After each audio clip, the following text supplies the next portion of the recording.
distribution, and using an IDE such as PyCharm, Spider, VS Code. String variables. Every variable holds a value, which is the information assigned and associated with that variable. You can change the value of a variable in your program at any time. So strings. A string is simply a series of characters. Anything inside quotes is considered a string in Python, and you can use single or double quotes around your strings like this. So this is a string inside double quotes, and this is also a string inside single quotes, but there are also double quotes inside the single quotes. So this is a string message, and we can print this string hello Python world, and this is also a string. We can also print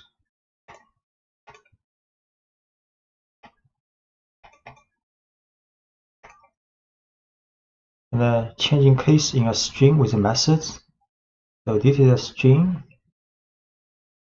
with all lowercase alphabet. Then you can print name.title. So each word begins with a capital letter.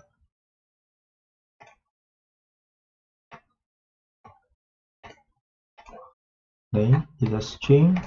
If we show all alphabets are lowercase, then we can print this string but with the title method after this string. So A, Ada, Lovelace. So these two alphabets will be uppercase.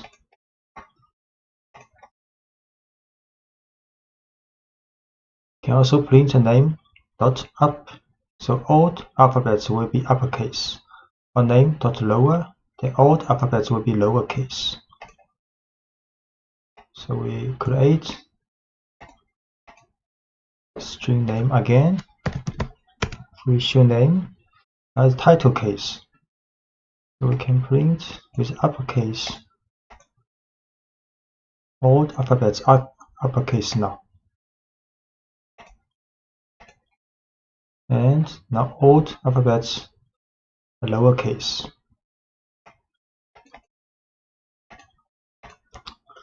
Combining or concatenating strings. So this is a string first name, and this is a string for last name. So you can create a string called full name using first name plus a space symbol and with last name. Then you can print out. So first name Ada, last name is Lovelace. Then full name is addition. So is the string concatenation of first name and last name and with a space. Then can print out his full name Ada space Lovelace. And adding white space to strings with tabs or new lines. So space tabs and end of line symbols are called white spaces. So you can print \t means tab, add a tab space before text. Then you can print also with \n new line, \n is a new line. And you can combine \n and \t.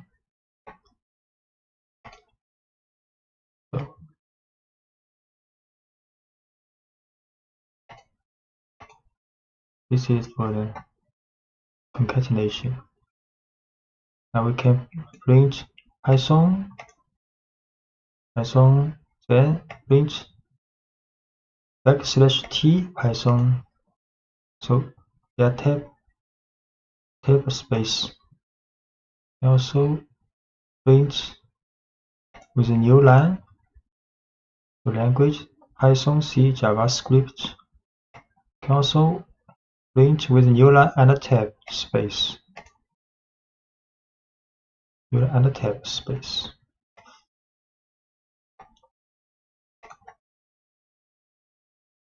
Stripping white spaces. So favorite language is Python with a space. Then favorite language R strip will right side white space removed temporarily. And favorite language L strip will remove white space at the left side. Favorite language dot strip will remove white space at both sides. So favorite language Python,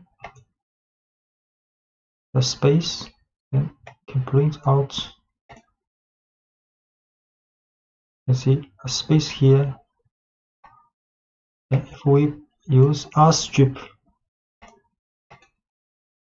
then no space here now.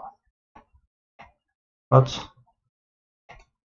fifth language has not been changed, so R strip is temporarily remove this space.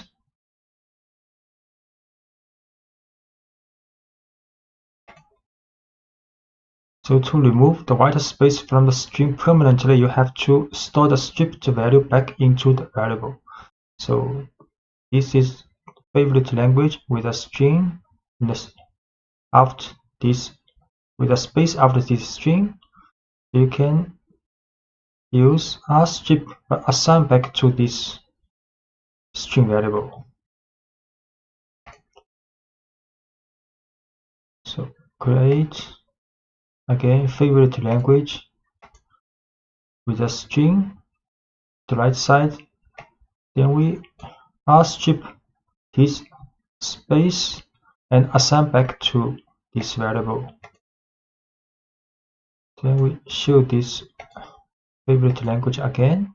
Now string has been removed permanently. You can add, subtract, multiply, and divide numbers in Python. And 3 double star double asterisk 2 means exponents. So 3 square. And 10% symbol 3 means modulo. So returns the remainder of division. 3 exponent 2 9 age 23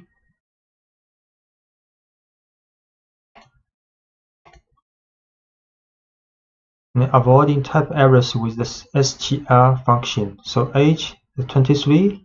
Next, if we create a string variable called message equals happy plus age plus at birthday, then it will have error because Python not allowed you to add numeric variable with string directly, so you have to transform this numeric variable to the type string before adding together. So now message happy plus strh and plus best birthday. Then we can print a message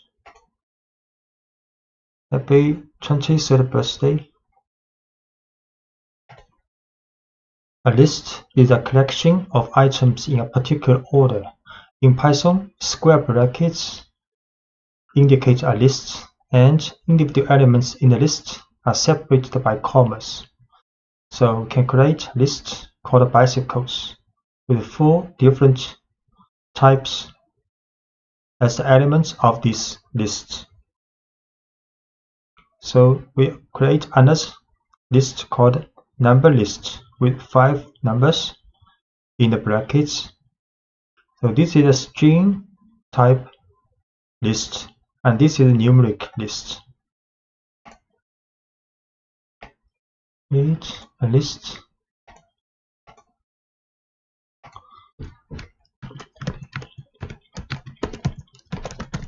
If we show this list, and create a bicycle list. Can print out this bicycle list for bicycles,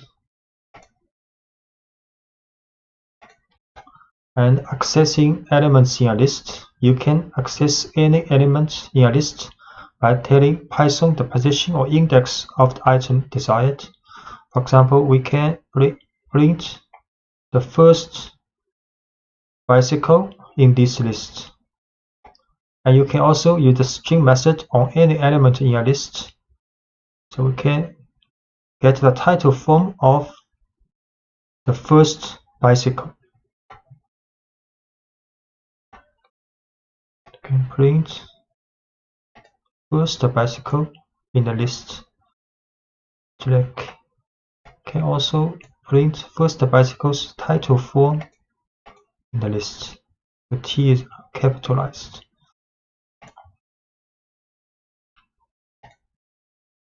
And note that index in the list starts at 0, not 1. And Python considers the first item in a list to be at a position 0, not position 1. The second item in a list has an index of 1. So if we print bicycle bracket 1, then the second item will be pulled out. And if we write print bicycles 3 in the bracket, then the fourth item will be get out. So we can print the second bicycle and print the fourth bicycle. And we can also access items from the end side. So -1 means the last item in a list. -2, the second item from the end of the list, and so on. So we can print the last bicycle. We also print the second item from the end of the list.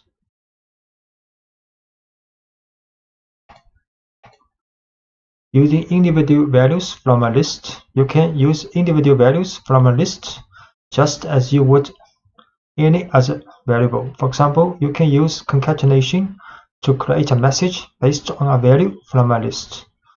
So for example, we can get out the first bicycle and using its title form, then this item concatenated with this string and this string.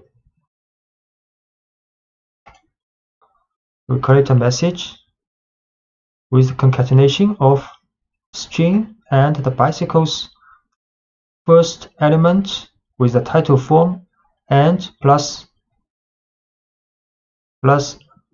symbol.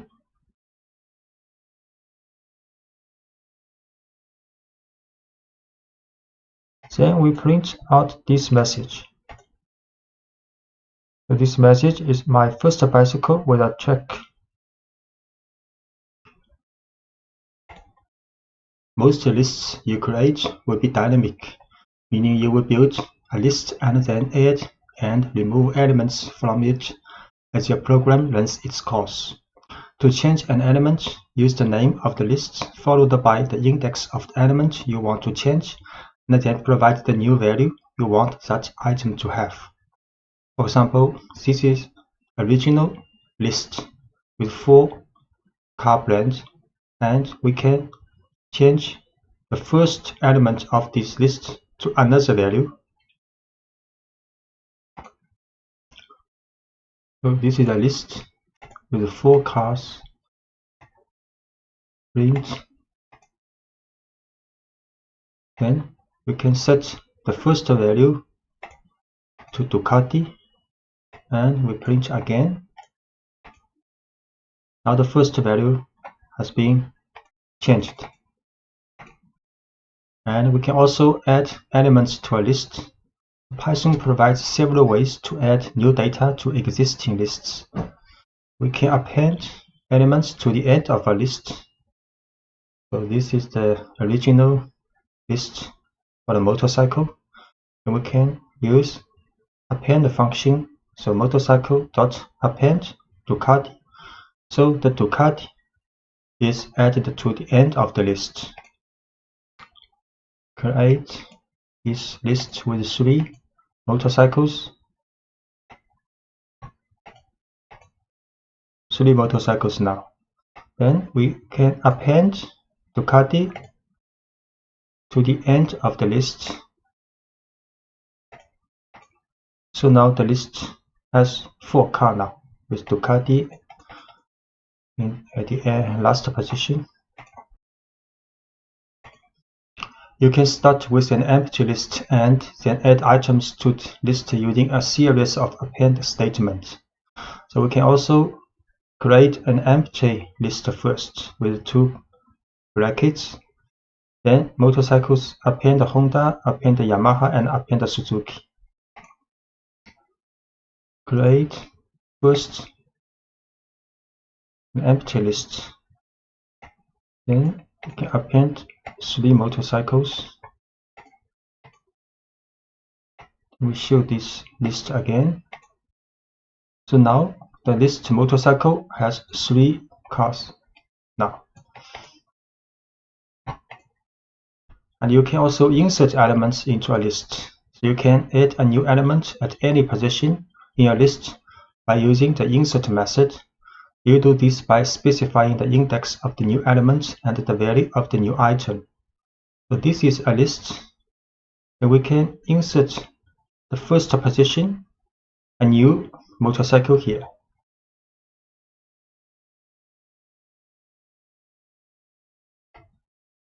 So this is a list with 3 motorcycles. Can insert Ducati to the position 0, first position, and we show this motorcycle. Now Ducati is the first motorcycle and the other 3 motorcycles from the original list. And we can also remove elements from a list. You can remove an item according to its position in the list or according to its value. So removing an item according to its position, you can use the del statement if you know the position of the item you want to remove from a list. So this is a list with 3 motorcycles. We can remove the first motorcycle, the second item, the list with 3 motorcycles. 3 motorcycles now. Then we'll del first motorcycle. Show again. Now only the 2 motorcycles left in the list. Can also create 3 motorcycles now. The motorcycle has 3 motorcycles in the list now. We can delete the second motorcycle this time. We show again this list. Only 2 left. A second Yamaha has been removed.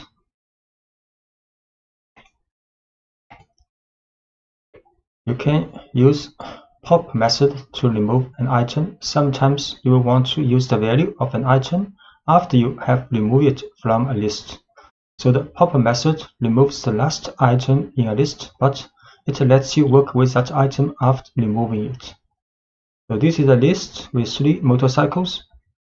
So we can use pop method to remove the last one of this list.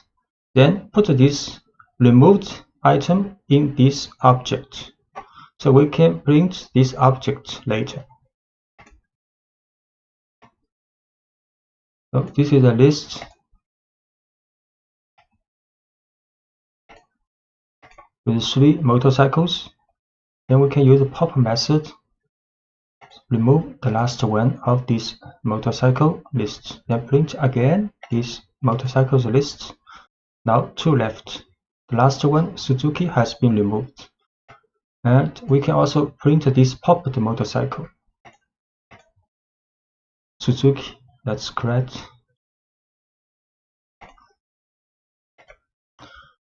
And popping items from any position in a list. You can actually use pop to remove an item in a list at any position by including the index of the item you want to remove in parentheses. So this is the list with 3 motorcycles. So we can pop 0. So the first item is removed from the original list and stored in variable called first owned.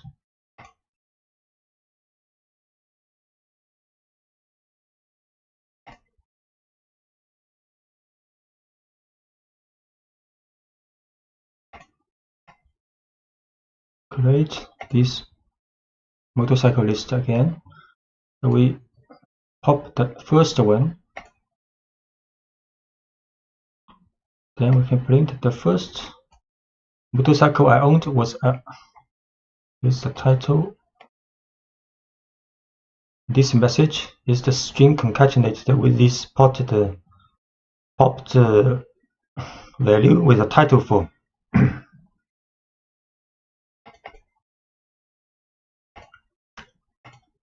So when you want to remove from a list, if you know the value of the item you want to remove, you can use the remove method.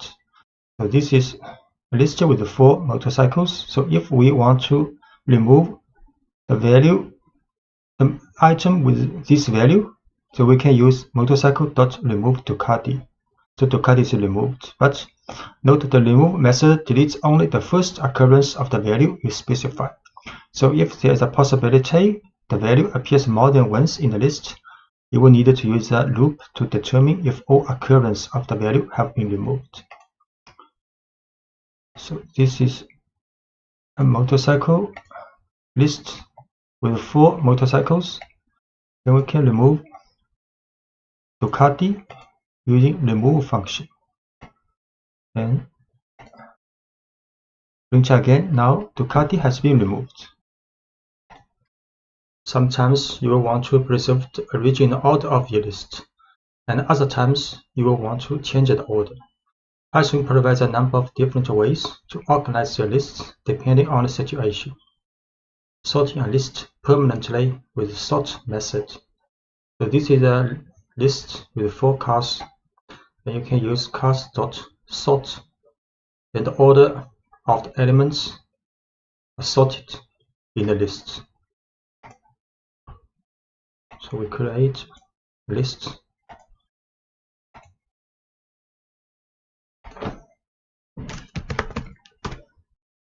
So the order of the elements in the cars, like now, you can use sort. We print again. So now the elements are sorted alphabetically in the list.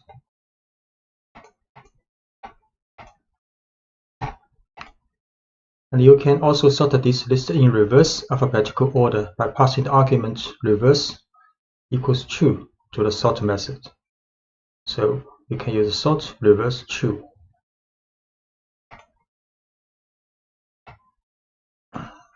This is a car list with 4 motorcycles. You can sort reverse true. Then print again. So now the elements in the list has been sorted alphabetically with a reverse order. Sorting a list temporarily with the sorted function. The sorted function lets you display your list in a particular order but doesn't affect the actual order of the list. So this is a list of 4 motorcycles. You can use sorted cars. So it will show the list in a sorted order. But if you print this car again, the order has not been sorted. It has the original order. We'll create again this list for the motorcycle. So this is the original order. Okay, again. So here is the original list. Print with the sorted function. So this is the sorted list alphabetically. Okay, again, print here is the original list again. We'll choose. So the original order in the list has not been changed. We can also print the sorted cars in the reverse order. So this is the reverse alphabetical list if we use sorted.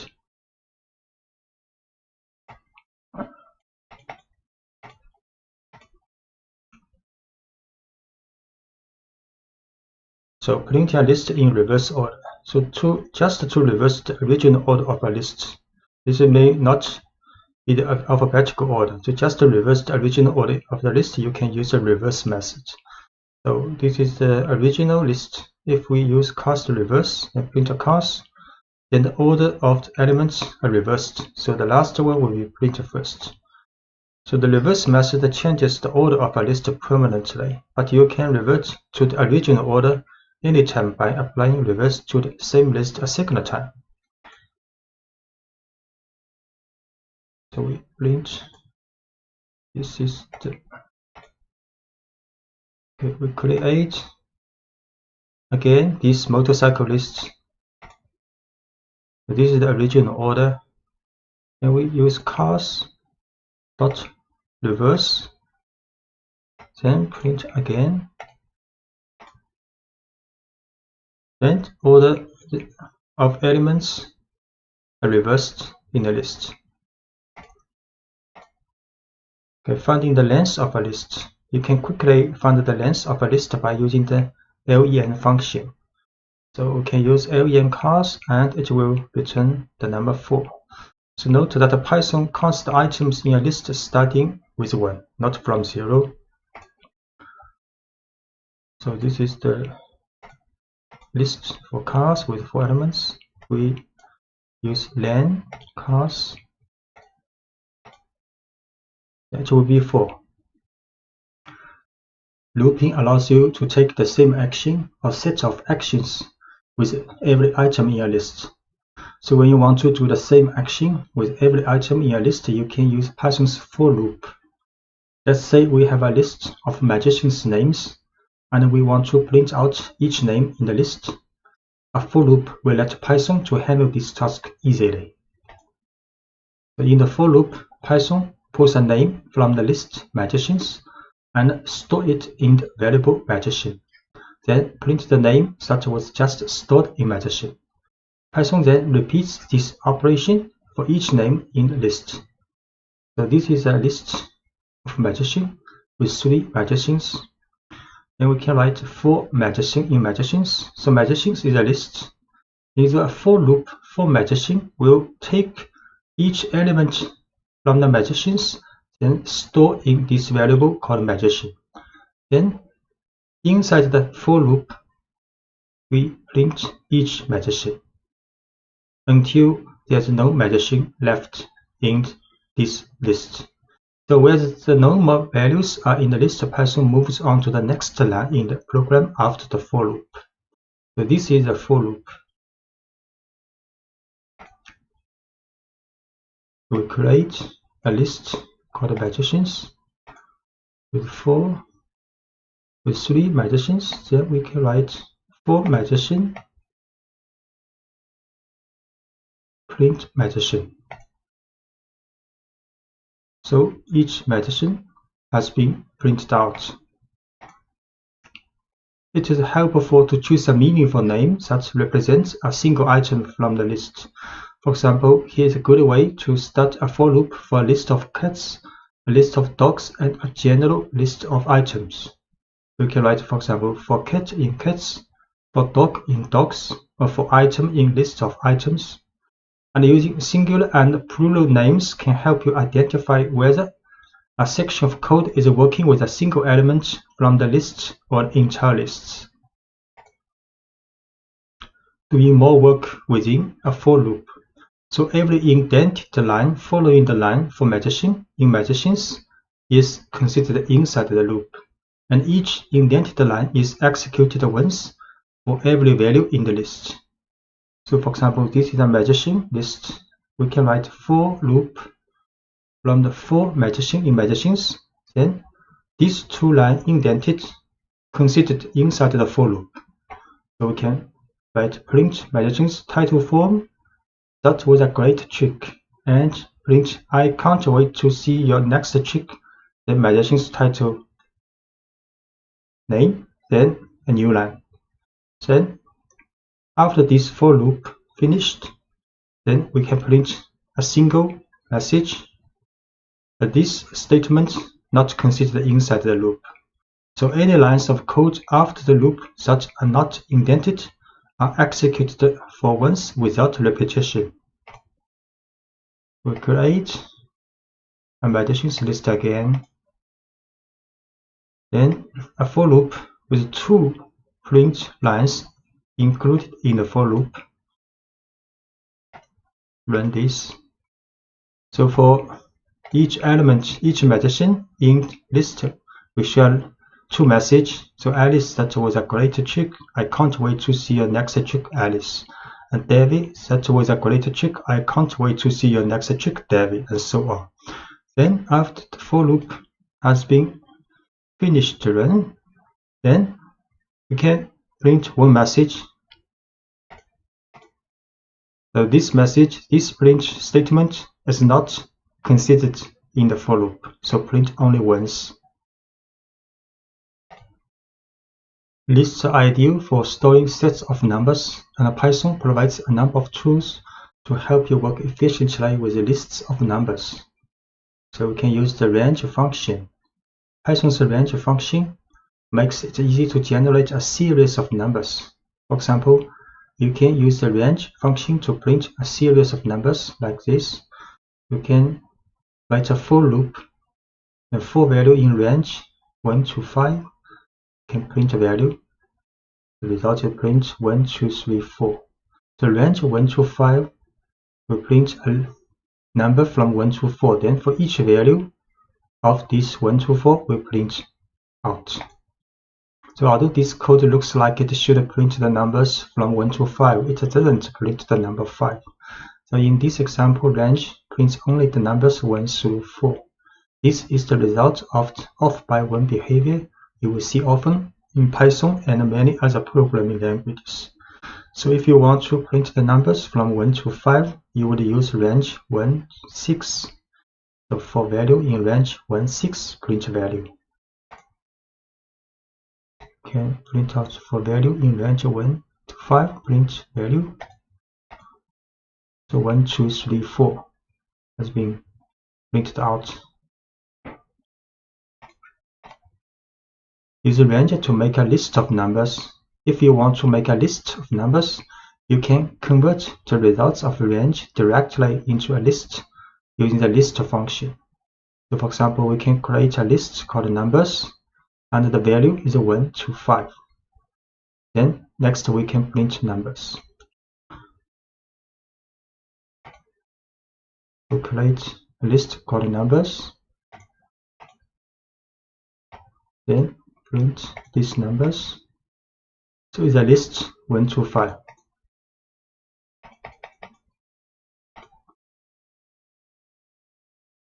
And we can also use the range function to tell Python to skip numbers in a given range. For example, it is how we would list the even numbers between 1 and 10. We can write even numbers is a list, create is a list, and the value is from 2 to 11, not including 11, and with a gap of 2. So the result will be 2, 4, 6, 8, 10. So even numbers is a list in the range 2 to 11 with a gap of 2. Then we print out this list. This list has 5 elements. And you can create almost any set of numbers you want to using the range function. For example, consider how you might make a list of the first 10 square numbers. So we start with empty list, then write a for loop. So for each value in the range 1 to 11, not including 11, then we write calculate the square of this value, then assign to square variable Then in the list of squares, we append this square, and so on. Then when the for loop is finished, we print out this squares list. So we start with an empty list called squares, then we tell Python to loop through each value from 1 to 10 using the range function, and inside the loop, the current value is raised to the second power and stored in the variable square. Then each new value of square is appended to the list squares. So start with the empty list called squares. A for loop for each value in the range 1 to 11. Calculate the square of this value and append to the squares list. Then the loop finished, we can print out this list. So the value is 10 numbers, and each value is the square of the value in the range 1 to 11. And to write this code more concisely, you can omit the temporary variable square and append each new variable value directly to the list. So we can also start with a squares list, empty list, then write a for loop with only one statement. So for value in range 1 to 11, we can calculate this square of this value, then directly append to this squares list. Then the for loop finished, then print out this squares list. Start with empty list squares, then for loop for each value in the range 1 to 11. Calculate the square of this value, then append to the squares list. Then print out this list. The result is the same with 10 numbers, and each of numbers is the square of each value in range 1 to 11. A list comprehension allows you to generate this same list in just one line of code. A list comprehension combines the for loop and the creation of new elements into one line, and automatically appends each new element. The following example builds the same list of square numbers you saw in previous lectures, but uses a list comprehension. So we can write squares is list, and inside the bracket we write value *2, then space, then it's like a for loop for value in range 1 to 11. Then we can print out this squares list. The list comprehension begins with a bracket and the descriptor name for the list, such as squares. Next, open a set of square brackets and define the expression for the values you want to store in the new list. In this example, the expression is value square of this value, which raises the value to the second power. Then write a for loop to generate the numbers you want to feed into the expression and close the square brackets. Notice that no colon is used at the end of the for statement in list comprehension. So we can create this list to use list comprehension. Then print out this list. Okay, so 10 numbers, and each number is squares of each number in the range of 1 to 11.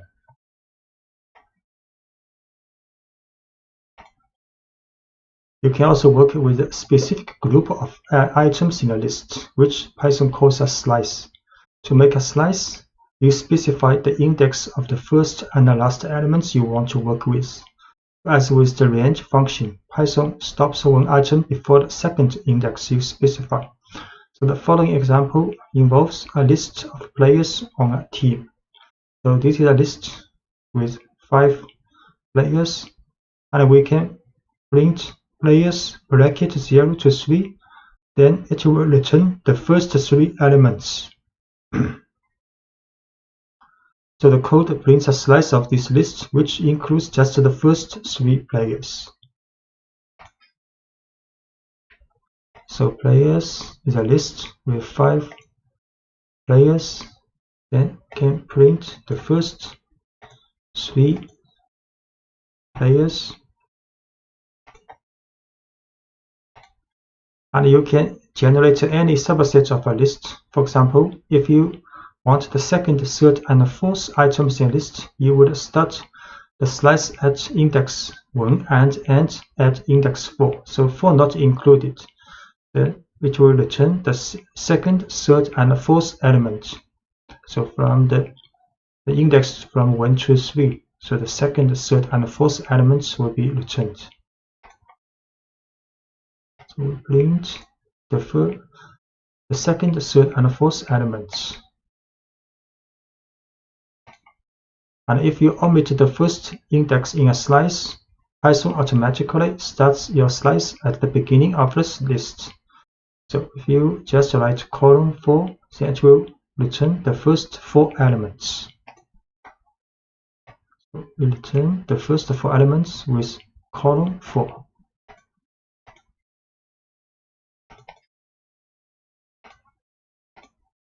And a similar syntax works if you want a slice that includes the end of a list. For example, if you want all items from the third item through the last item, you can start with index 2 and omit the second index in the bracket.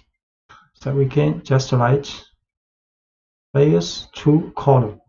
Then it will return all items from the third item and through the end of the list. We print players 2 column return from the second to the last items in the list. The negative index returns an element a certain distance from the end of a list.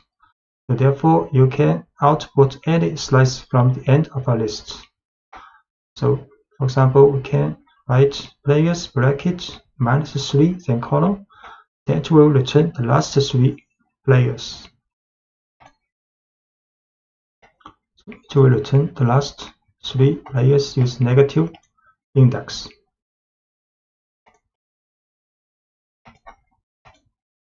And the looping through a slice. You can also use a slice in a for loop if you want a loop through a subset of the elements in a list. In the next example, we loop through the first 3 players and print their names. For example, you can write for player in players. The slice with column to 3, then from the first to the third element of this list. Then for each element of these 3 elements, we can print each element's title for. So players 5 elements, print. So here are the first 3 players on my team. Then we can use a for loop for the slice of a list. So the first 3 elements played. And a copy a list. To copy a list, you can make a slice that includes the entire original list by omitting the first index and the second index. So we just use a bracket and a column inside the bracket to copy all the elements of the list. Now this tells Python to make a slice that starts at the first item and ends with the last item, and producing a copy of the entire list. For example, imagine we have a list of our favorite foods and want to make a separate list of foods that a friend likes. This friend likes everything in our list so far, so we can create the list by copying ours. So this is my foods list. And we can also create a friend's foods list with using the bracket or column. So the list of my friend's foods have the same items of my foods list. So my foods list pizza, Ferrero carrot cake. Then we can create my friends foods list. Then we print out. So my favorite foods are this one, these three. Then my friends favorite food lists. Also these three items lists. To prove that we actually have two separate lists, we will add a new food to each list and show that each list keeps track of the appropriate person's favorite foods. So in the My Foods list, we append cannoli, and in the My Friends Foods list, we append ice cream. Then we print out the C. The My Foods append a new food, and My Friends Foods also append a different food. Then we print to see my favorite foods. So this one is appended to in the My Favorite Foods. And this one appended to the My Friend's Favorite Foods. So which means these two lists are independent, separate lists. If we had simply set My Friend's Foods equal to My Foods, we will not produce two separate lists. So for example, this is My Foods list, and we just use equal. So my friend's foods list is equal to my foods list. Then we append two different items to each list, and in this form, if to connect the two lists, then append item in one list will also do for the other. We will see. So for example, my foods list. Create first with three items, then we just use equal to assign the same value to my friends foods list. Then we append two items to these two lists. Then we print out my foods list again. Now you can see these two items have been appended in the My Foods list. We also print My Friends Foods. Also, these two items have been added, which means if we use equal sign to assign My Foods to My Friends Foods, they are just reference to the same object. They are not copy, not independent object. So if you append one item in one of the two objects, and this will also happen for the other one. Sometimes we want to create a list of items that cannot change. Tuples allow you to do just that. Python refers to values that cannot change as immutable, and an immutable list is called a tuple. A tuple looks just like a list, except you use parentheses instead of square brackets. And once you define a tuple, you can access individual elements by using each item's index, just as you would for a list. For example, if we have a rectangle that should always be a certain size, we can ensure that its size doesn't change by putting the dimensions into a tuple. So we define the tuple dimensions using parentheses instead of square brackets. Then print each element in the tuple individually, using the same syntax we have been using to access elements in a list. So this is a tuple with two elements. We use parentheses to create a tuple. Then if we want to get the elements, first elements, we just can use this tuple with a bracket 0. This form is same as the list, and this can get the second elements of this tuple. We create a tuple. Then we print out the first element and print out the second element of this tuple. And let's see what happens if you try to change one of the items in the tuple. So if we set the first element to 250 and Python will raise an error. We create this tuple first. Then we try to assign a new, change the value of one element. Then type error tuple object does not support item assignment. And the looping through all values in a tuple. You can loop over all the values in a tuple using a for loop, just as you did with a list. So this is a tuple. We can also use a for loop for dimension in dimensions, then print each element. Create a tuple, then we print a message, and we print each element of the tuple using a for loop. So two elements printed out.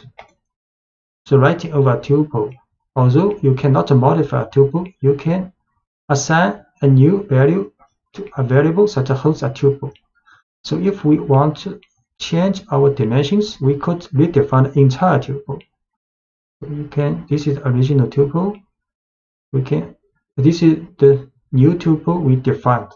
So if you want to change the value, because you cannot change the element by element, so you can define the tuple again with the new value. You can define the entire tuple again with the new value you want. So we create this tuple again with the new value. Then we print out, then using a for loop to print this tuple out. Conditional tests. At the heart of every if statement is an expression that can be evaluated as true or false, and is called a conditional test. Python uses the values true and false to decide whether the code in an if statement should be executed. So if a conditional test evaluates to true, Python executes the code following the if statement. If the test evaluates to false, Python ignores the code following the if statement. A simple example of conditional tests. The following example shows how if tests let you respond to special situations correctly. Imagine you have a list of cars and you want to print out the name of each car. Car names are proper names, so the names of most cars should be printed in title case. However, the value BMW should be printed in all uppercase. Following code loops through a list of car names and looks for the value BMW. Whenever the value is BMW, it is printed in uppercase instead of title case. So this is a car list with 4 cars inside, and we write a for loop. So for car in cars, if this car equals BMW, then we print out this car's uppercase. Else, so if the car is not BMW, we run statement inside the else, then print this car with the title for. So we create car list, then write a for loop to print each car's name either in title form or in uppercase. So if the car is BMW, then print out in uppercase. So you can see Audi, Subaru, Toyota all in title case, but BMW is in uppercase 4. So checking for equality. Most conditional tests compare the current value of a variable to a specific value of interest. The simplest conditional test checks whether the value of a variable is equal to the value of interest. So if the value is BMW, then we check car equals BMW, then get true. And if the value is Audi, if we check car if equals BMW, then we'll get false. So we assign the value BMW to car, then we use double equal to check if its value is BMW. you'll get the value result true. And if we assign the odd value to car, then we check again if the car's value is BMW, then you will get false. And ignoring case when checking for equality. The testing for equality is case sensitive in Python. For example, two values with different capitalization are not considered equal. If the car is Audi with title form, but we check car's value is Audi, we'll get a false. So if case matters, this behavior is advantageous. But if case doesn't matter and instead you just want to test the value of a variable, you can convert the variable's value to lowercase before doing the comparison. So we again assign the value Audi with the title form to car. Then we check the condition if the value is equal to Audi with lowercase. But before we run this equal sign, double equal, we add car.lower to transform the car's case to lower before we do the condition test. Notice that the lower function doesn't change the value that was originally stored in car. So the car's case is still Audi.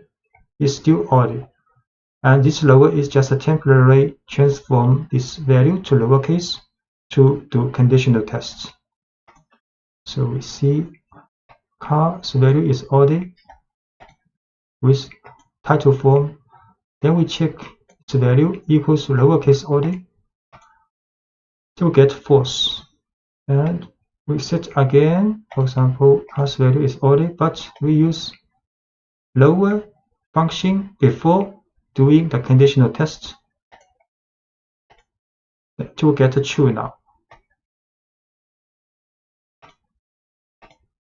The checking for inequality. So when you want to determine whether two values are not equal, you can combine an exclamation point and an equal sign. So this means not equal.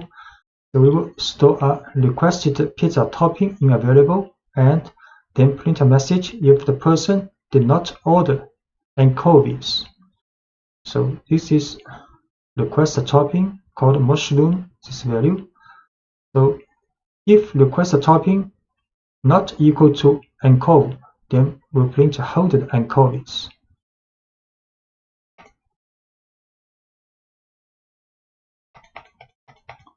So request a topping is mushroom. We check if this topping not equal to anchovy, we'll print holded anchovies. So this message printed out because this value is mushroom, and we test if this value not equal to anchovy.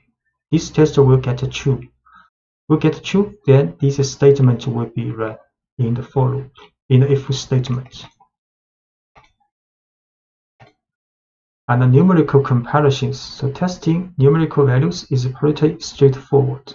For example, the following code checks whether a person is 18 years old. So if the person is 18 years old, then you test numerically if the age equals 18. You get a true result. You can also test to see if two numbers are not equal. So for example, the following code prints a message if the given answer is not correct. So answer is 17. So we test if answer not equal to 42. Then we print a message. This is not the correct answer. Please try again. So age is 18. Then we test age. If age is 18 equals 18, the result is true. The answer is 17. Then we test if answer not equal to 42, then we show the message. Because answer is not equal to 42, the message is printed out. And the numerical comparisons, you can include various mathematical comparisons in your conditional statement as well, such as less than or equal to, greater than, and greater than or equal to. So age is 19, for example, we can run these tests. So each of the above mathematical comparations can be used as part of an if statement, which can help you detect the exact conditions of interest. So age is 19. Then we can test if age less than 21.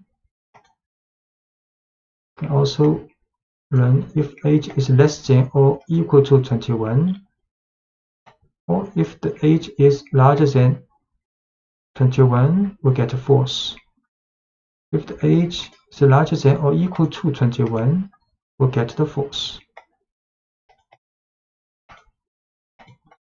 And you can use AND to check multiple conditions. To check whether two conditions are both true simultaneously, you can use the keyword AND to combine the two conditional tests. If each test passes, the overall expression evaluates to true. If either test fails or if both tests fail, the expression evaluates to false. For example, you can check whether two people are both over 21 using the following tests. So these two people has age 22 and 18. We can test if this age larger than equal to 21 and this one also older than 21. The result will be false because one is not larger than or equal to 21. But if we change the second one to 22, then we test again, then it will be true because both are older than 21. To write concisely, you can also add parentheses here, so it will be more clear. So we assign to age to person, then test if both are older than 21, then it will be false. And we assign new value to 22 for the second person. Then we test again, then it will be true. And you can also use the keyword OR, allows you to check multiple conditions as well, but it passes when either or both of the individual tests passes. So an OR expression fails only when both individual tests fail.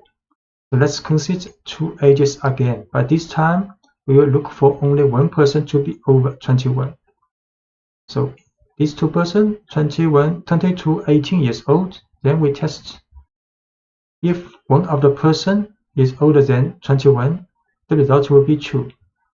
And if we assign the first person to 18 also, then we test again, then the result will be false because none of the two people are older than 21 now. So we need set these two persons' age to 22, 18, then test if using auto test if one of the at least one is older than 21, get the result true. But if we set the first person also to 18 years old, then test again if at least one is older than 21, we'll get the false. And checking whether a value is in a list. So sometimes it's important to check whether a list contains a certain value before taking an action.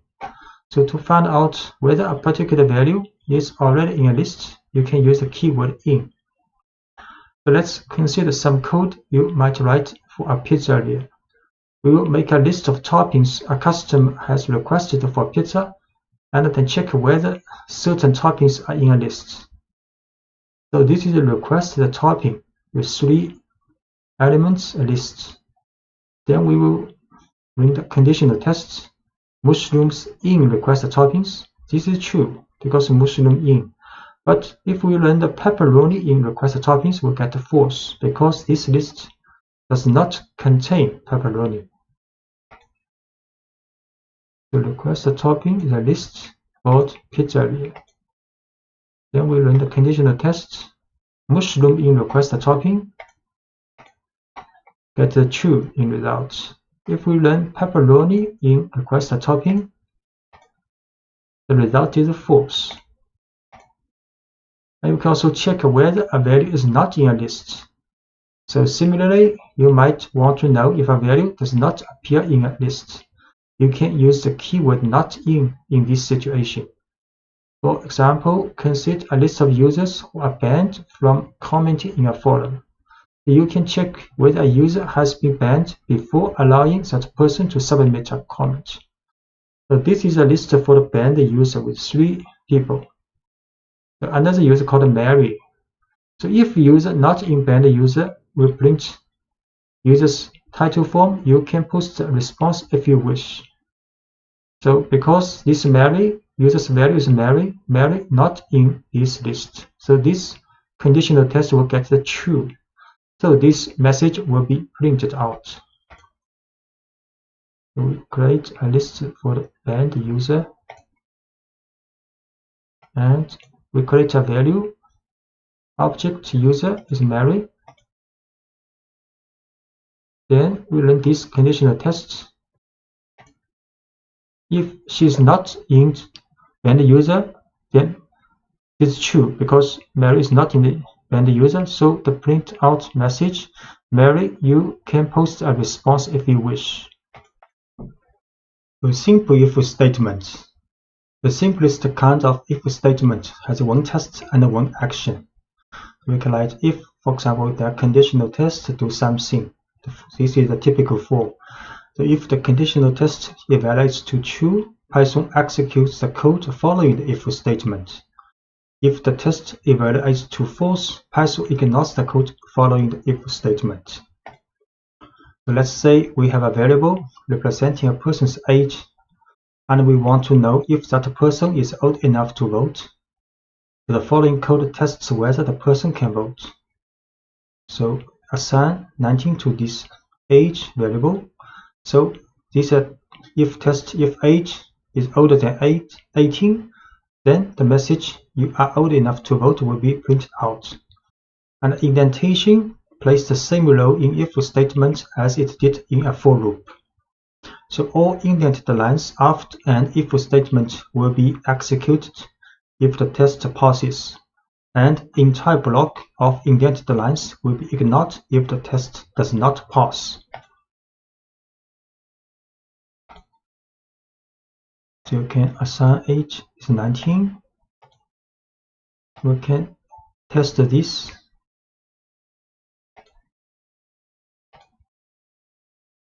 Because it's older than 18, so these 2 statements are run. So you can have as many lines of code as you want in block following the if statement. So let's add another line of output if the person is old enough to vote, so asking if the individual has registered to vote yet. So these 2 messages will be printed out. And if else statement. And if else block is similar to a simple if statement, but the else statement allows you to define an action or set of actions that are executed when a conditional test fails. So we will display the same message we had previously if the person is old enough to vote, but this time we will add a message for anyone who is not old enough to vote. So if we assign 17 to the age, then test if age is 18, is larger older than 18, we will print these 2 messages. But if this test fails, so we will run the else statement.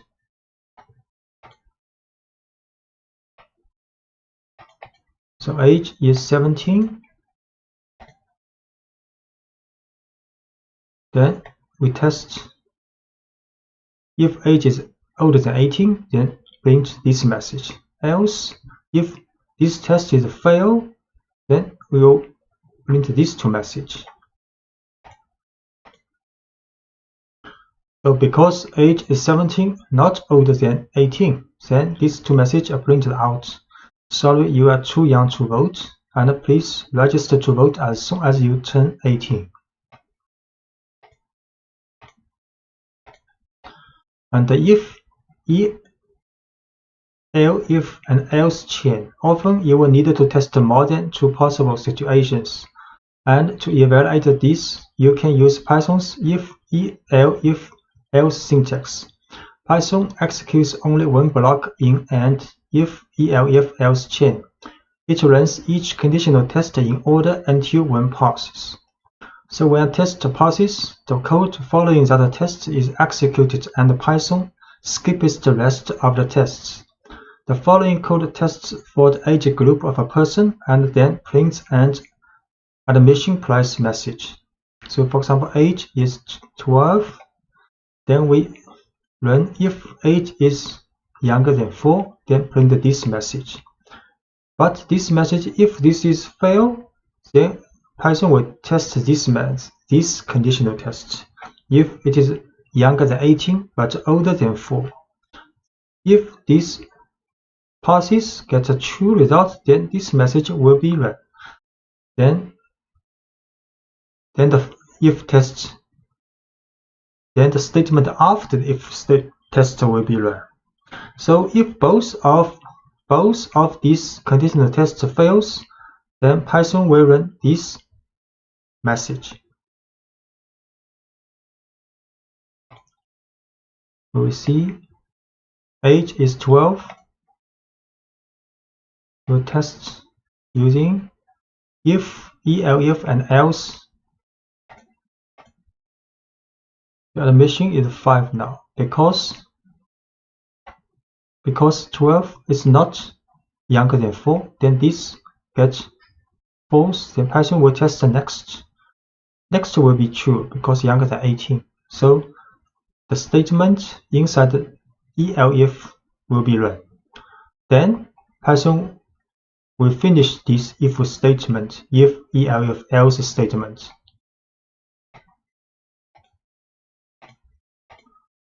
And you can omitting the else block. Python does not require an else block at the end of an if-elif chain. Sometimes an entire block is useful.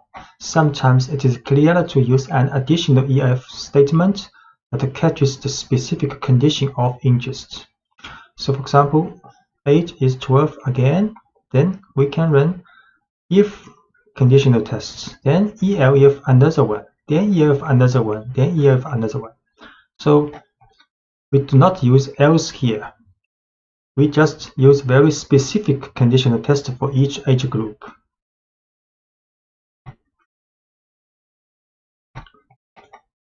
So we see age is 12.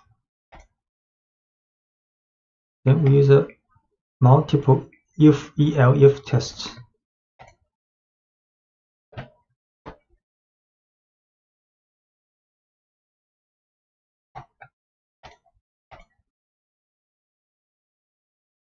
So in this if-elif test, price has been assigned one of each value. Then next we print out this value. You see your admission cost is 5. So age 12 for this group, price 5, because not younger than 4 but younger than 18. And the else block is a catch-all statement. It matches any condition that wasn't matched by a specific if or elif test, and that can sometimes include invalid or even malicious data. So if you have a specific final condition you are testing for, consider using a final elif block and omit the else block. This is what we have seen in this code. You can do some interesting work when you combine lists and if statements. You can watch for special values that need to be treated differently than other values in the list. You can manage change conditions efficiently, such as the availability of certain items in a restaurant throughout a shift. You can also begin to prove that your code works as you expect it to in all possible situations. So checking for special items. So let's continue with the pizzeria example. The pizzeria displays a message whenever a topping is added to your pizza as it is being made. The code for this action can be written very efficiently by making a list of toppings the customer has requested and using a loop to announce each topping as it is added to the pizza. So this is a request a topping list with 3 items. Then we can write a for loop for request topping in request toppings. For each element of this list, then we print adding this request topping. So you can create a list called request toppings. Then you can write for loop. For each request topping in request toppings, print add this request topping. So it's very clear: add mushroom, add green peppers, add extra cheese. Then last one, outside of for loop will print a final message. The job finished. But what if the pizzeria runs out of green peppers, and if statement inside the for loop can handle this situation properly? So this is request topping, and in the for loop we can test using if statement. So if request topping equals green peppers, then a message, sorry, we are out of green peppers right now, will be printed out.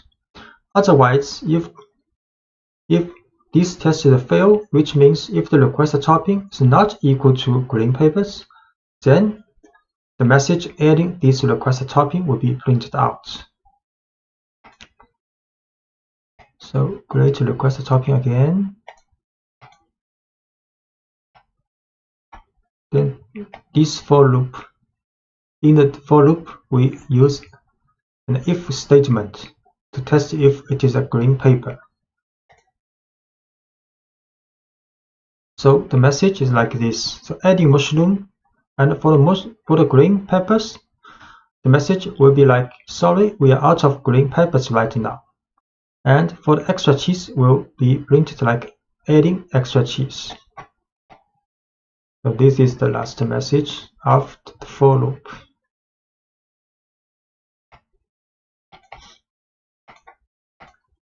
And checking that a list is not empty. Sometimes it's useful to check whether a list is empty before running a for loop.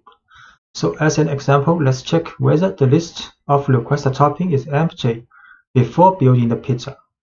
If the list is empty, we will prompt the user and make sure they want a plain pizza. If the list is not empty, we will build the pizza just as we did in the previous examples. So we first create an empty list to request toppings. So just next we will run if request toppings, which means if request topping has at least one element and not empty, then it will run the for loop. Else, if request topping is empty, we will run another loop, another message. So when the name of a list is used in an if statement, Python returns true if the list contains at least one item. An empty list will evaluate to true to this conditional test. So here we create an empty list for request topping. Then we will run if-else statement. So if request topping is not empty, we will run this for loop. But if it is empty, then this test will fail. Then we run the else statement. So the else statement is run in this case now. Using multiple lists. What if a customer actually wants French fries on their pizza? You can use the lists and if statement to make sure your input makes sense before you act on it. So let's watch out for unusual topping requests before we build a pizza. And the following example defines two lists. The first is a list of available toppings at the pizzeria, and the second is the list of toppings that the user has requested. And this time, each item in request toppings is checked against the list of available toppings before it's added to the pizza. So the code will look like this. Available toppings is a list created, and request toppings is another list which created for the request toppings from the customer. Then we will write a for loop. Then for each request topic in the request toppings, we will check if this request topic in these available toppings list. So if these tests get true, then we print add this request topic. Otherwise, if this request topic item is not in available toppings list, then we will run another message. We ask customer, say, sorry, we don't have these toppings. So we run create two lists. One is available toppings and one is request toppings. Then we write a for loop for each request toppings. Then test if this one is in the available toppings. If it is true, then we print this message. If it is not true, then we run the else statement. So you can see the mushroom is in the available topping list. So we're adding mushrooms. The same for the extra cheese, but for the French fries in the request topping, the message, sorry, we don't have French fries, will be run out. A dictionary in Python is a collection of key value pairs. So each key is connected to a value, and you can use a key to access the value associated with that key. A key's value can be a number, a string, a list, or even another dictionary. In fact, you can use any object that you can create in Python as a value in a dictionary. In Python, a dictionary is wrapped in braces with a series of key value pairs inside the braces. So this is a dictionary with two key value pairs, and the key is color and points, and the value is green and 5. Accessing values in a dictionary. To get the value associated with the key, give the name of the dictionary and then place the key inside a set of square brackets as shown here. So we can access the value of key color. So this will print out the value of color. And similarly, this will print out the value of points in this dictionary. So this dictionary with two key value pairs, so we can get the points value of this dictionary and assign to new points. Next, we can print out these new points with a message. So alien 0 is a dictionary with two key value pairs, and we can print out the value of this dictionary's color. Its color is green. Then we can print out the value of points. Points is 5. We can create this dictionary again. And we can get out the value of points and assign to this variable called new points. Then we can print out a message using these new points. So you just earned 5 points. So you can add new key value pairs to a dictionary. To add a new key value pairs, you would give the name of the dictionary followed by the new key in square brackets along with the new value. So let's add 2 new pieces of information to the alien 0 dictionary. The alien's X and Y coordinates. So this is original dictionary has 2 key value pairs. Then we can add a new key value pair called X position equals 0 and Y position equals 25. So this is the dictionary with 2 key value pairs. And print out this dictionary, 2 key value pairs. Then we add another 2 key value pairs. We print out again.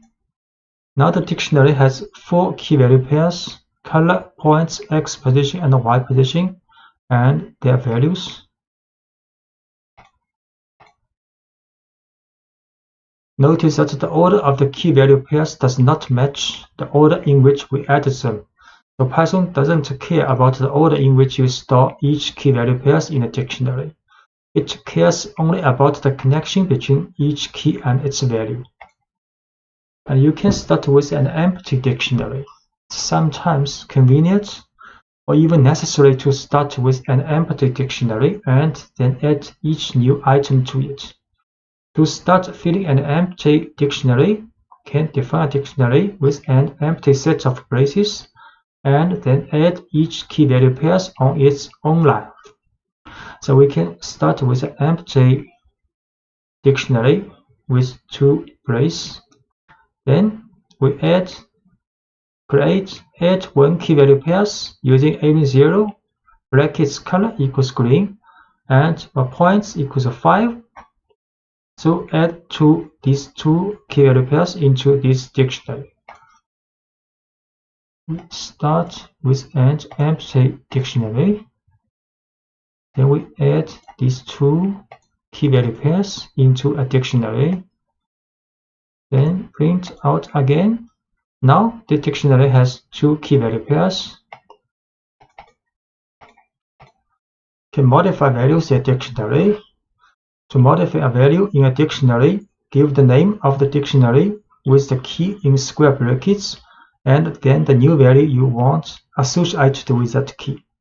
So for example, consider an alien that changes from green to yellow as a game process progress. So we create a dictionary with only 1 key value pair, color is green. Then we can modify the value of this key color to yellow. So we create first key value pair green in this dictionary, and we print out the alien's color.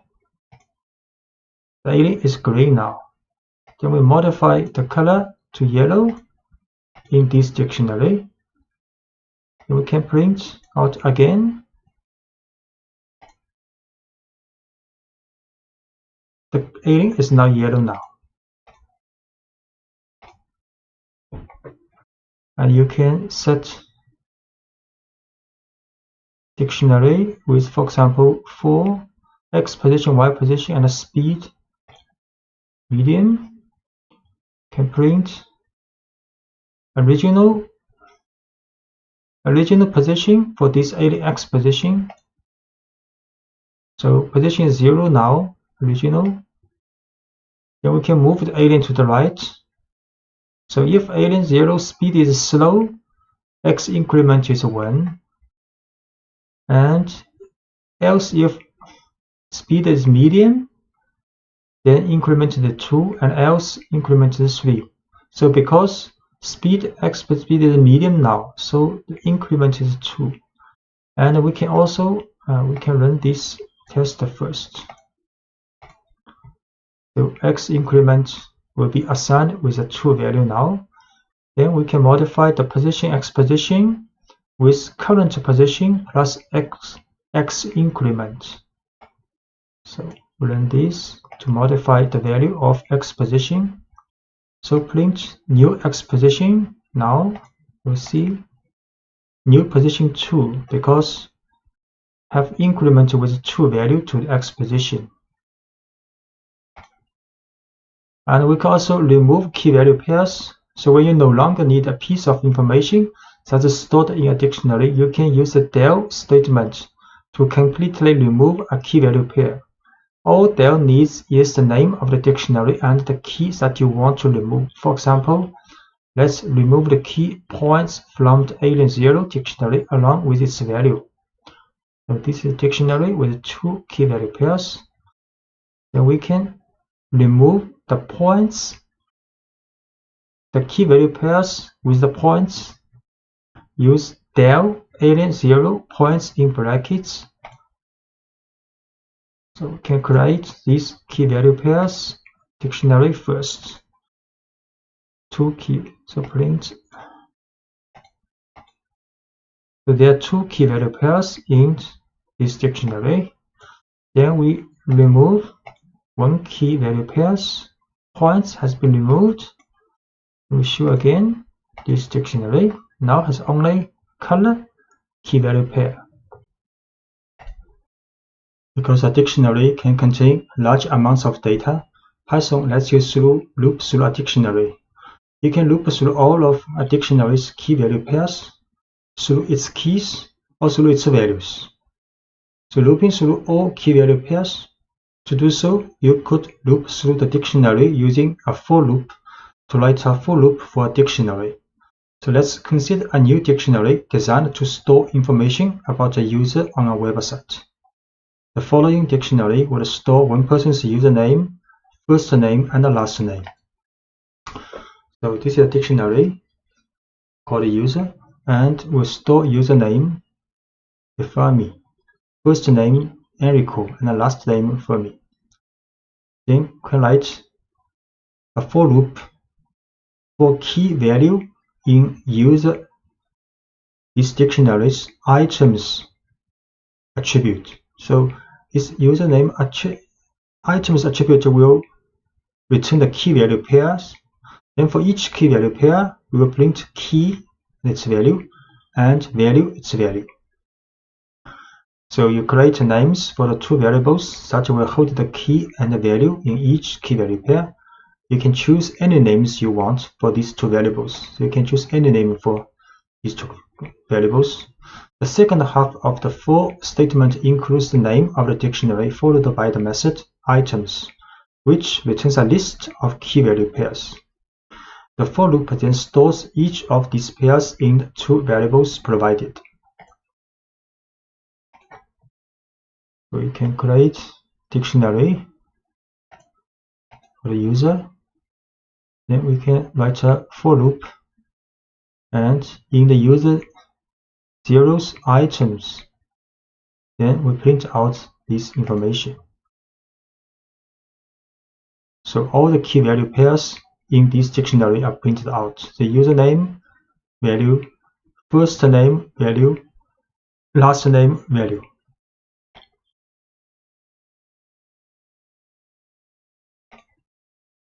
Another example of looping through all key value pairs, so we look at a dictionary of a favorite programming language of a number of people.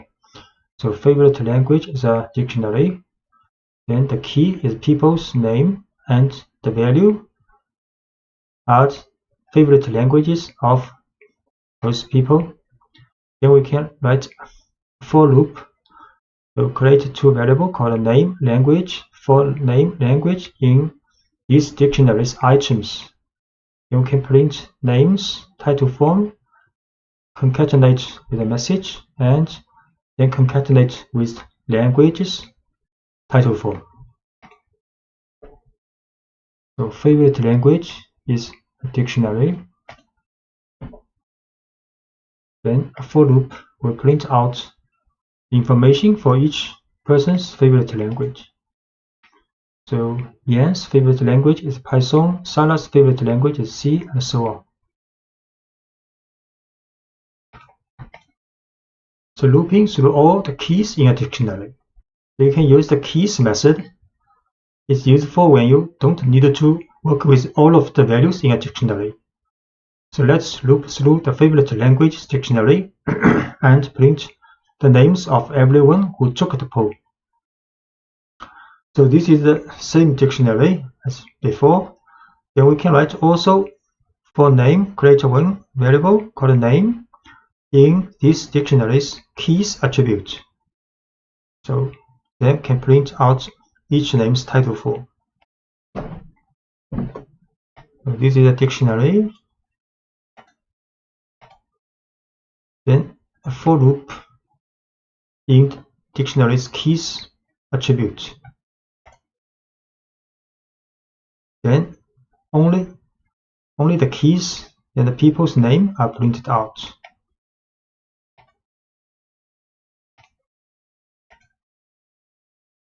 So looping through the keys is actually the default behavior when looping through a dictionary. So the following two codes would have exactly the same meaning. We can write for name in favorite languages. Do not add any methods after this dictionary. Or we can write for name in favorite languages dot keys. These two statements will get the same result. You can choose to use the keys method explicitly if it makes your code easier to read, or you can omit it if you wish. And you can access the value associated with each key you care about inside the loop by using the current keys. So let's print a message to a couple of friends about the languages they choose. So we will loop through the names in the dictionary as we did previously, but when a name matches one of our friends, we will display a message about their favorite language.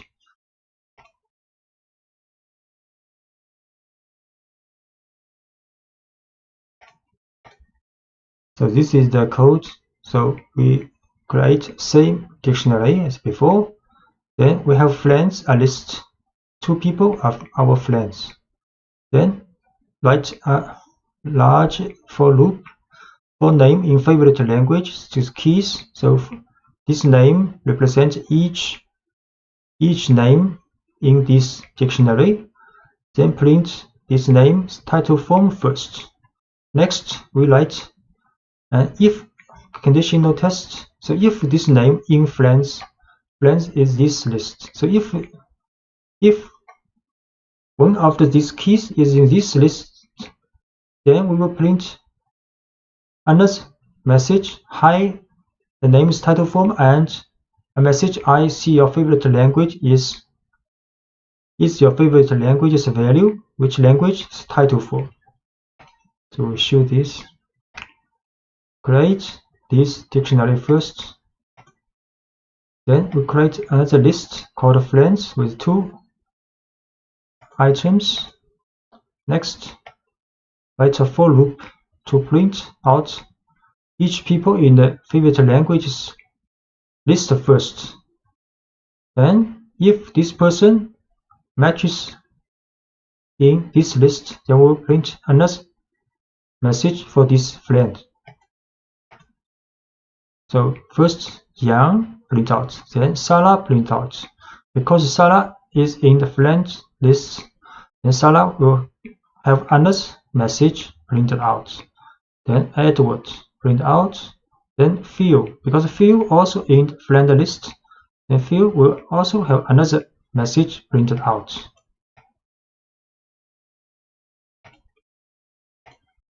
And you can also use the keys method to find out if a particular person was polled. So this time, let's find out if Erin took the poll. Same dictionary we produce. Then if Erin not in favorite language keys, we use not in. So favorite language.keys will return a list of these keys in the dictionary. And Erin if not in, so print Erin, please take your poll. And the keys method isn't just for looping, it actually returns a list of all keys, and the line simply checks if Erin is in this list. Because she is not, a message is printed inviting her to take the poll. We can create this dictionary first. Then check if Erin not in this dictionary's keys list, we'll print a message. Because Erin is not in, so the message is printed out.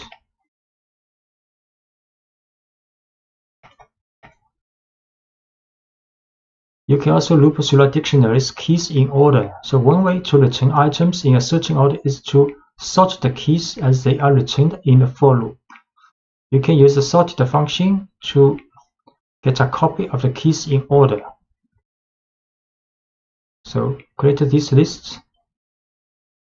Then we use naming sorted favorite languages keys, then print out.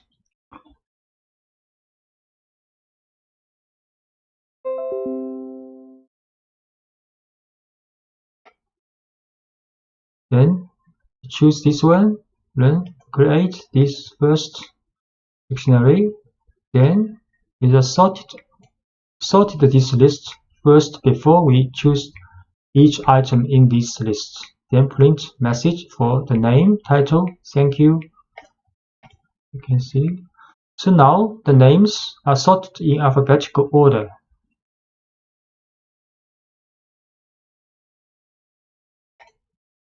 and looping through all values in dictionary. If you are primarily interested in the values that the dictionary contains, you can use values method to return a list of values without any keys. For example, say we can loop through loop and print out programming language pool without the name of the person who chose each language. So this is the same dictionary. Then we can print a message following language has been mentioned. Then write a for loop. In this time, we use the values method for this dictionary, and then for language, the values method will get all values parts in the dictionary. Then we print out these old languages title for. So create this list, the dictionary first, then print a message. Then we use a for loop to print out all languages in this list. Sometimes you will want to store a set of dictionaries in a list, or a list of items as a value in a dictionary. This is called nesting. You can nest a set of dictionaries inside a list of items inside a dictionary, or even a dictionary inside another dictionary.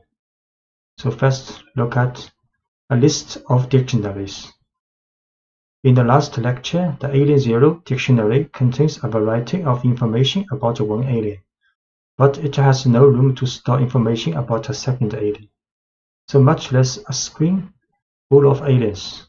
How can you manage a fleet of aliens? One way is to make a list of aliens in which each alien is a dictionary of information about that alien. For example, the following code builds a list of 3 aliens. So we create 3 aliens with different information, for example, different colors.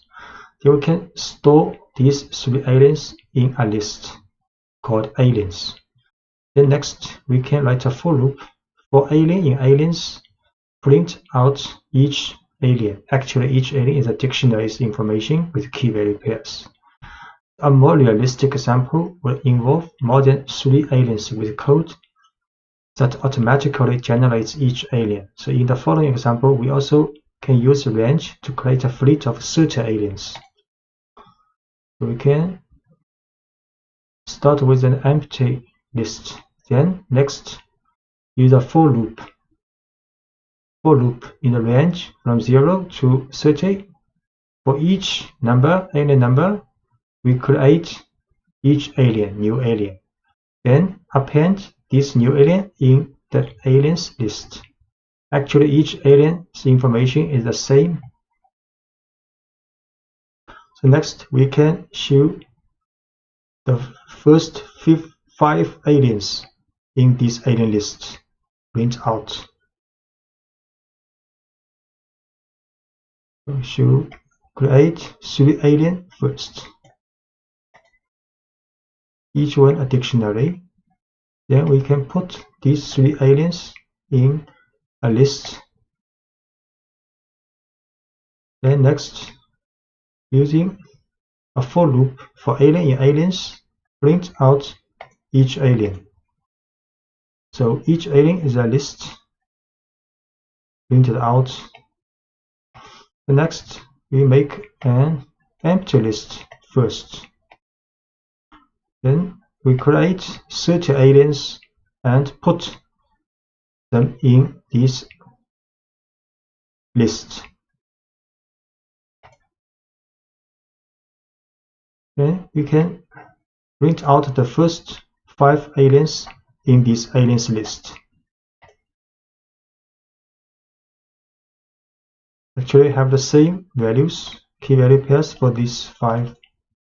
And we can also print the length of aliens, how many aliens in this list. So the total number of aliens is 30. So these aliens all have the same characteristics, but Python considers each one a separate object, which allows us to modify each alien individually. So imagine that one aspect of a game has some aliens changing color and moving faster as the game progresses. For example, to change the first 3 aliens to yellow, median speed aliens was 10 points each. We can do this. We write a for loop for the first 3 alien in this list. Then the if test, if alien's color is green, then we change it to yellow, and change the speed to medium, and change the alien's point to 10. So we can set alien's color speed point to this value if alien's color is green in the first 3 aliens.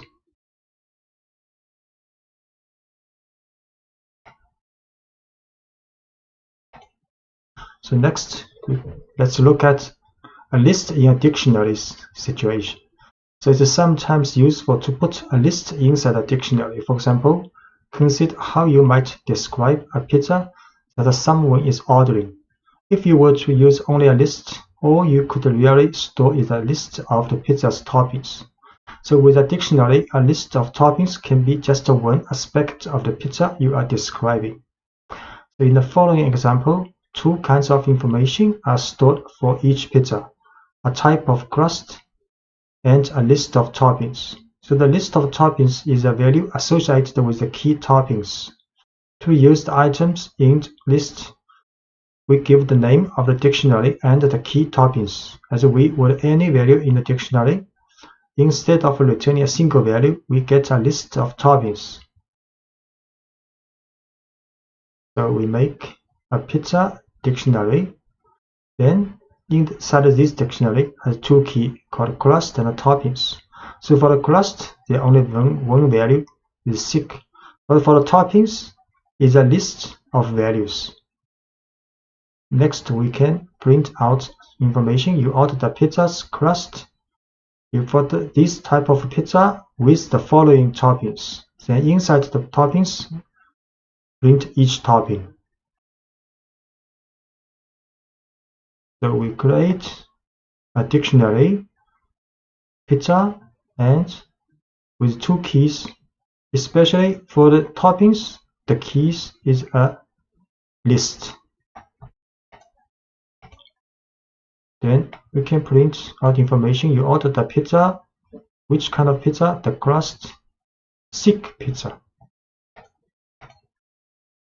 You order the thick crust pizza with the following toppings. Then a loop for topping in pizza toppings. So pizza toppings will get this list because this list is the value of the key toppings.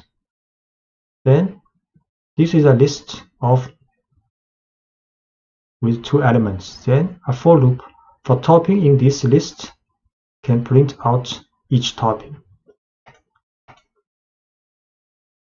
So each topping are printed out.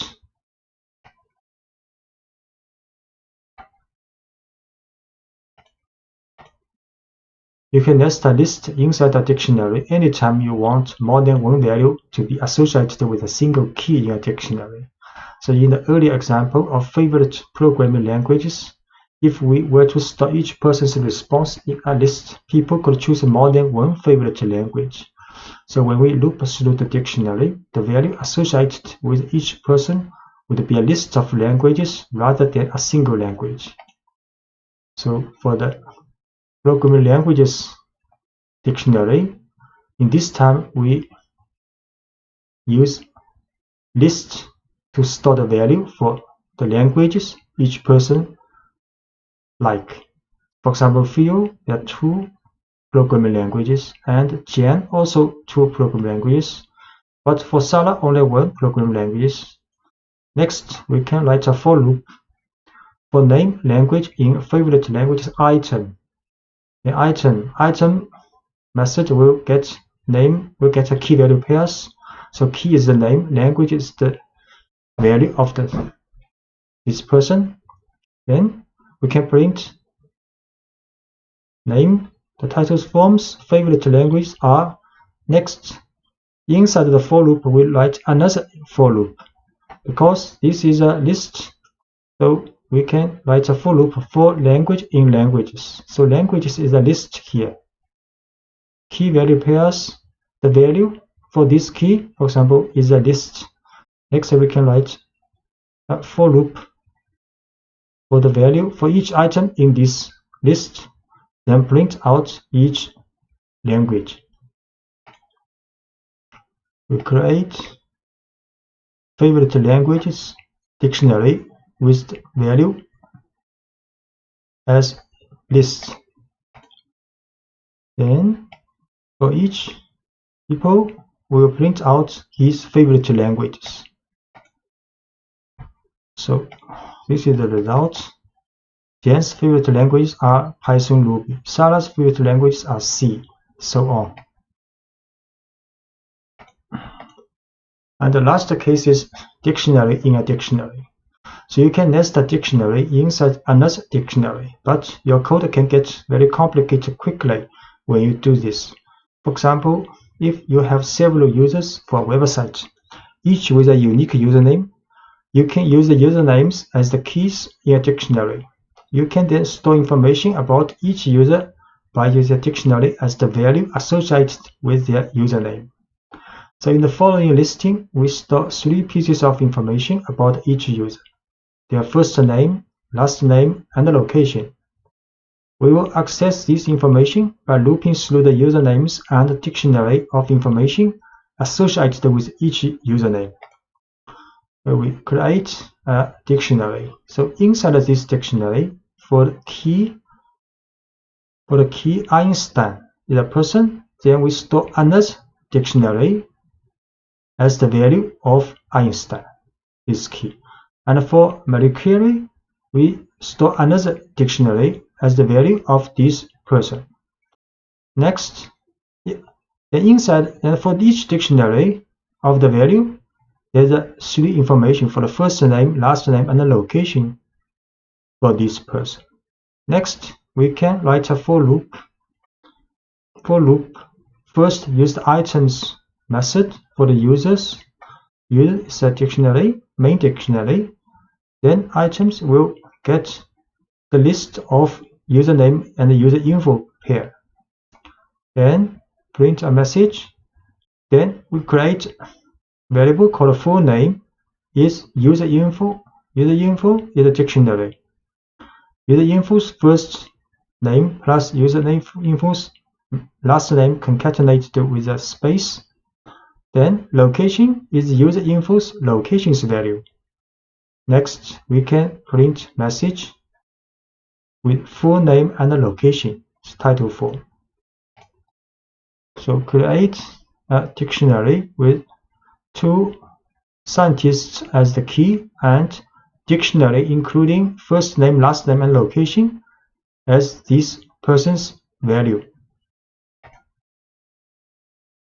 Next, run a for loop which extracts the information of the key is the username and the user info is a dictionary from user's items method. Then print out information of username, then create a full name with the concatenation of the user info's first name and the last name, as well as the location information, then print out. So the result is username Einstein, then full name Albert Einstein, location Princeton, and similarly for username Marie Curie. In this lecture, you will learn how to accept the user input in Python, so your program can then work with it. When your program needs a name, you will be able to prompt the user for a name. When your program needs a list of names, you will be able to prompt the user for a series of names. To do this, you will use the input function. How the input function works? The input function pauses your program and waits for the user to enter some text. Once Python receives the user's input, it will store it in a variable to make it convenient for you to work with. For example, we can use input function, and this is a prompt to the user. User will see this prompt to tell me something, and I will repeat it back to you. Then, after the user has input the text of something, then this was stored in the message variable. Next, we can print out this message. For example, we can try this. The user will see this, tell me something, and I will repeat it back to you. I try, for example, hello everyone. Then this information has been stored in the message. Next, we can print out this message. Hello everyone. So the input function takes one argument, the prompt or instructions that we want to display to the user so they know what to do. In this example, when Python runs the first line, the user sees the prompt, tell me something, and I will repeat it back to you. The program waits while the user enters their response and continues after the user presses enter. And the response is stored in the variable message. Then print message displays the input back to the user. And when you run input in Spider, sometimes comes with internal problem with this function. One way to solve this problem is to upgrade the Spider to version 5.3.0 using command and Anaconda prompt. So you can start Anaconda prompt in Windows Start menu, activate your environment. You have create an environment called NumPython, for example. Then you activate this NumPython environment, use conda activate NumPython. Then you can install Spider with the version 5.3.0 using this command pip install spider equals 0 double equal. After it is successfully finished, then check if the version of Spider is 5.3.0. You can use conda list Spider will show this information. Then you start Spider from Windows. You start menu Anaconda. So writing clear prompts. Each time you use the input information, you should include a clear, easy-to-follow prompt that tells the user exactly what kind of information you are looking for. Any statement that tells the user where to end should work. For example, add a space at the end of your prompt after the colon in the preceding example to separate the prompt from the user's response and to make it clear to your user where to end their text. So for example, you can set the prompt to input as please enter name here with a space.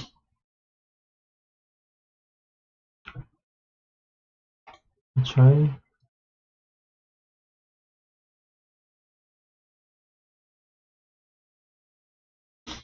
And build a multi-line string for the prompt. Sometimes you will want to write a prompt that's longer than one line. For example, you can store your prompt in a variable and pass that variable to the input function.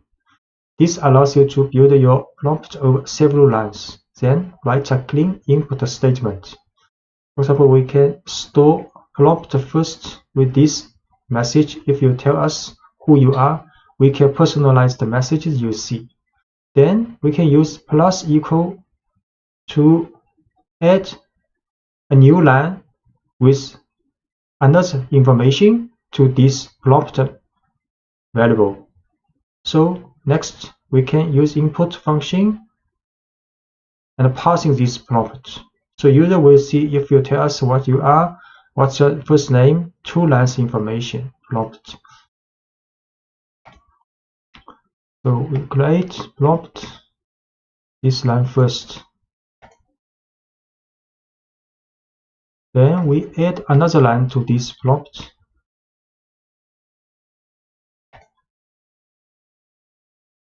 Then we use input and with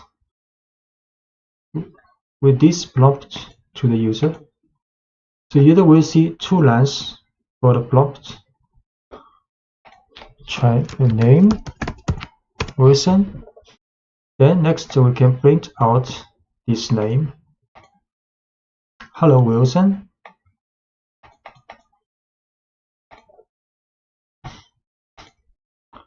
Using int to accept a numerical input. So when you use the input function and the user inputs a number, Python interprets it as a string. If all you want to do is print the input, this works well. But if you try to use input as a number, you have to use the int function, which tells Python to treat the input as a numerical value. The int function converts a string representation of a number to a numerical representation as shown here. So user will see this prompt, how old are you? So if, for example, if he inputs 21, then the age will store this 21, but this value is a string. So next, you can use int function to change this string value to a numerical variable. Then we can use some numerical comparison. For example, if his age is older than 18. We try it. How old are you in inches?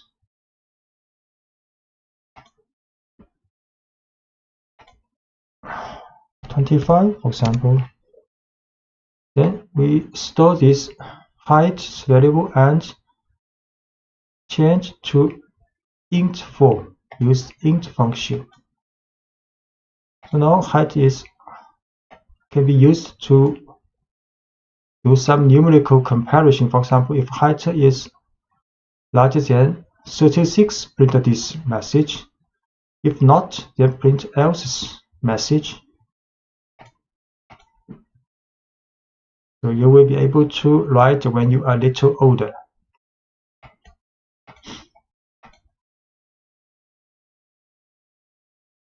Yeah, this is the code what we have used.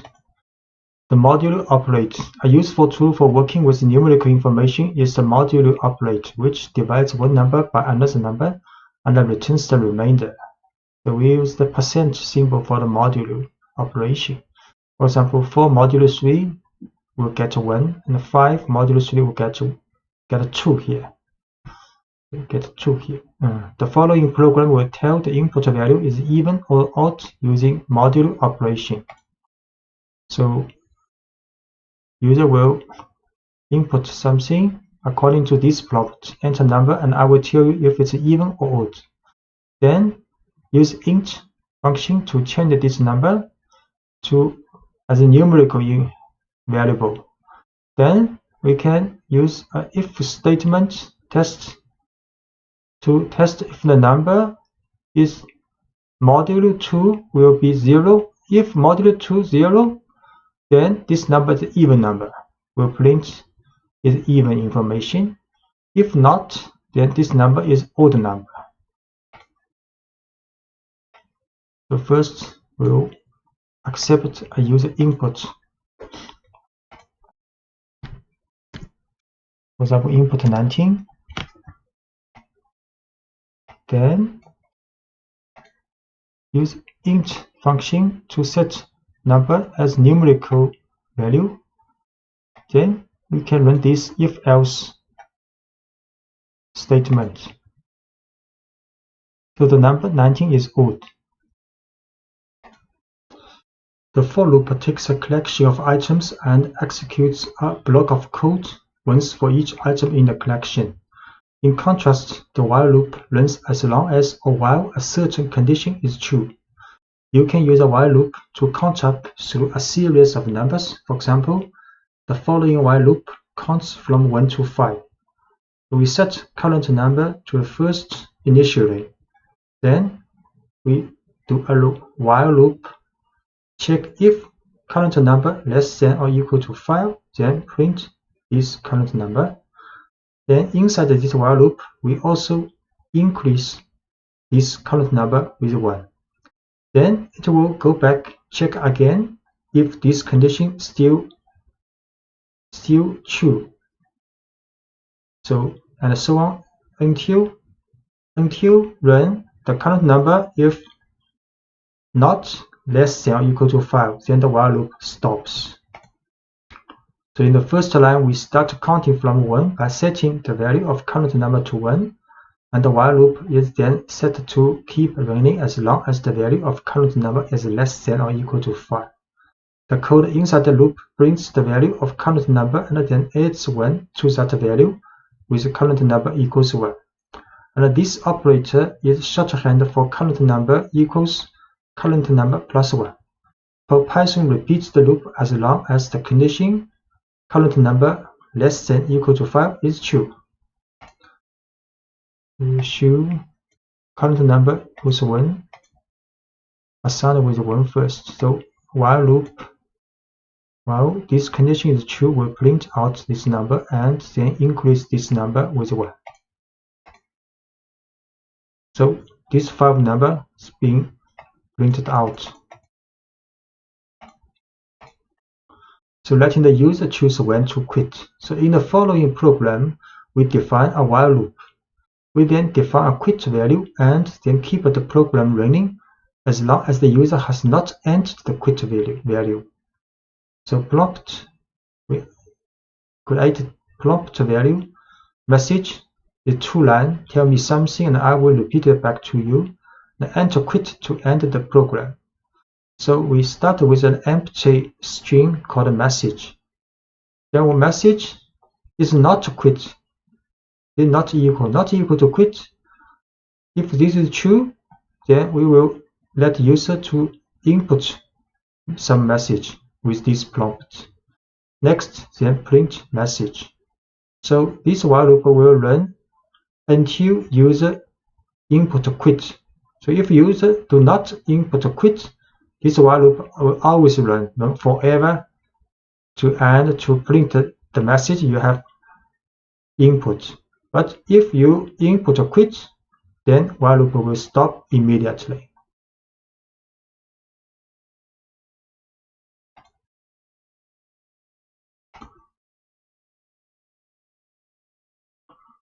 So we create this prompt variable, then create empty message, then run this while loop and let the user to input this message and print out this message. Try hello. So print out hello has been printed out. Okay. Everyone print out. So now we input a quit. So quit print out and while loop stopped.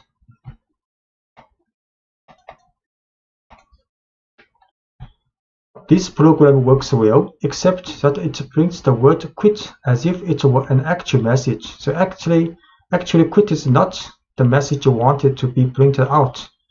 A simple if test fixes this. This is same 2-line prompt and same for start with an empty message. Then inside the while loop, we can get the input from the user. Then we will test if this message not equal to quit, then we can print this message. So if this message is quit, we will not print out this message.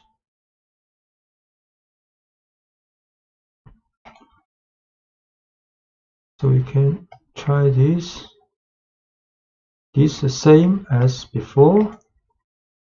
Then the while loop has been changed with adding an if statement. If the message is not quit, then we print out this message. Then hello. Then hello is printed out. Everyone printed out. But we input a quit, the message not printed out, and while loop also stopped. Using a flag. So in the previous example, we had the program perform certain tasks while a given condition was true. But what about more complicated programs in which many different events could cause the program to stop running? So if many possible events might occur to stop the program, trying to test all these conditions in one while statement becomes complicated and difficult.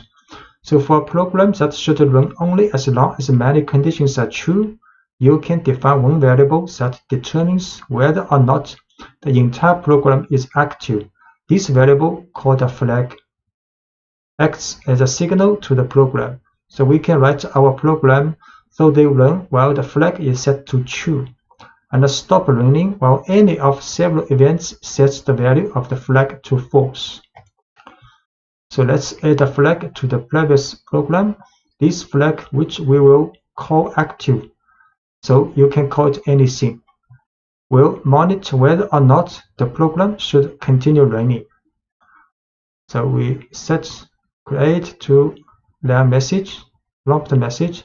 Then we create a variable called active is true. Next, we will run a while loop. Start with while active. So while active means if the active's value is true, then while active will be true. If the active's value is not true, so while active will not be true. So the while loop starts with while active. So the message, user will input a message. So if the message equals quit, then we'll set active to false. If the message is not quit, then we will print this message, then run while loop again. Until user input quit, we will set active to false, then while loop will stop. We create this prompt message, then set a flag variable active to true first. Then run a while loop. While active, then user can input a message and Python will check if the message is quit. If quit, then while loop stopped, and active, because active set to false, then loop will stop. If it is not quit, then we'll print out this message and back to the while loop check again. So we run. Hello everyone, then quit is stopped, while loop stopped. Using break to exit a loop. To exit a while loop immediately without running any remaining code in the loop. So regardless of the results of any conditional test, you can use the break statement. The break statement directs the flow of your program. You can use it to control which lines of code are executed and which aren't. So the program only executes code that you want it to when you want it to. For example, consider a program that asks the user about places they have visited. So we can stop the while loop in this program by calling break as soon as the user enters the quit value. So this is 2 lines message. Prompt the user to tell a city they have visited and can enter quit if they are finished. So a while loop with while true start. So while true is always true if nothing else happened. So while true is always true. Then prompt the user to input a city. So next is if test. If the city is quit, then break. Then while loop stopped. If the city is not quit, then a message I'd love to go to this city are printed out. The loop that starts with while true will run forever unless it reaches a break statement. You can use the break statement in any of Python's loop. For example, you could use break to quit a for loop also, that's working through a list or a dictionary. So we'll show this code. First, create this prompt message variable. Then we will run this while loop. So user will see this prompt, enter city to New York. Then the message I'd love to go to New York printed out. Next I will input London. Then I'd love to go to London. Then here now I have put input quit.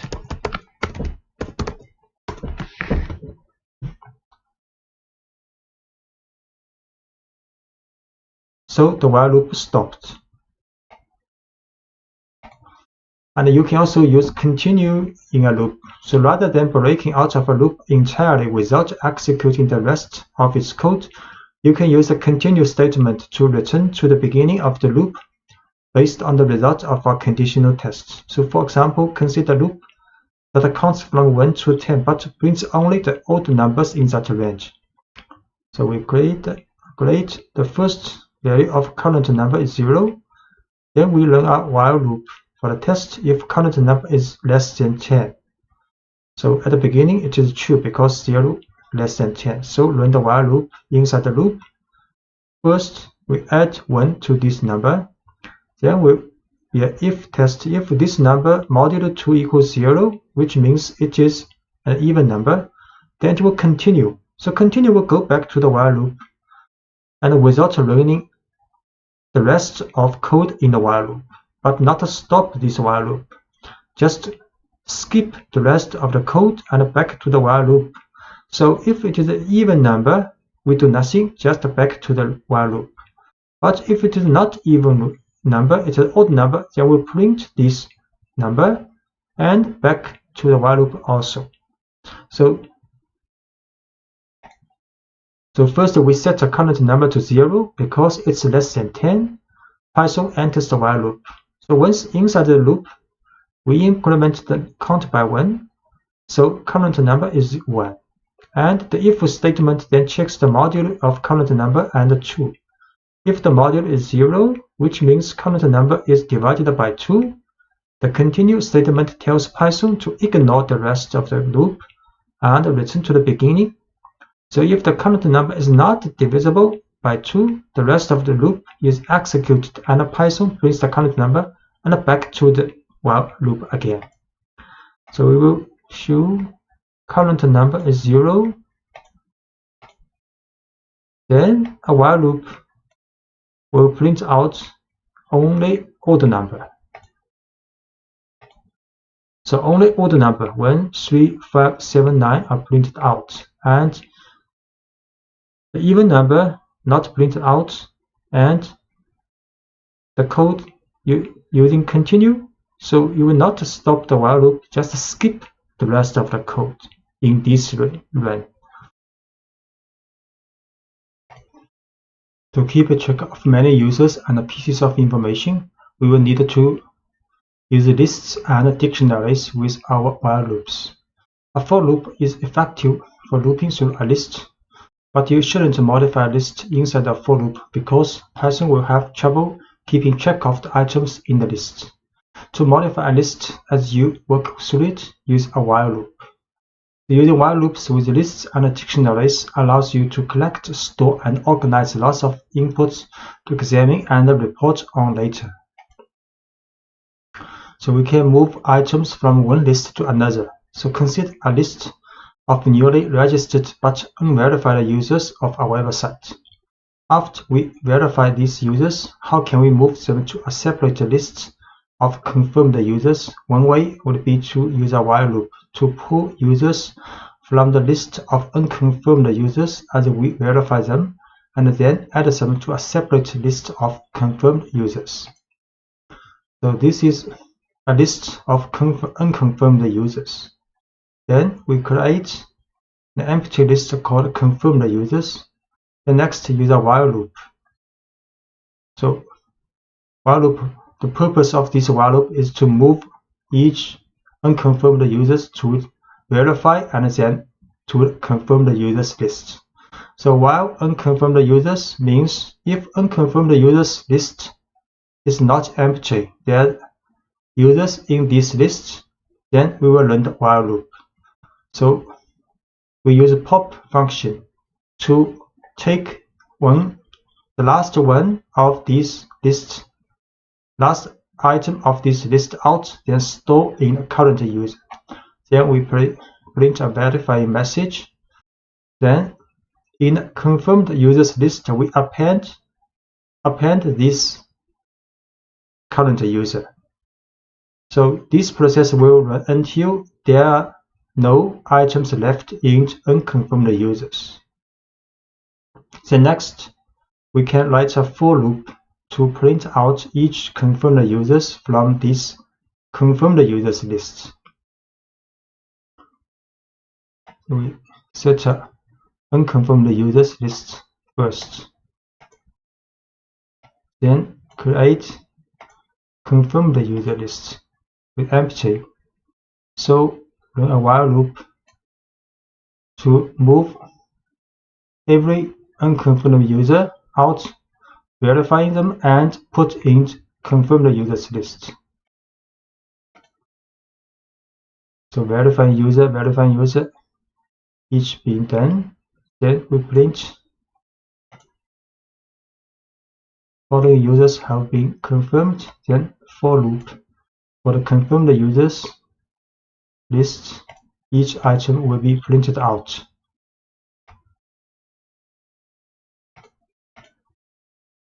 And you can remove all instances of specific values from a list. The remove function will remove the instance that appeared only once in the list. But what if you want to remove all instances of a value from a list? Say you have a list of pets with the value cat repeated several times. To remove all instances of that value, you can run a while loop until cat is no longer in the list. So this is a list with pets. The cat occurs 3 times here. Then we can write a while loop. So while cat in pets, then we will remove cat. So while cat in cat means while cat exists in this list, it still have cats list exists in this list, then we'll remove this cat. So until there are no cat in these pets, then the while loop will be finished. So we create these pet lists and print cat, cat, cat. Then a while loop will remove each one cat in the list, and we print pets again. There are no cats now in the list. So filling a dictionary with user input. So you can prompt for as much input as you need in each pass through a while loop. So let's make a pooling program in which each pass through the loop prompts for the participant's name and the response. We can store the data we gather in a dictionary.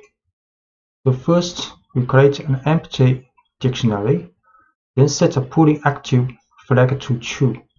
So while pooling active, then user will see prompt what is your name. Then the response is input and user input name to name variable. Similarly, user will input the mountains information for the response variable. Then for the dictionary, this dictionary created here, we add key value pairs for name, the person, and its response, the value of this mountain. Then repeat is another input for user to enter. The prompt is would you like to let another person respond? So if the user does not enter no, then process will be continue, and the user can do back to the while loop, and the user can input again the name and the information for the response with mountains, then add another key value pairs in dictionary. So this process will until user enter no in the repeat input. If the user enter repeat input with no, then pooling active flag will be false. So back to the while loop, pooling active will not be successful, then the while loop is stopped. So next, then we can print out information from this dictionary with the function items and get name response pairs, each name response pairs, and print it out in this message. So we set this empty dictionary first, then while loop,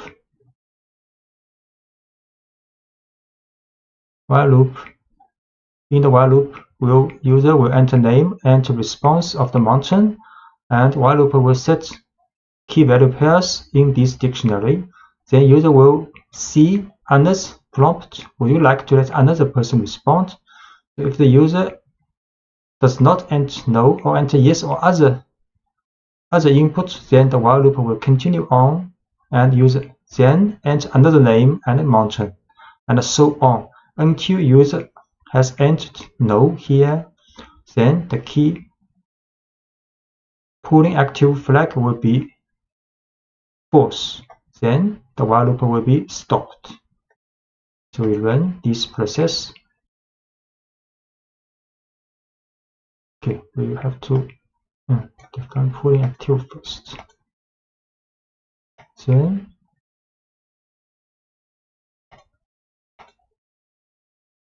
what's your name? Wilson.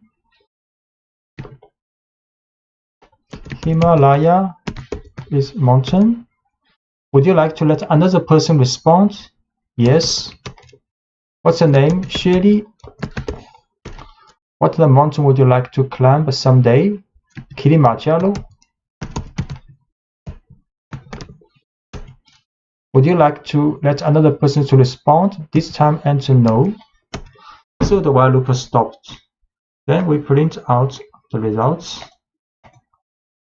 Pulling results, and for name items, a for loop to get out all the key value pairs in this dictionary, and print out all information. Wilson would like to climb Himalaya, and Shirley would like to climb Kilimanjaro.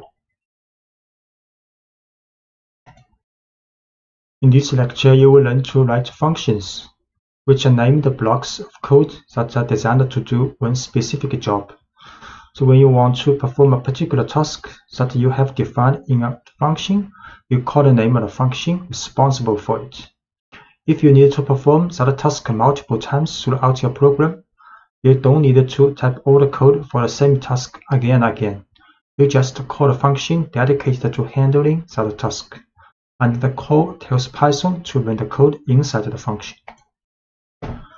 So we define a simple function.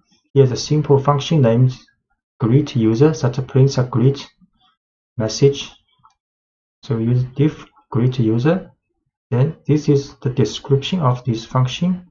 Use triple quotes. Then inside the function, print a message hello. Then we can call this function just write greet user.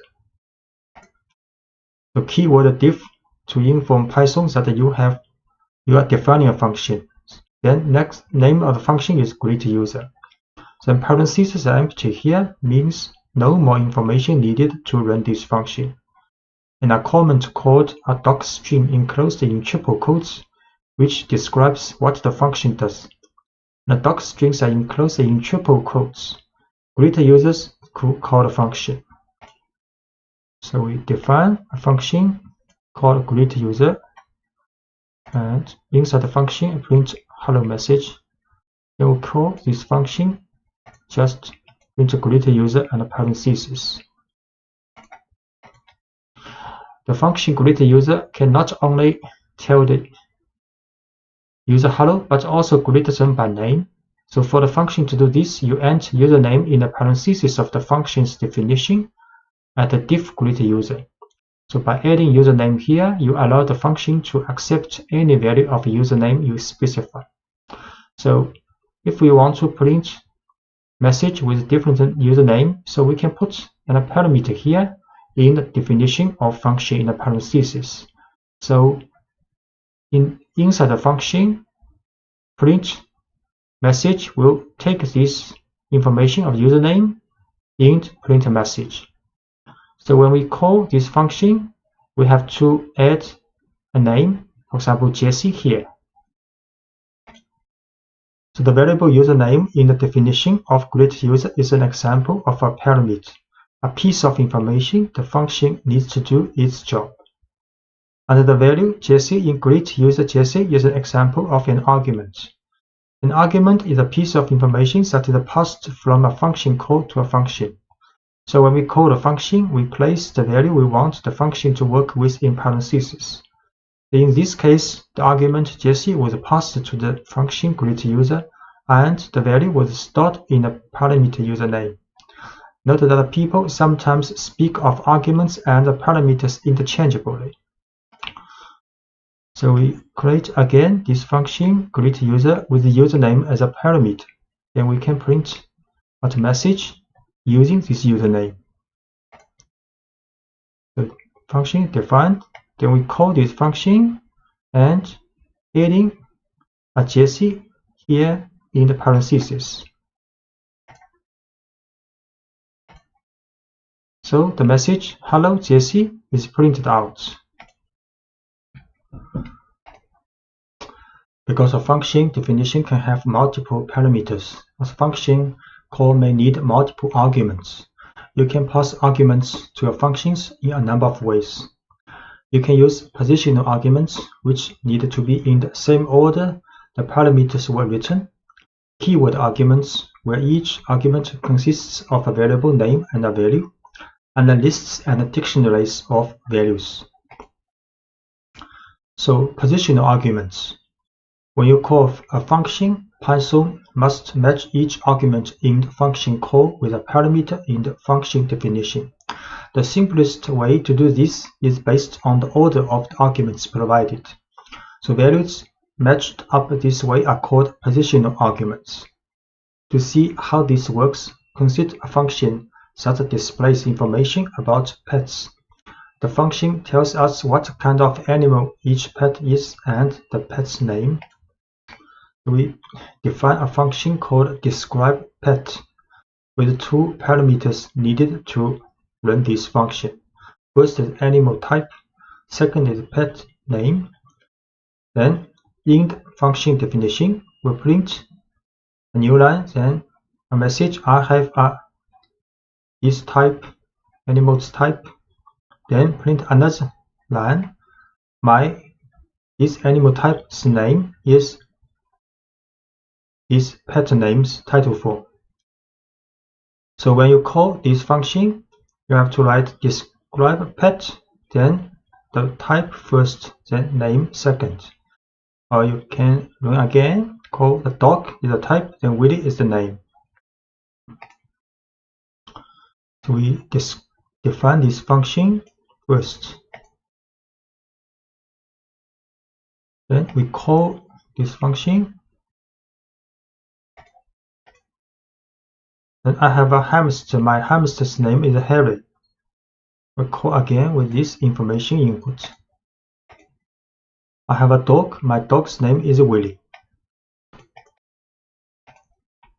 So order matters in positional arguments. You can get unexpected results if you mix up the order of the arguments your function call when using positional arguments.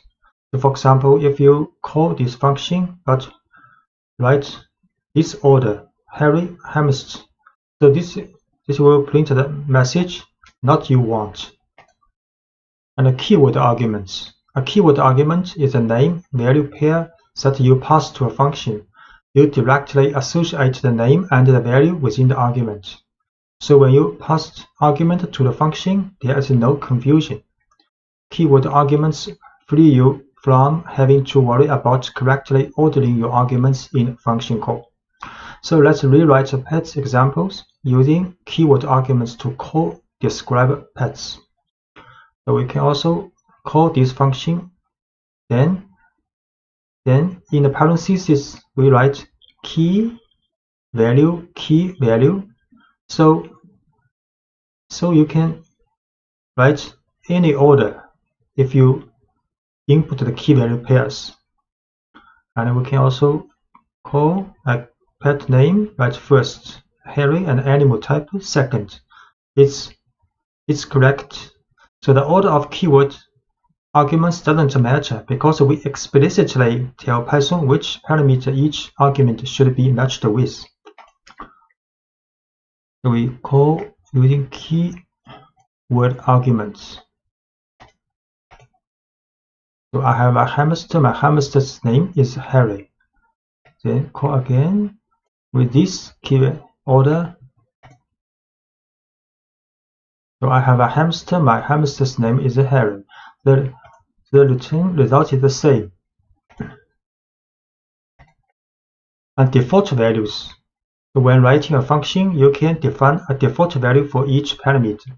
If an argument for a parameter is provided in a function call, Python uses the argument value. If not, it uses the parameter's default value.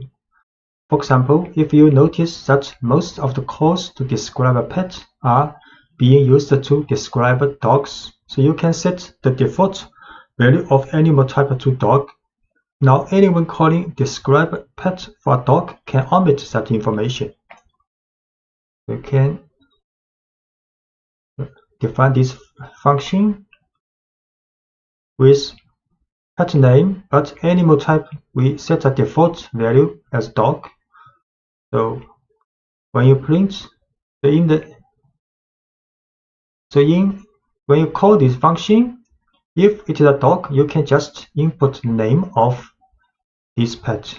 You need not input a dog, but the function definition with the default value have to be put after the argument parameter without default name, without default value. So dog, because the default value for animal type is dog, so we have to put this parameter in the end in the function definition. So when we call this function, we can also write pet name Willy. So in both calling without animal type in the input, so the function will assume that animal type is dog. So we create this function with the default value with dog for the animal type. Then call this.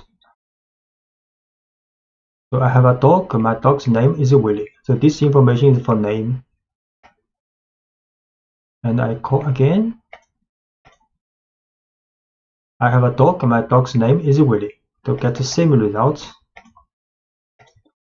Note that the order of the parameters in the function definition had to be changed because the default value makes it unnecessary to specify a type of animal as an argument.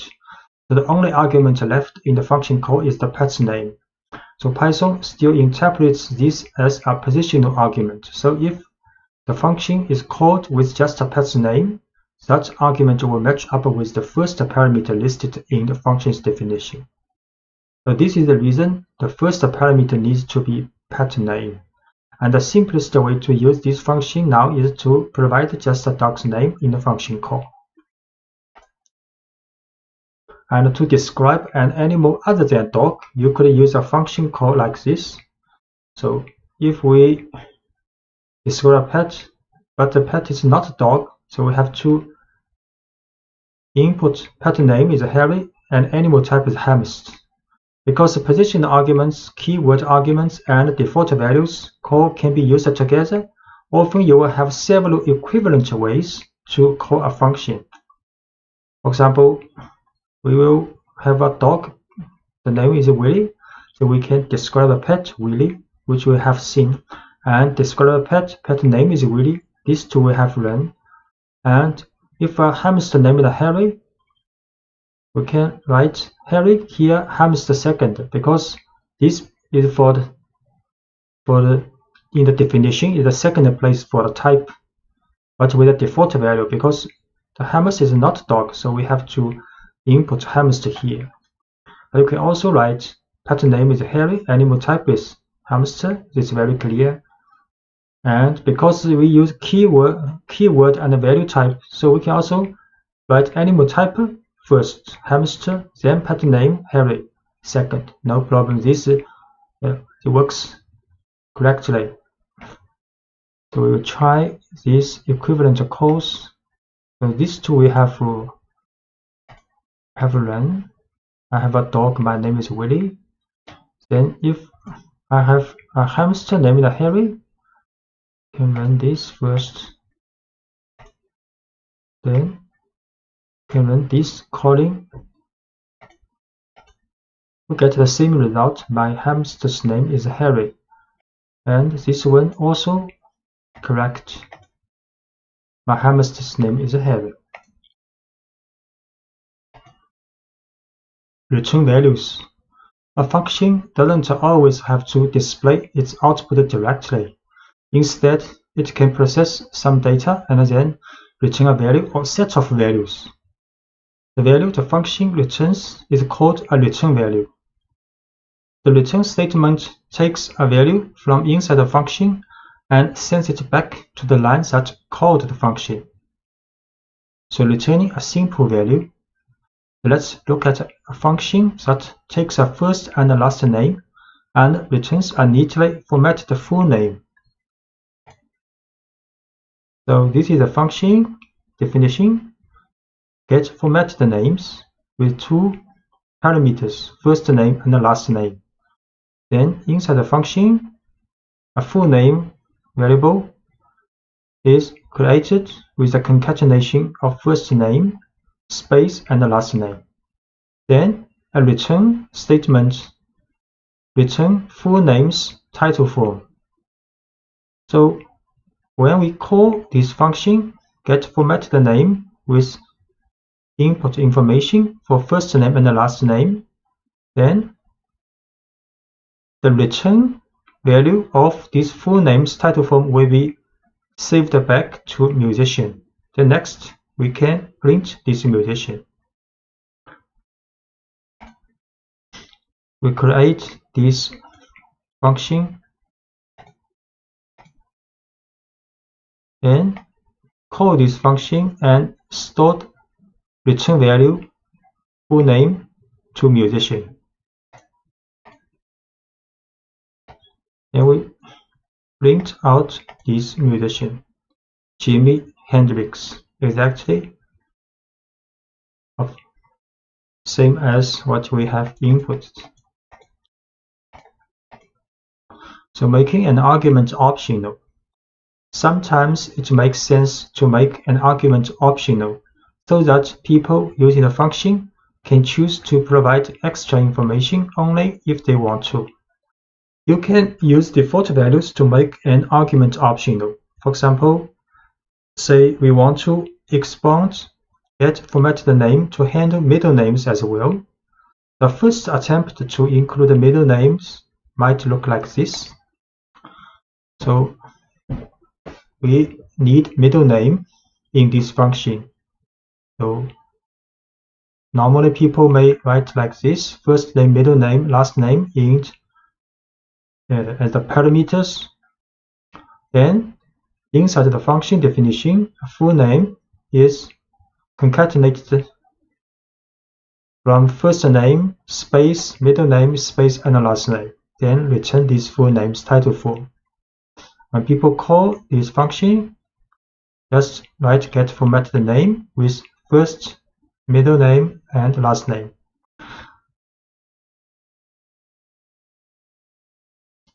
So we try this function definition and call this function with first name, middle name, and last name.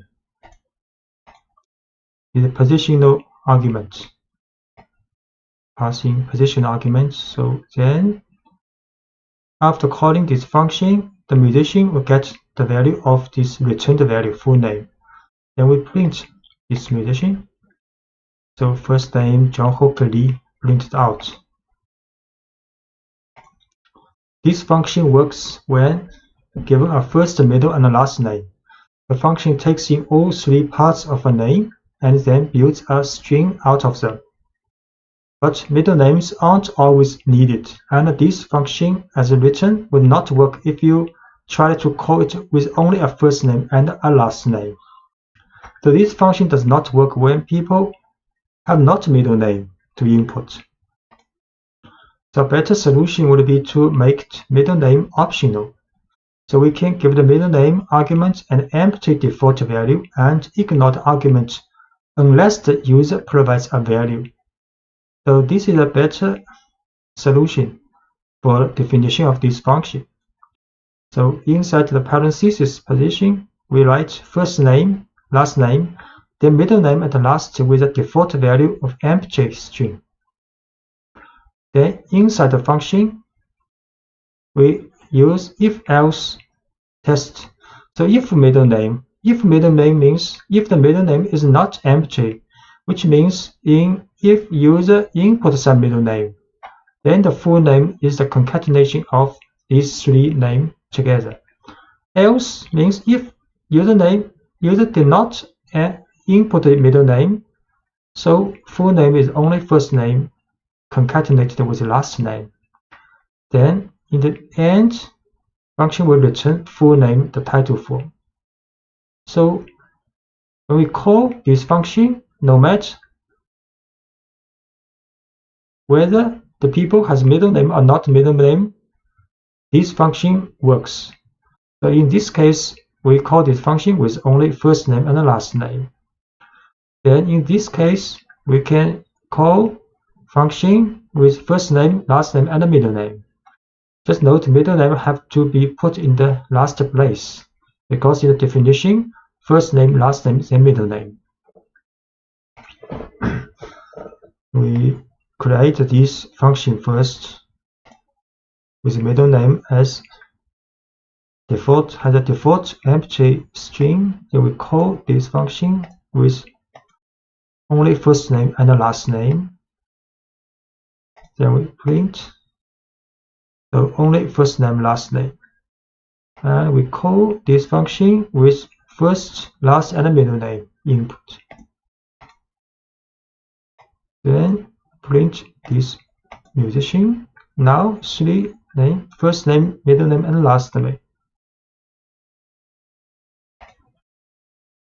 A function can return any kind of value you need it to, including more complicated data structures like lists and dictionaries. For example, the following function takes in parts of a name and returns a dictionary representing a person. We define a function called buildPerson. Information in parameters are first name, last name. So the person is a dictionary created in the function. And for this dictionary, there are two key value pairs.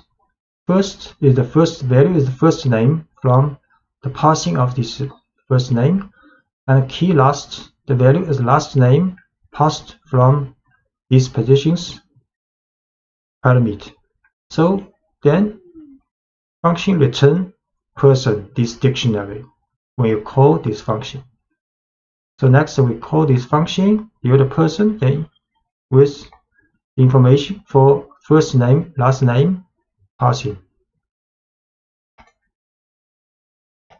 We create this function with a return a dictionary of a person. Then we call this function and with passing first name and the last name,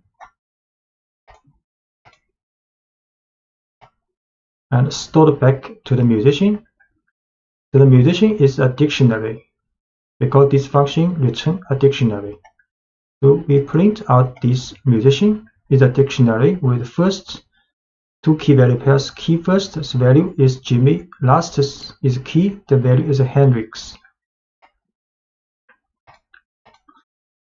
And you can easily extend this function to accept optional values like a middle name, an age, an occupation, or any other information you want to store about a person.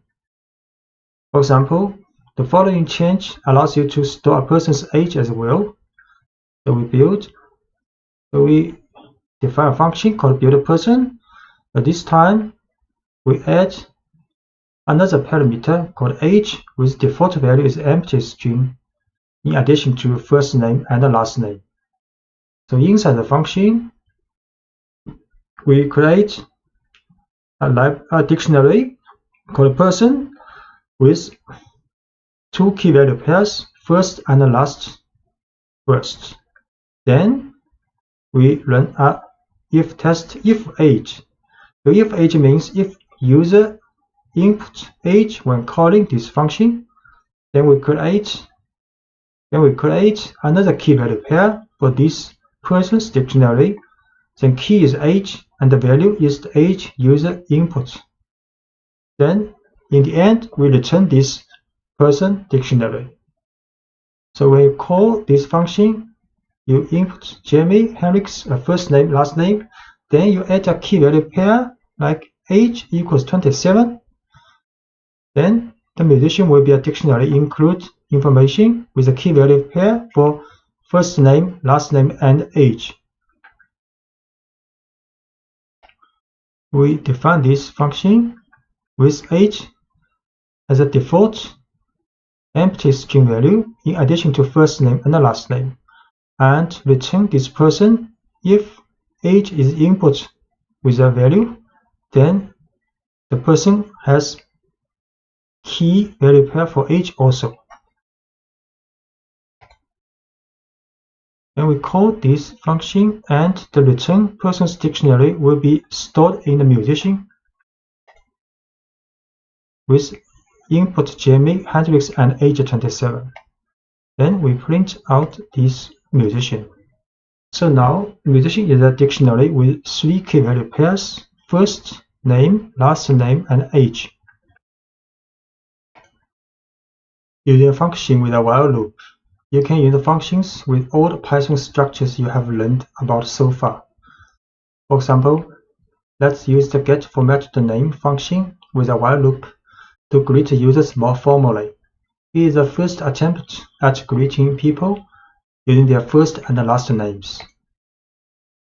So you can define a function with 2 parameters, first name, last name. Then inside the function, create variable called full name with the concatenation of first name, space, and the last name. Then return these full names title form. Then we write a while loop. So while true, it will be always true if nothing happens. So in the while loop, print message for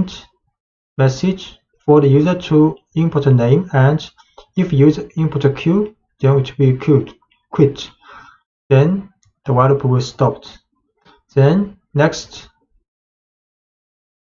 create 2 variable called fName, get the information of the first name, and lName get information of last name user input. Then format the name, calling this getFormatTheName function, and store the return value of full name to format the name. Then print message including this format name. In the previous example, we use a simple version of getFormatTheName that doesn't involve middle name. And the while loop asks the user to enter their name, and we prompt for their first and last name separately. But there is one problem with this while loop. We haven't defined a quit condition, and the while loop will be run infinitely. We want the user to be able to quit as easily as possible, so each prompt should offer a way to quit. The break statement offers a straightforward way to exit the loop at either prompt. In the following example, we add a message that informs the user how to quit, and then we break out of the loop if the user enters the quit value at either prompt. So the program will continue greeting people until someone enters Q for either name.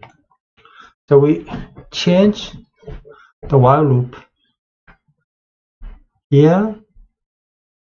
After user see the input for the first name, after user input, there will be a if conditional test.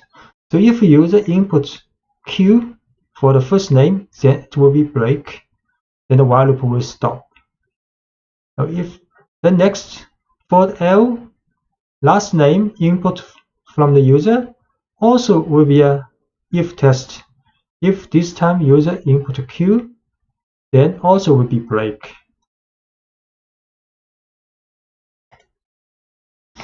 We try to use this.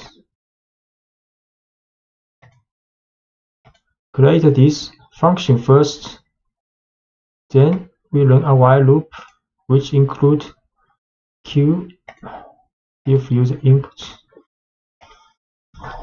So first name Wilson, last name Shirley, Then hello Wilson Shelley. Then first name James, last name Wilson. Then print it out. Then we input Q, and the while loop stopped. Passing a list to function. You will often find it useful to pass a list to a function, whether it is a list of names, numbers, or more complex objects, such as dictionaries.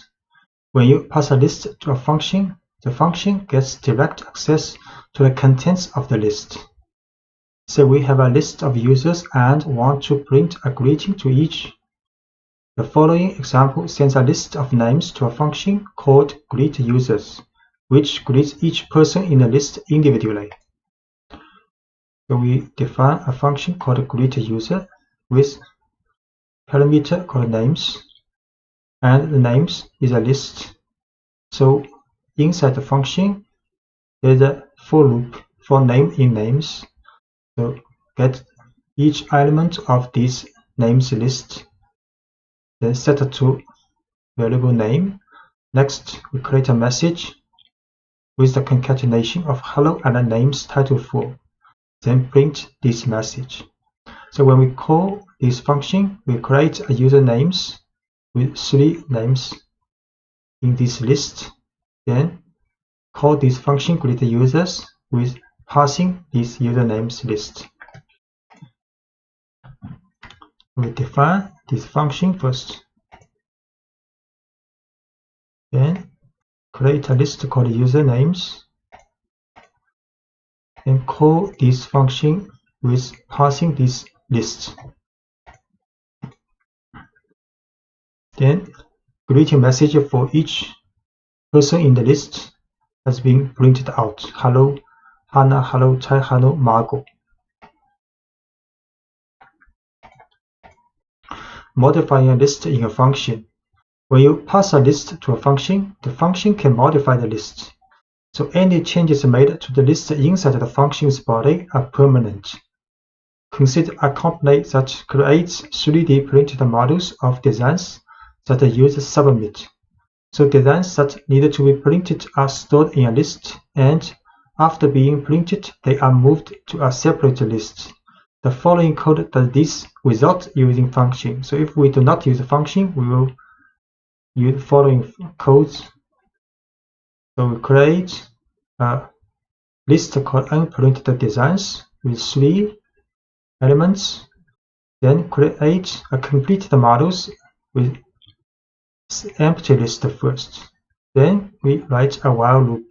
So while unprinted designs, if there's any element left in unprinted designs, then we pop out this element, the last element in this list, then set to current design. Then we print a message, so printing model, printing this current design now. Then we append this current design to this completed models list we created here. So when the while loop runs until unprinted design is empty, because we pop it out empty. So then the while loop are finished and all items have been moved from the unprinted design to the completed models. So next we can print out this information for each completed model in the completed models list.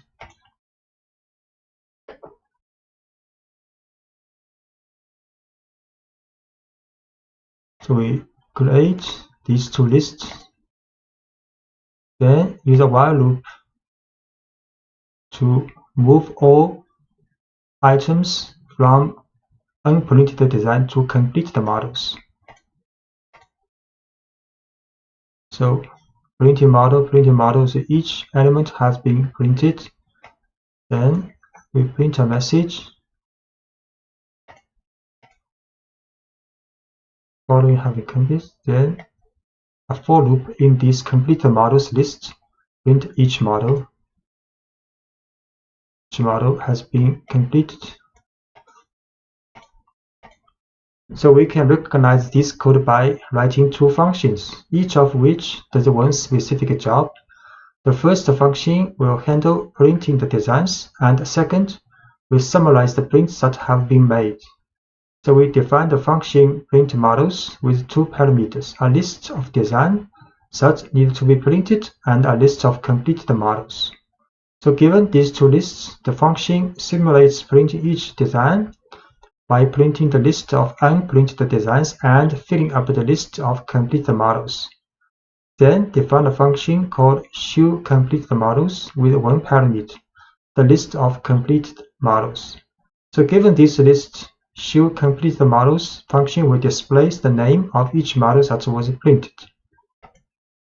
So this is the code. So we first define a function called printModels. So there are two parameters, unprinted designs and completed models. Both are lists. Then inside the function is a while loop, very similar to the while loop we see in the previous pages. Then the current design is the pop value from the unprinted designs if unprinted design is not empty. Then we print a message, we print this current design now. Then we append this current design to the completed models list. The next, another function called showCompleteModels with one list as parameter, completed models. So we print a message, then for completed models, each completed model in completed models list will print this model. So when we call this function, we first define two lists. One is unprinted designs with 3 elements. One is completed models with empty value, initial empty value. Then we call printModels function with unprinted design and completed models as input to the parameter. Then we call showCompleteModels with completed models as input. So we run first define these two functions called printModels and showCompleteModels.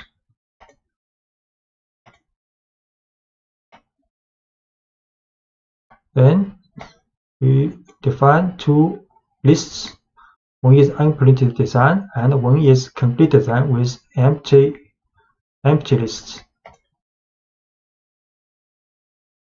Then we first call printModels with input as unprinted design and completed models as parameter input. So 3 models has been printed. Then we show the printed models. So the completed models now has 3 elements, and if we run show the unprinted design again, it is empty now. So which means for the calling this function, printModel calling this line, we input two lists, and both have been changed. So for the unprinted designs, it's empty now, and for the completed models, it's now full of 3 completed models. So passing lists to the function will be changed. And preventing a function from modifying a list. So sometimes you want to prevent a function from modifying a list. For example, say that you start with a list of unprinted design and write. In this case, you can address this issue by passing the function a copy of the list, not the original. So any changes the function makes to the list will affect only the copy, leaving the original list intact. So you can send a copy of a list to a function like this. So if we call this function again, we can use the bracket colon. This is a copy of this list. So this list will not be changed after running the function. The slash notation makes a copy of the list to send to the function. If we did not want to empty the list of unprinted designs in previous example, we could call printModels like this. So printModel unprinted design with a colon. So this list will not be empty after we have called the model. We try this. So these two lines are the same as before. We create two lists. One is unprinted design and one is empty design. Empty for the complete models at first.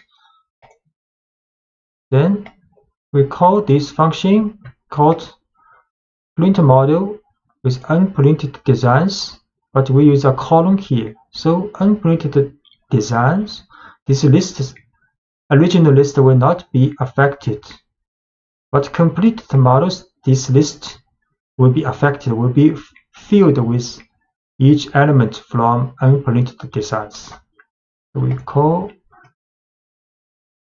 then we call again for the show completed models.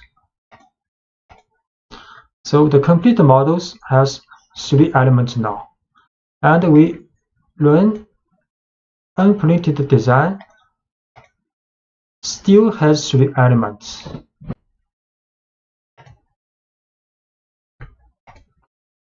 Passing an arbitrary number of arguments to function. Sometimes you want to know ahead of time how many arguments a function needs to accept. Fortunately, Python allows a function to collect an arbitrary number of arguments from the calling statement. For example, consider a function that builds a pizza. It needs to accept a number of toppings, but you can't know ahead of time how many toppings a person will want. The function in the following example has one parameter, asterisk toppings, but this parameter collects as many arguments as the calling line provides. So we define a function called makePizza with the parameter asterisk toppings. Then we print these toppings. And when we call this function makePizza, we can input one argument pepperoni, or we can input with 3 or many more arguments when we calling this function. So the asterisk in the parameter name toppings tells Python to make an empty tuple called toppings and pack whatever values it receives into this tuple. So in these 2 cases, pepperoni or mushrooms, green peppers, extra cheese will be stored in these star toppings, and this asterisk toppings will be a tuple, will be used in the function.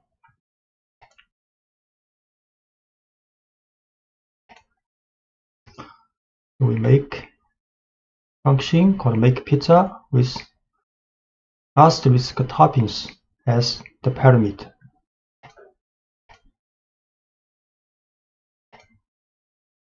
Then we call this function, this time with only one item, pepperoni, as the argument for this parameter.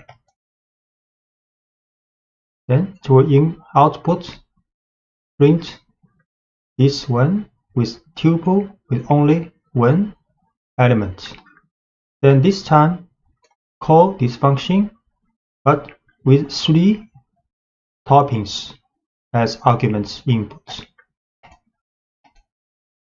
Then Python will print out a tuple with 3 elements.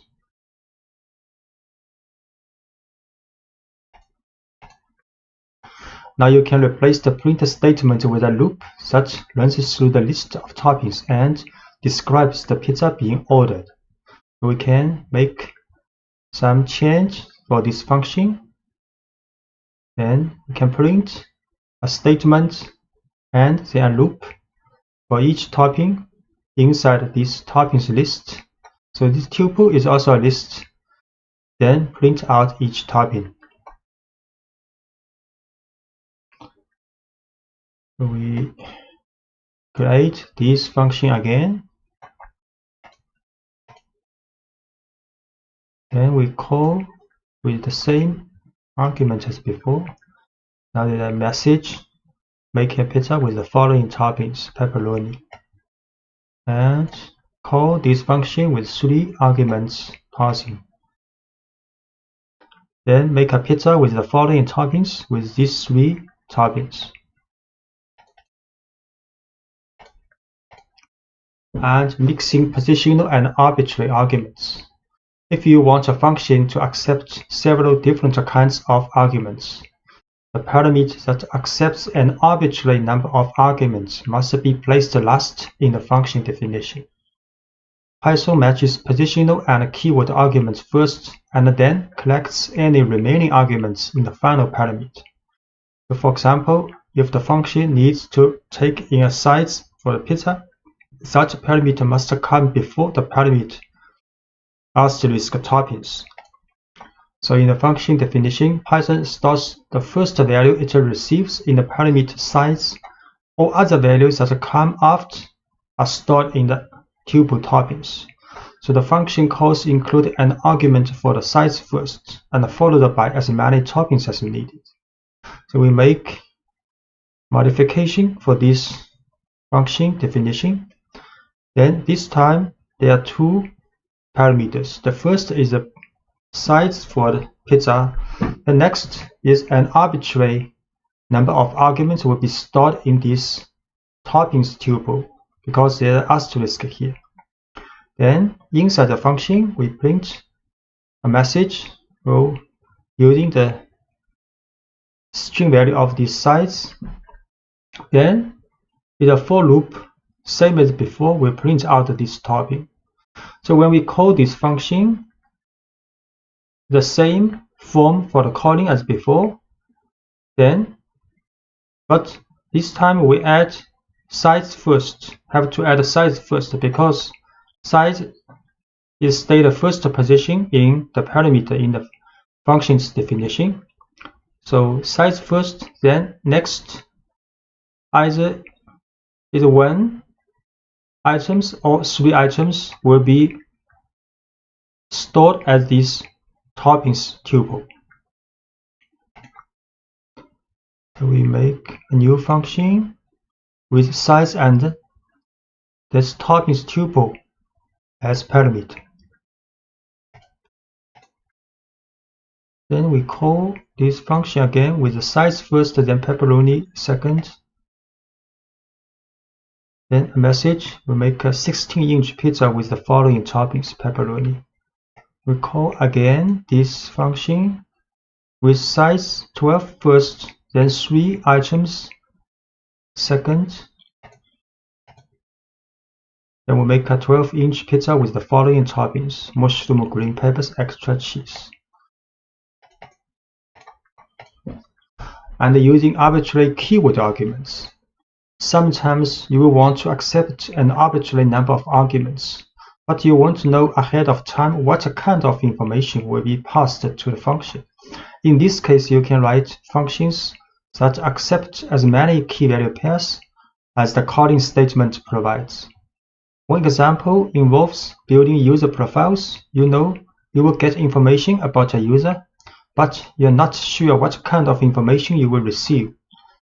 The function build profile in the following example always takes in a first and a last name, but it accepts an arbitrary number of keyword arguments as well.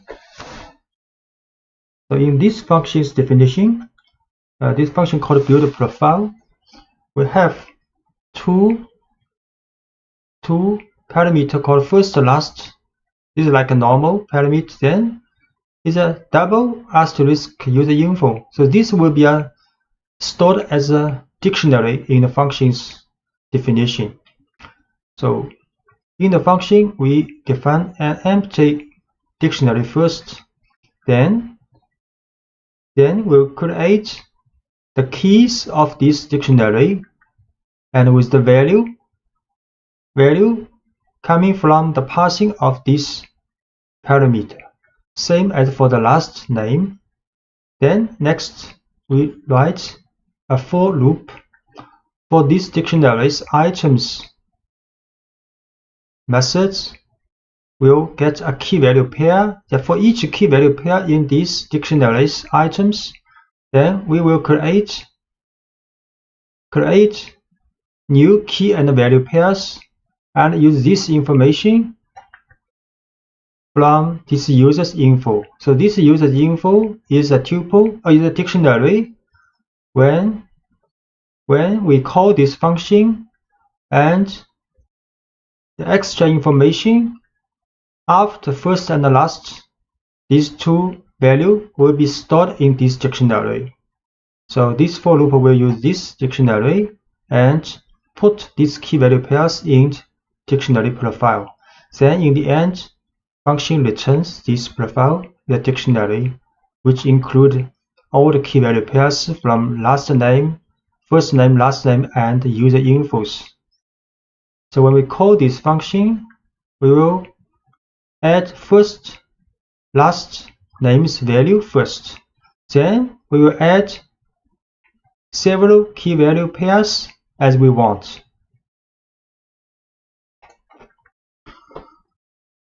So we create this function with first, last, then a dictionary as parameter.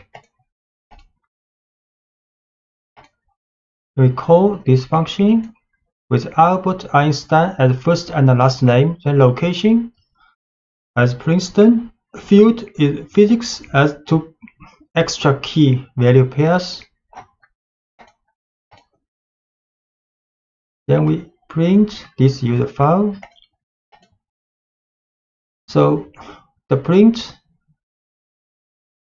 result will be a dictionary with 4 key value pairs. So first name Albert, last name Einstein, and location Princeton, and field physics. Once you have created a function or a dozen functions, you can go a step further by storing your functions in a separate file called a module, saved into same directory as your current source file, and then importing that module into your main program. An import statement tells Python to make the code in your module available in the currently running program file. So storing your functions in a separate file allows you to hide the details of your program's code and focus on its higher level logic. It also allows you to reuse functions in many different programs. So when you store your functions in separate files, you can share those files with other programs without having to share your entire program. There are several ways to import a module. So importing an entire module. To start importing functions, we first need to create a module. A module is a file ending in .py that contains the code you want to import into your program. So let's make a module file called pizza.py that contains the function make pizza. So this function is written in the file pizza.py in the working directory. So this function is same as the function we made in the previous lectures, with size and these tuple toppings as input parameter. Then print a message with the size of this pizza and print out each topping.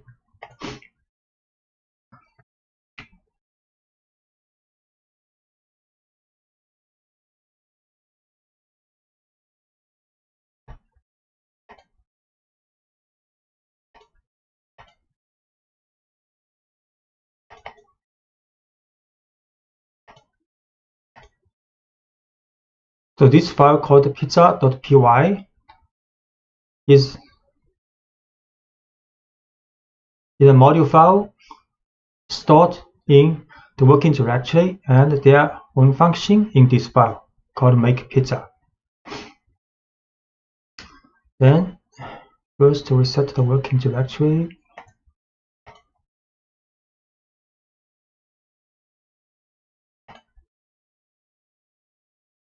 Then we can import the module pizza. We just create it and then make 2 calls to make pizza using the form.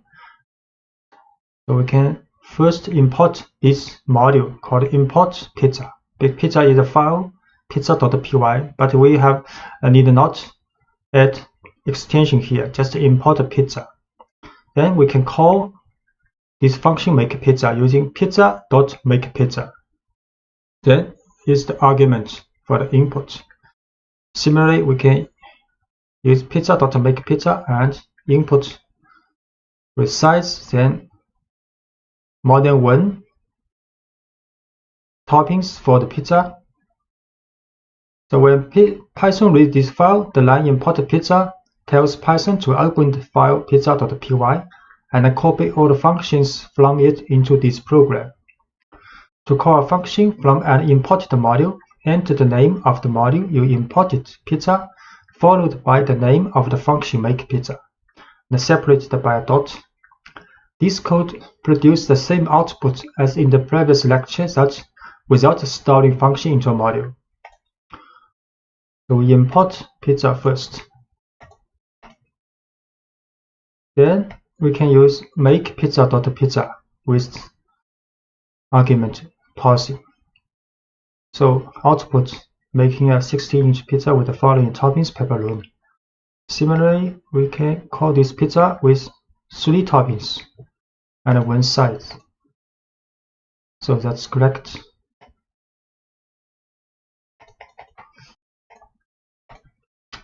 And you can also import specific functions from this import module file. You can also import a specific function from a module.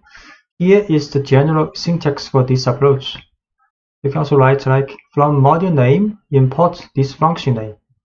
So you can import as many functions as you want from a module by separating each function's name with a comma. So if the module file contains more than 1 function and you want to import these functions, you can write from module name, this file, import the function, first function, second function, third function, and so on.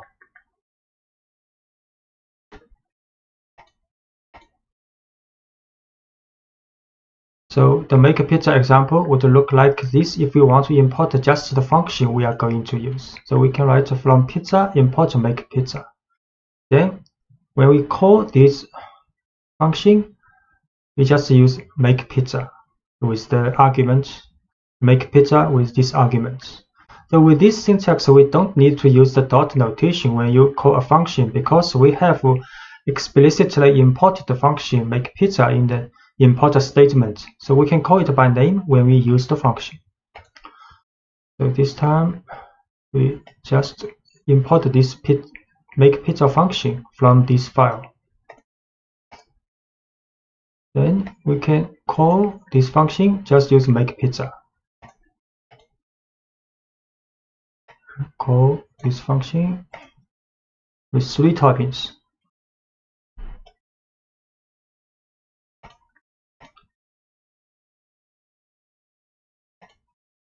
And using s to give a function an alias. So if the name of a function you are importing might conflict with an existing name in your program, or if the function name is long, you can use a short unique alias, an alternate name similar to a nickname for the function.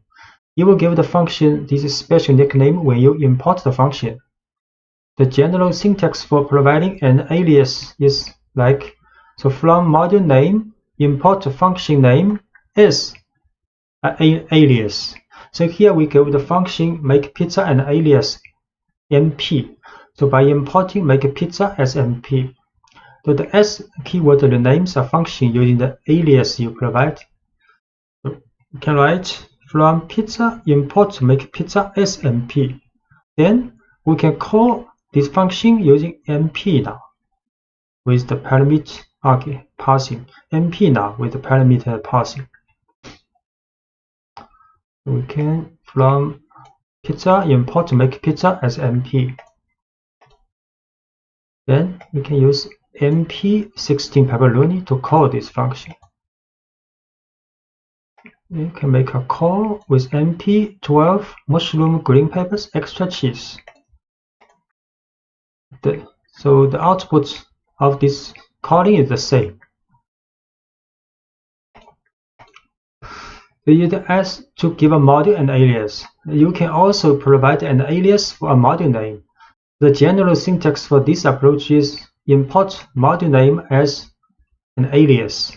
So giving a module a short alias, like p for pizza, allows you to call the module's functions more quickly.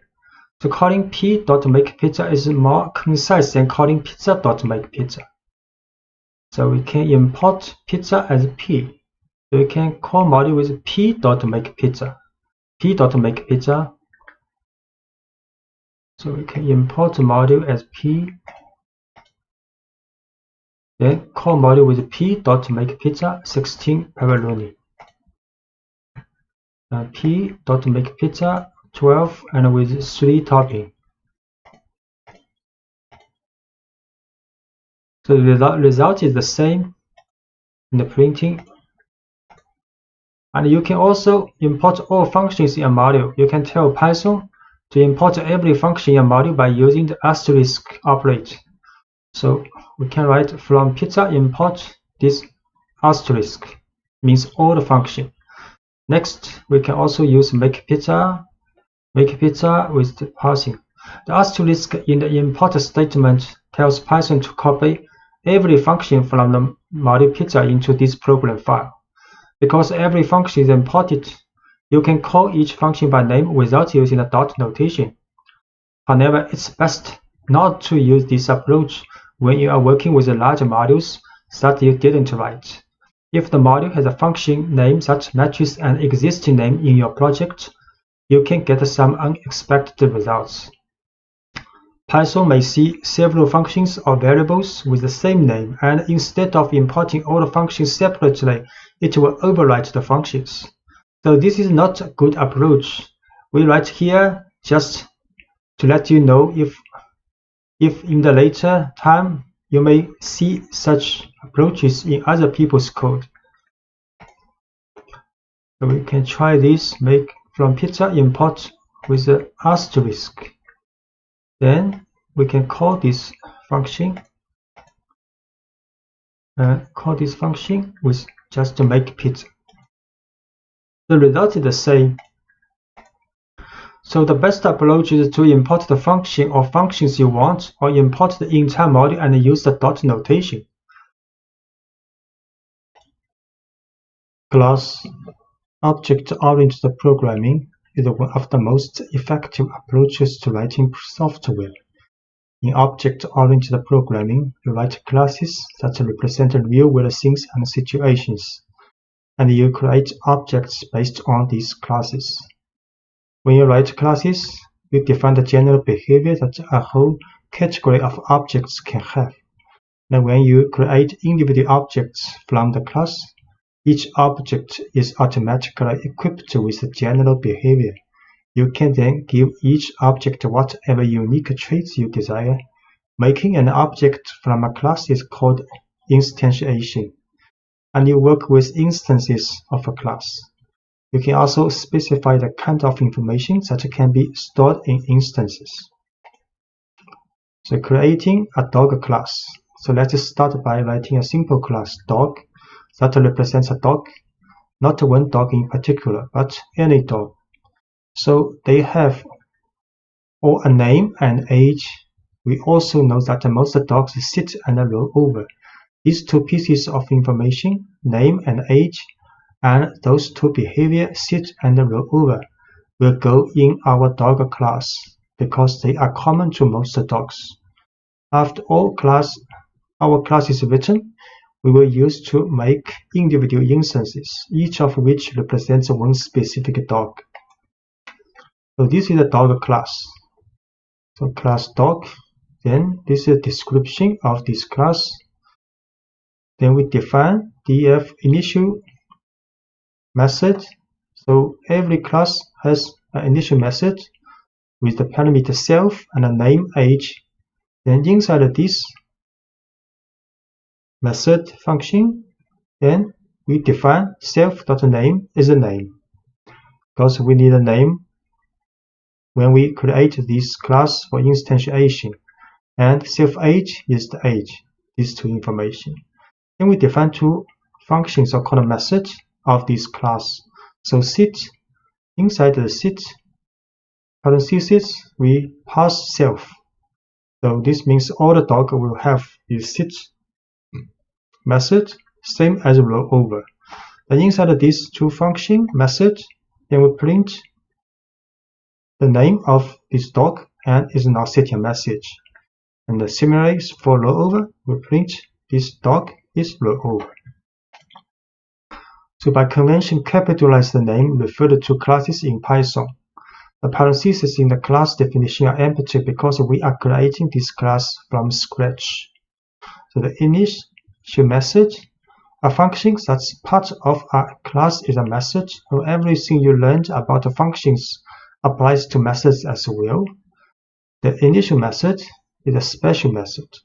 The Python runs automatically whenever we create a new instance based on the dog class. Now, this method has 2 leading underscores and 2 trailing underscores. So there are 2 underscores here and 2 underscores. We define the initial method to have 3 parameters: self, name, and age. The self parameter is required in the method definition, and it must come first before the other parameters. And it must be included in the definition because when Python calls the initial method later to create an instance of dog, the method call will automatically pass the self argument. And every method call associated with a class automatically passes itself, which is a reference to the instance itself. It gives the individual instance access to the attributes and the methods in the class. So when we make an instance of dog, Python will call the initial method from the dog class, and we will pass dog a name and an age as arguments. The self is passed automatically, so we don't need to pass it. Whenever we want to make an instance from the dog class, we will provide the values for only the last 2 parameters, name and age. And the 2 variables defined each have the prefix self. So any variable prefixed with self is available to every method in the class. And we will be able to access these variables to any instance created from the class. So self name equals name takes the value stored in the parameter name and stores it in the variable name, which is then attached to the instance being created. The variables that are accessible through an instance like this are called attributes. And the dog class has 2 other methods, defined sit and rollover, because these methods don't need additional information like a name or age. We just define them to have 1 parameter self. They all be able to sit and roll over. For now, sit and rollover don't do much. They simply print a message saying the dog is sitting or rolling over. So we create a class now.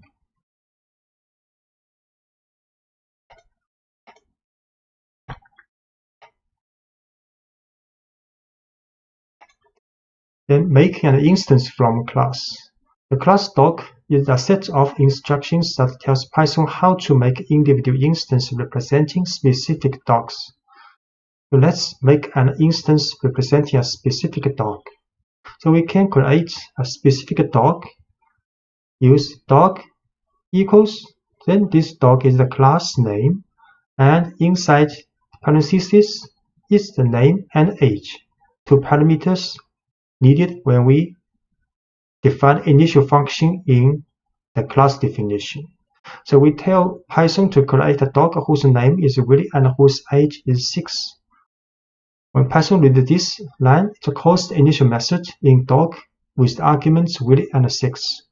The initial method creates an instance representing this particular dog and sets the name and age attributes with the values we provided.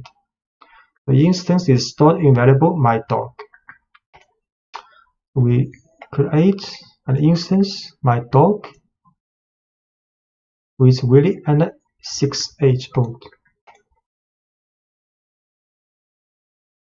And we can create another dog called your dog, name is Lucy and 3 years old. Then we can access attributes. To access the attributes of an instance, you use dot notation. So we can get the name and age of my dog using myDog.name and myDog.age. For example, we can print a message using myDogs.names title4. and print a message of my dog .8 years old. Can print a message. So my dog's name is Willie. Then print message using the attribute of age. My dog is 6 years old. And we can also print your dogs. Your dog's name is Lucy. And print using your dog's age attribute. Your dog is 3 years old.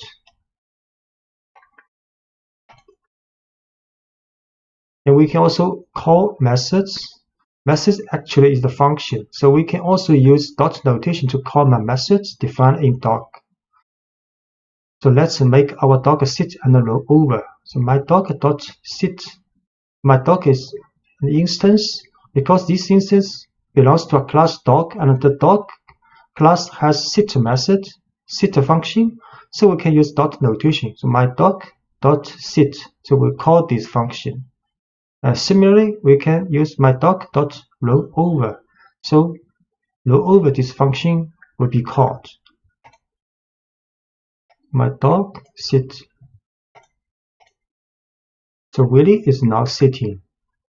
My dog dot roll over. So Willie is now rolling over. And your dog can also sit. Lucy is now sitting. Of course, your dog can also roll over.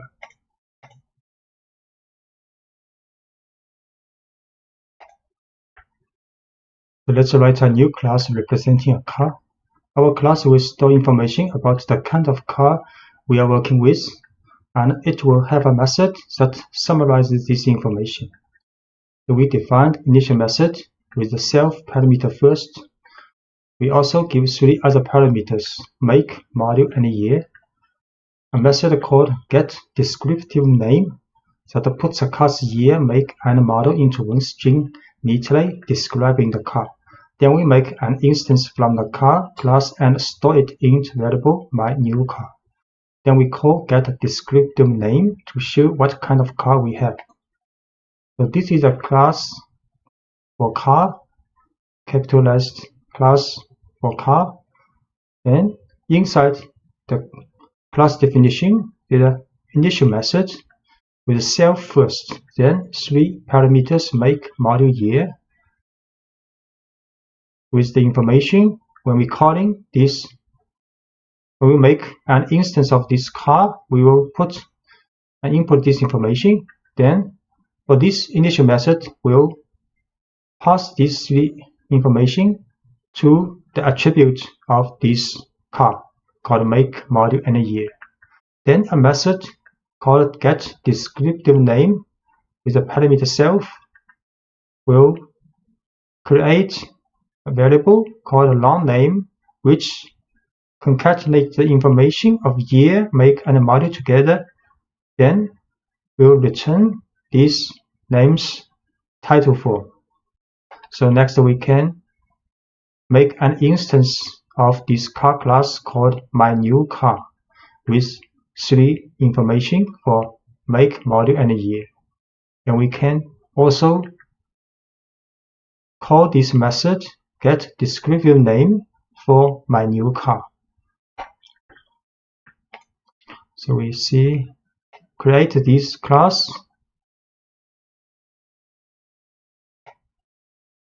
Okay, we can wait. There are lots of other methods.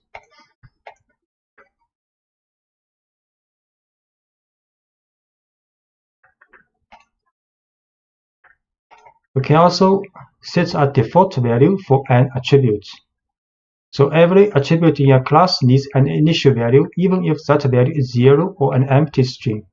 So in some cases, such as when setting a default value, if you do this for an attribute, you don't have to include a parameter for that attribute.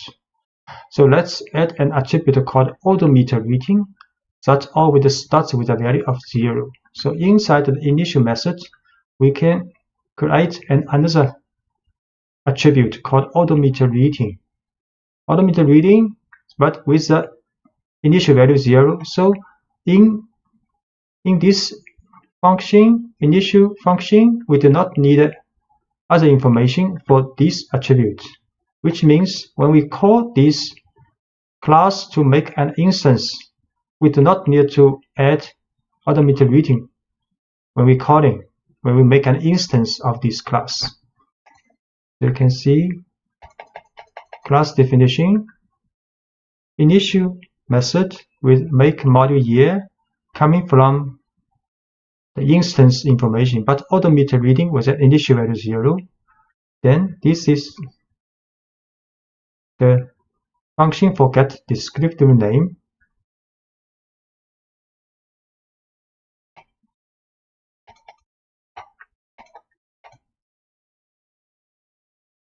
Then we will also add a method called read automate that help us read each class automate.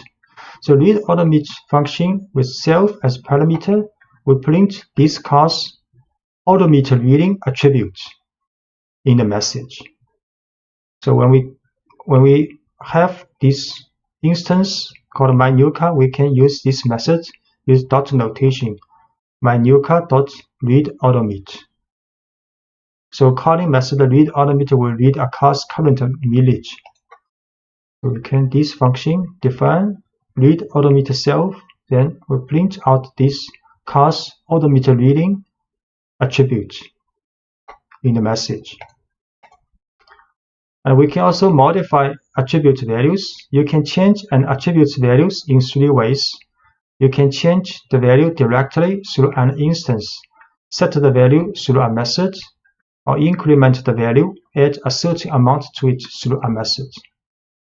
So modifying an attribute's value directly, the simplest way to modify the value of an attribute is to access the attribute directly through the dot notation of an instance.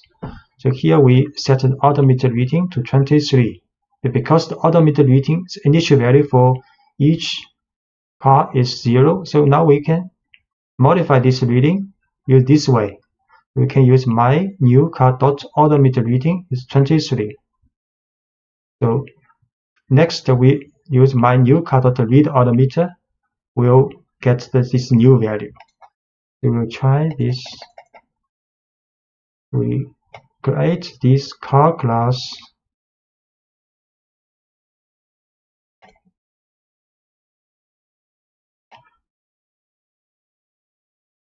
Then create an instance of this car with all the A4 and 2016 year. Then we can print descriptive names information. This method is dot notation. The dot notation for this car's information. Then we can read automate. So initial value is 0, so this car has 0 miles on it. And we can also make automated reading, modify the automated reading directly using dot notation. So we can read automated reading again now. So this car has 23,500 miles now.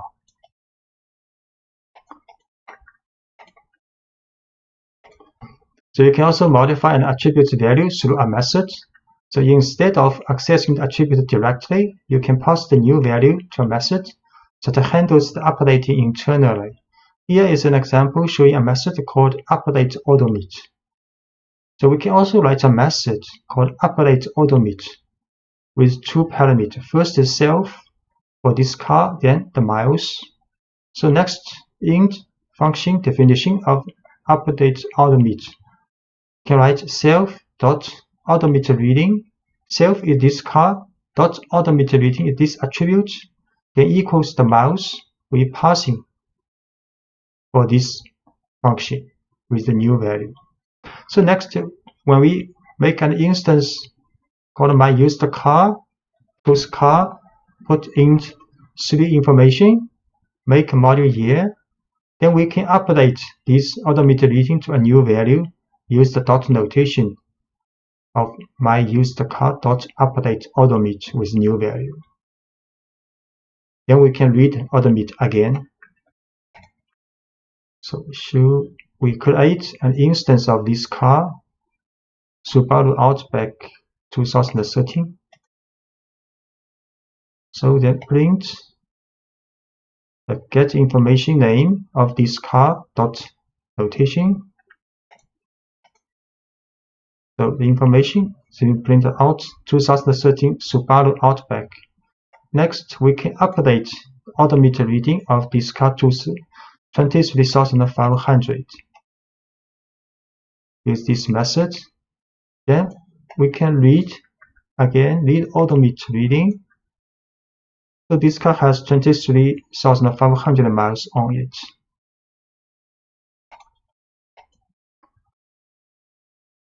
So we can extend the method update odometer to do additional work.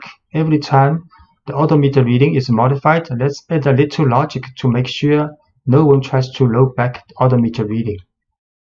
So we can define update odometer self miles with inside the function with if statement. So if miles larger than the current odometer reading, then we assign these new miles to the odometer reading. So if this conditional test is not true, which means the miles is less than the current odometer reading, we will not assign these new miles to the odometer reading. We will print a message: you cannot load back an odometer.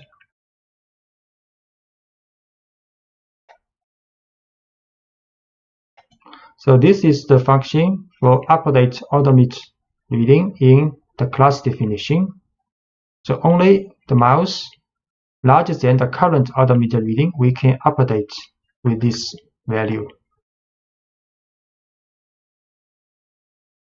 So for example, when we try my used car dot update odometer with 20,000,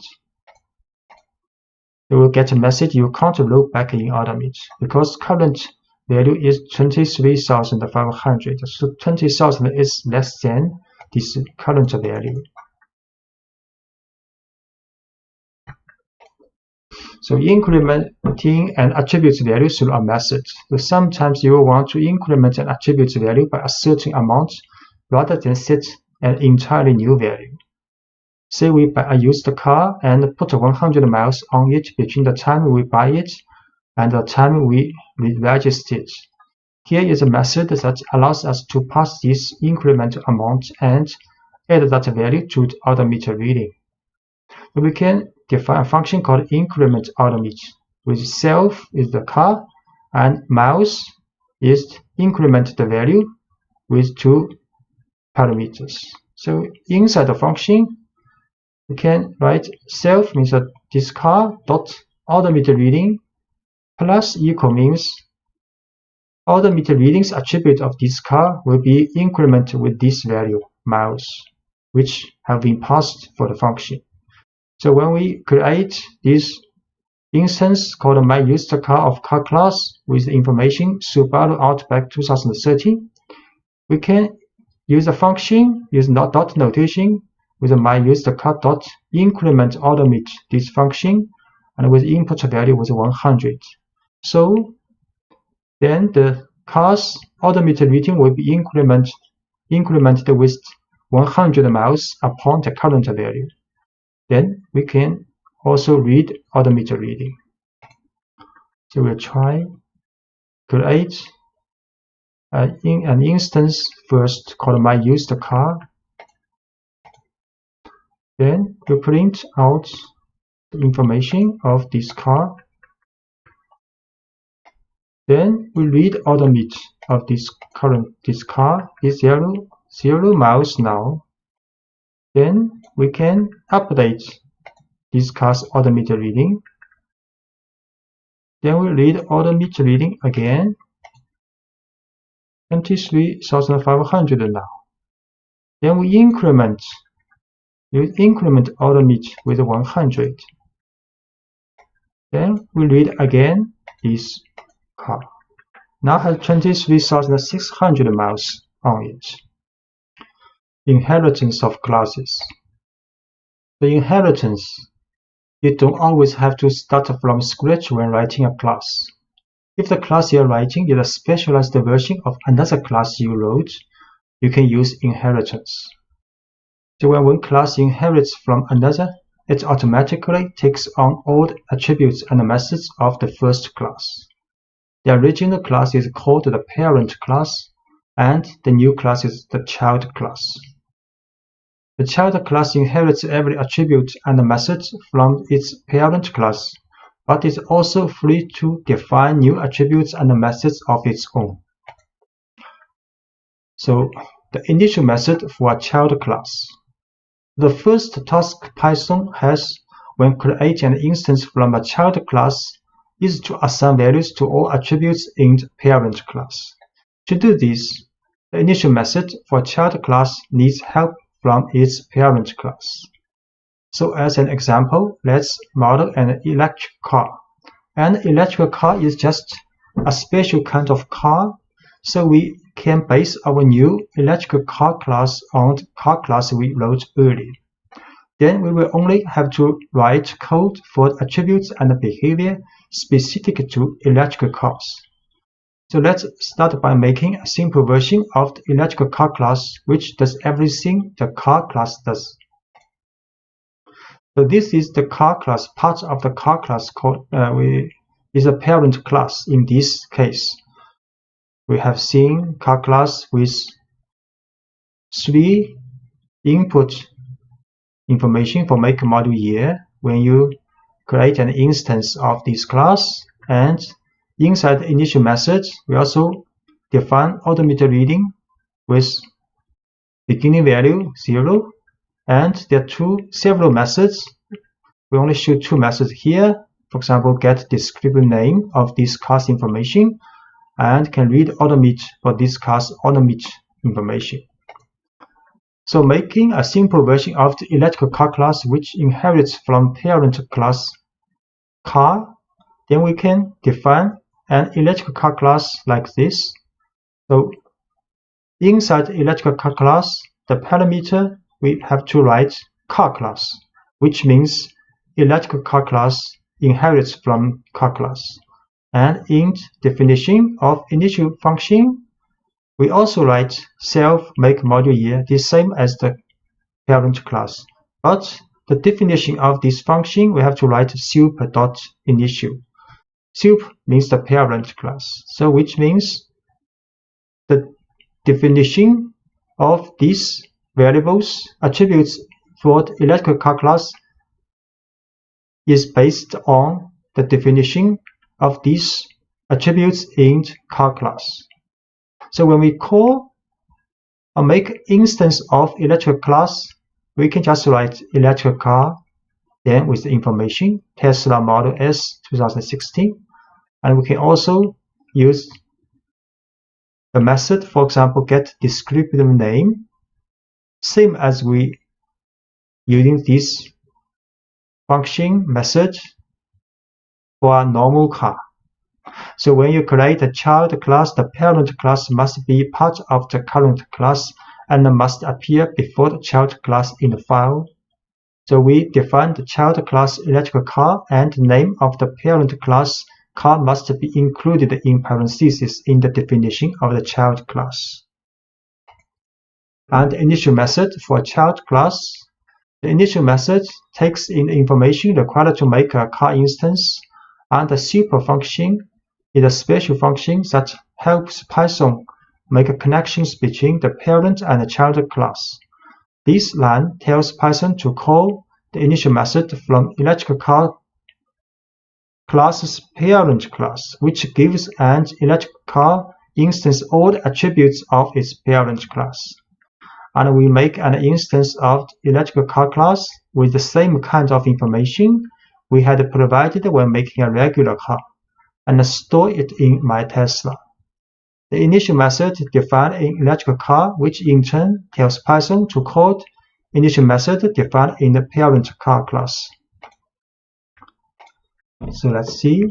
Because we have to create the car class before this line, so we can create an electric car class now. So electrical car, and in the parentheses is a car class.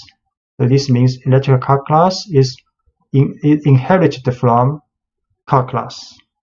Okay, so initial method self module make year, and super have to write a super dot initial make module year.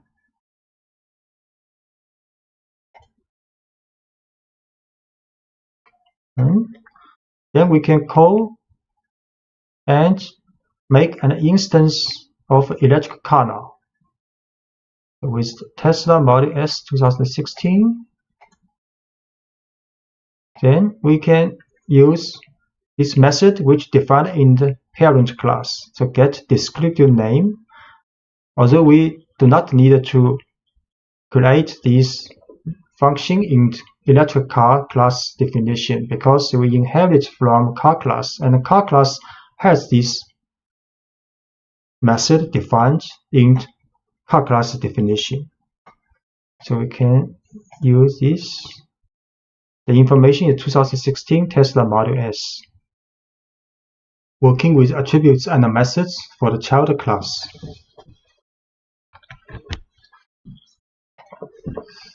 So defining attributes and methods for the child class. So once you have a child class that inherits from a parent class, you can add any new attributes and methods necessary to differentiate the child class from the parent class. So let's add an attribute that's specific to electrical car, a battery, for example, and a method to report on this attribute. And we will store the battery size and write a message that prints a description of the battery. This attribute will be associated with all instances created from the electrical car class, but won't be associated with any instance of car. We create the electrical car inherits from car class. Then inside its definition of initial function, in addition to make module year, which inherits from the sup of which means from the car class, then we define using self here the battery size attribute. So this attribute is only applied to electrical car class with a 70 initial value. Next, we define a function called describe battery with self, which means this function only applies to electrical car also. Then we print out this electrical car's batteries information in message. So next we can create an instance of electrical car with these three information. Then we can print and to call this function get descriptive name. Then next we can call this method called describe battery, which can get the battery's information of this electric car. We create this first. Create this electric car class. Then make an instance now. Then can print out car's information. Then we can also call the describe battery function of this car. So this car has a 70 kWh battery.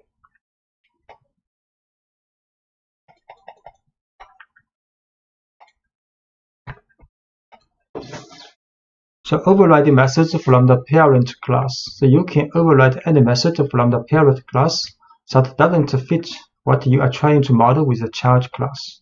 To do this, you can define a method in the child class with the same name as the method you want to override in the parent class. So Python will disregard the parent class method and only pay attention to the method you define in the child class. Say the class car, the parent class, the method called fuel gas tank. And this method is meaningless for an all-electric vehicle, so you might want to override this method. So here is one way to do that. You can define a function with the same name in class electric car here and print a message for this function's definition. Then, if for the electrical car instance, when you call this function, then the information will be printed out like this, and instance as attributes. So when modeling something from the real world in code, you may find that you are adding more and more detail to a car. You will find that you have a growing list of attributes and methods, and that your files are becoming lengthy. In this situation, you might recognize that parts of one class can be written as a separate class. So you can break your large class into smaller classes that work together. For example, if we continue adding details to the electrical car class, we might notice that we are adding many attributes and methods specific to the car's battery. So when we see this happening, we can stop and move those attributes and methods to a separate class called battery. Then we can use a battery instance as an attribute in the electrical car class. What this means, you can see, you can create a battery class. There are lots of information associated with this battery class. So first, define initial method function for this battery class. So there's attribute called battery size created, and battery size initial value is 60. Then we can describe this battery function created, then show the battery size. You can also define a function called getRange. So if battery size is 60, the range is 140. So if the size is 55, the range is 155. Then we can print out the message of the range of this battery. So this is a battery class with battery size as attribute and two functions. Then next we can create an electrical car class inside the initial function definition. In addition to this make module year information, we can add an attribute battery, but this time the attribute's value is the instance of battery class now. So this electrical car class has attribute make module year and battery. And make module year are the information we input when we make an instance of electrical car. But the battery is an instance of the battery class. So next, when we make instance of electrical car, we can print information of this car. Then we can use this car's attribute battery to describe a battery function. We can also call this car's battery's attributes getRange function. These two functions defined in class battery in the previous page. So in the electrical car class, we now add an attribute called battery. This line tells Python to create a new instance of battery with a default size of 60, because we are not specifying a value, and store that instance in the attribute battery. This will happen every time the initial method is called, and the electrical car instance will now have a battery instance created automatically. Then we create an electrical car and store it in the variable myTesla. But when we want to describe the battery, we need to work with the car's battery attribute and methods. So these two lines use dot notation. myTesla's battery dot describe battery is a function defined in class battery. Similarly, myTesla.battery dot getRange, this function defined in class battery. So we show this, create a class called battery.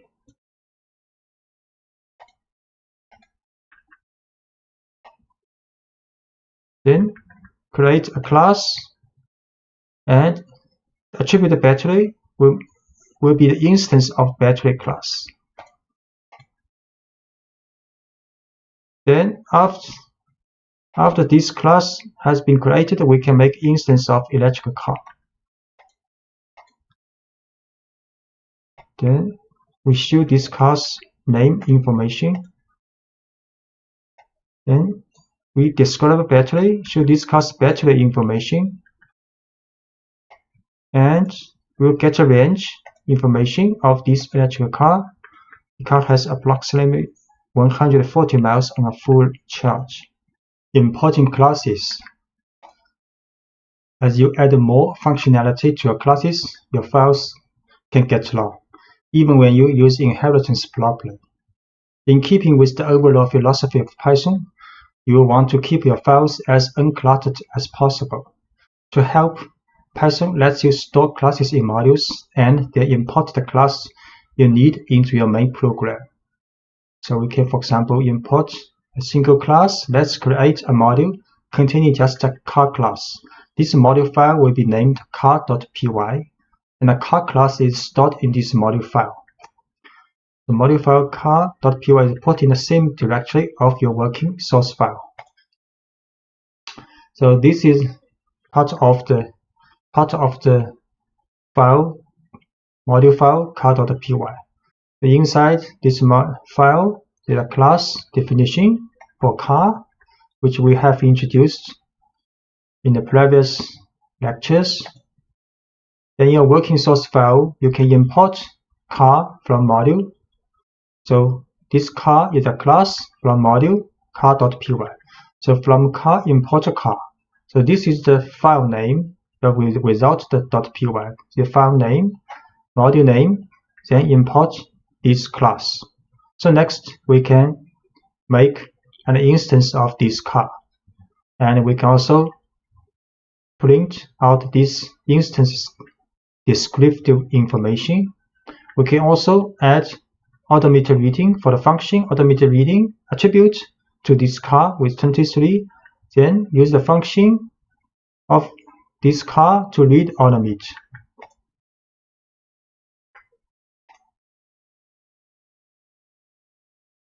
So we first set a working directory because this file called car.py stored in this working directory.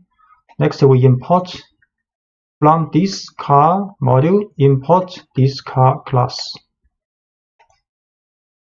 Then can create an instance of the car class. We can print out descriptive information of this car. Then we can set automated reading attribute of this car to 23. Then we can call this function read automate of this car. So this car has 23 miles on it. We can also store multiple classes in a module, so you can store as many classes as you need in a single module file, although each class in a module should be related somehow. The class battery and electric car both help represent cars, so let's add them to the module car.py. So in the file car.py we add class battery also, which we have introduced in the previous lectures. And for the battery class, we also has getRange, for example, getRange function. And we also store electric car class in this file, car.py. So when you import multiple classes from a module, you can use from car import car class, then comma electric car class. So next, in our program, we can make instance from car, or we can make instance from electric car. And we can also print out attributes or information of this car and attribution of this electric car. So we see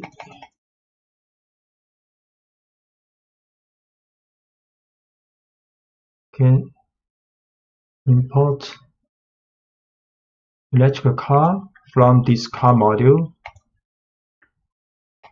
Can create an instance and print out descriptive information of this electric car, and we can print out descriptive battery of this electric car. We can also run this, call this function getRange of the battery attribute of this car. So import multiple class from this module. Then we can create a normal car with the information Volkswagen Beetle 2016. Then print out descriptive information of this car. Then we can create an electric car instance called My Tesla. We can print out name information, model information of this car. So we can also import an entire module. So we can import a car. This is a car's file name, module name. So import a car. Next, when we create instance of car class, we have to write car dot this car class. So this is the module name. This dot notation dot class name with information. Similarly, we can create an electrical car. Use car dot car is the module name dot electrical car is the class name, and we can also show the information. So we import. This time we import the whole entire module. Import car. Then we can create a normal car instance. Use the car dot car class, and we can print out the descriptive name information of this car.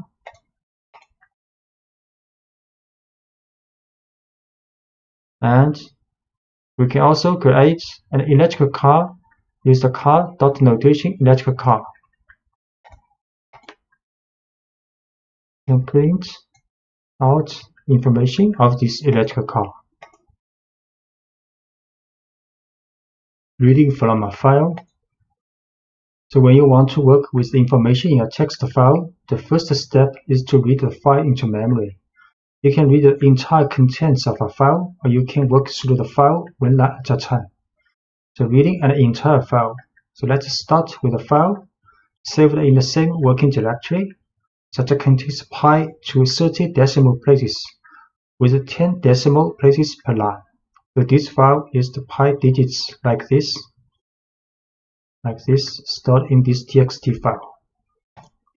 And the following code opens this file, reads it, and brings the contents of the file to the screen. So start with a then with open this file as a file object.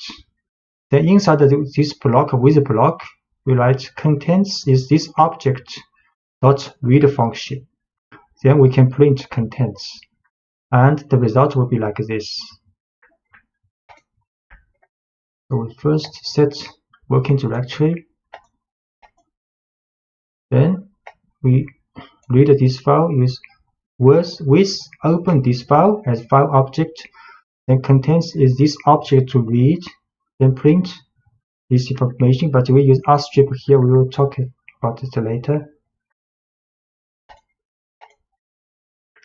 So output like this. And the open function returns an object representing the file. The read method then reads the entire contents of the file and store it as one long string in variable contents. Notice close is not needed because Python will close it automatically when the time is right. And the only difference between this output and original file is the extra blank line at the end of the output. The blank line appears because read returns an empty string when it reaches the end of the file, and this empty string shows up as a blank line. So if you want to remove the extra blank line, you can use rstrip in the print statement. So that's why we use rstrip here.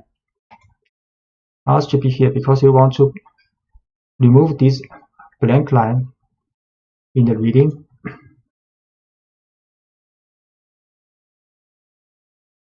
The file path. Sometimes, depending on how you organize your work, the file you want to work won't be in the same directory as your program file.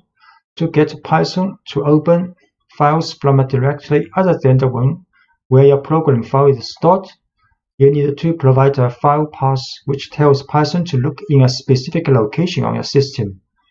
So we use a relative file path can tell Python to look for a given location relative to the directory where the currently running program file is stored. So on Linux and OS X system, you have to write, for example, with open test. Test is a directory relative to your current working file. Then the file stored in this directory as open as file object. On Windows system, you use a double backslash instead of a forward slash in the file path. You can use with open test to double backslash, then this file name as file object. So now the file is stored in the test location relative to this working file. So we can run this. Because we use a Windows system, so we open this file as file object and can then read this file and print out. It also works. And you can also use an absolute file path to tell Python exactly where the file is on your computer regardless of where the program that's being executed is stored. So on Linux and OS system, you can use like this for the absolute path. And on Windows, you can use, for example, the Python beginning course and a test with this file. So I try to use absolute path. So file path create first as absolute path a string. And we can open this file as file object, then read file and print. Also works. And read line by line. You can use a for loop on the file object to examine each line from a file one at a time. For example, this is file name. You can open this file, then inside the with block, write a for loop. For line in file object, then print this line. Read line by line. File path first. Then with open this file, then read line by line. For line in object, print this line. So every line is printed out. And these blank lines appear because an invisible new line character is at the end of each line in the text file. The print statement adds its own new line each time we call it. So we end up with two new line characters at the end of each line, one from the file and one from the print statement. So we can use rstrip on each line in the print statement to eliminate these extra blank lines.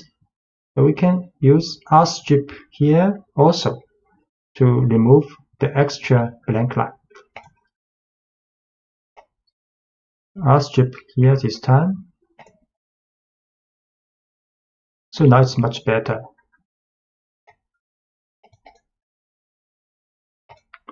Make a list of lines from a file. So when you use with, the file object returned by open is only available inside the with block that contains it. So if you want to retain access to a file's content outside the with block, you can store the file's lines in a list inside the block, and then you can work with that list later. And the following example stores the lines of pi-digit text in a list inside the with block, and then prints the lines outside the with block.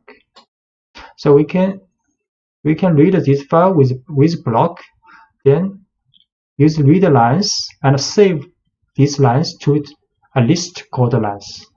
Then outside of the with block, we can next print out each line with a for loop. So first, this is the file name. Then we use a with block to read the lines, then save to the lines. This lines is a list. Then next, outside of the with block, we can use a for loop to read each lines and print out.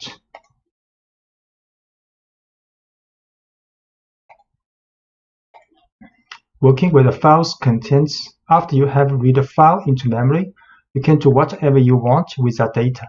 So let's briefly explore the digits of pi. First, we will attempt to build a single string containing all the digits in the file with no white space in it. So file name, then we open this file, then read the lines and store back to the lines list. Next, we can create an empty string called pi string. Then for line in lines this list, we will use concatenate with odd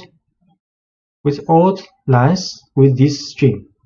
Then print out a long string. Next, we can print out the length of this string.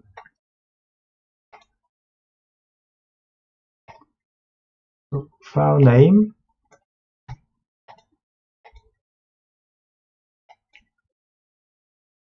So,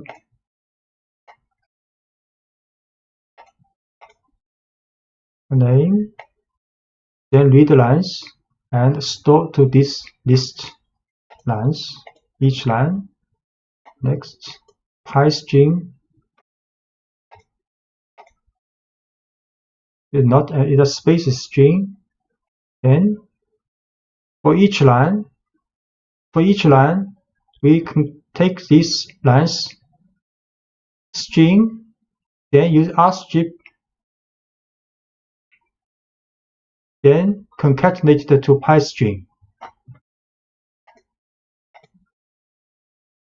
Then we print out this long string. And we print out the length of this string. 36 elements. And the variable pi string contains the white space that was on the left side of the digits in each line, but we can get off that by using the strip instead of rstrip. So here we use strip. Strip can get the white space on the left side also.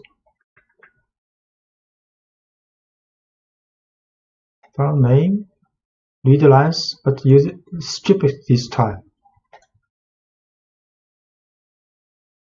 Then print pi string.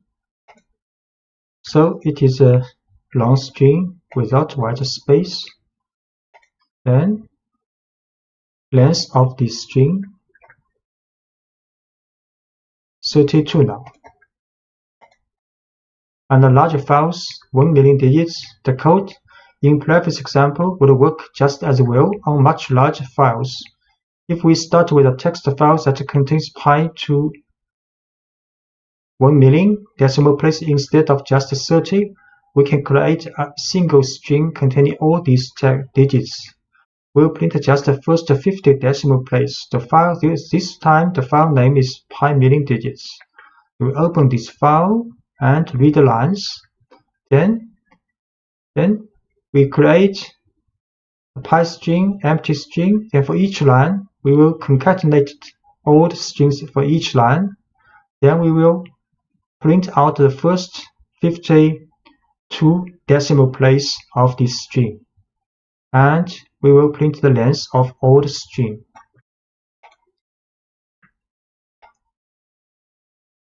So this file name.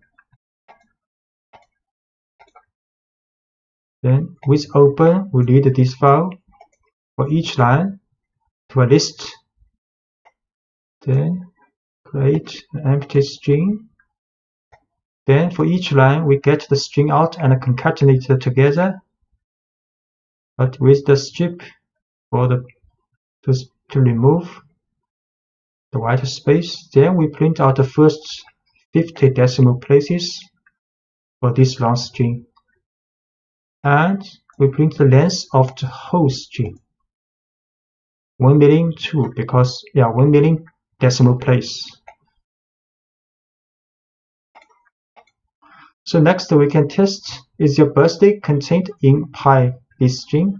So let's use the program we just wrote to find out if someone's birthday appears anywhere in the first million digits of pi.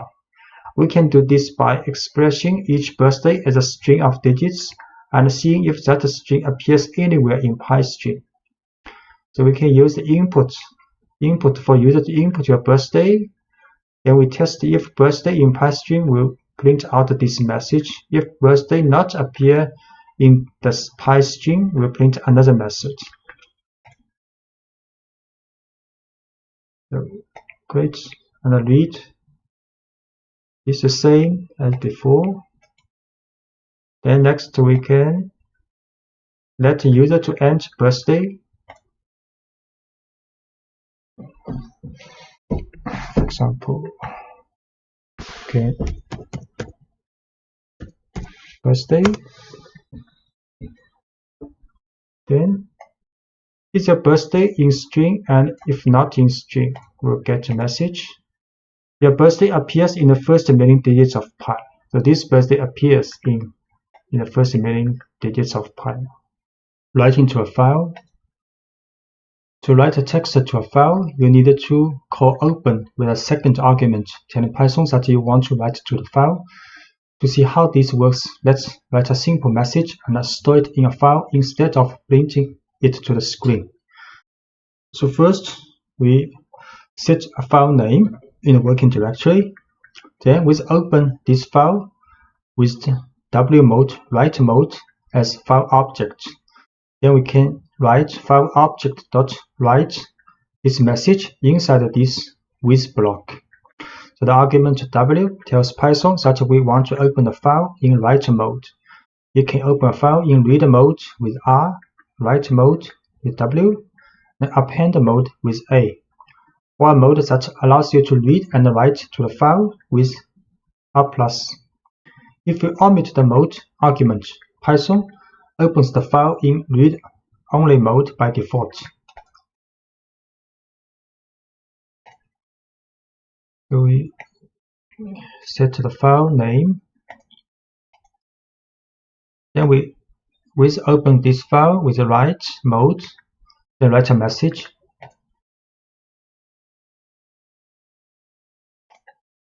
Then we open this file in the working directory, create it. Put the message in this file now. The open function automatically creates the file you are writing to if it doesn't already exist. However, be careful opening a file in write mode W, because if the file does exist, Python will erase the file before returning the file object. Python can only write strings to a text file. If you want to store numerical data in a text file, you will have to convert the data to string format first using the str function. So we can also write multiple lines. The write function doesn't add any new lines to the text you write. So if you write more than one line without including new line character, so including new lines in your write statement. For example, we write this file again.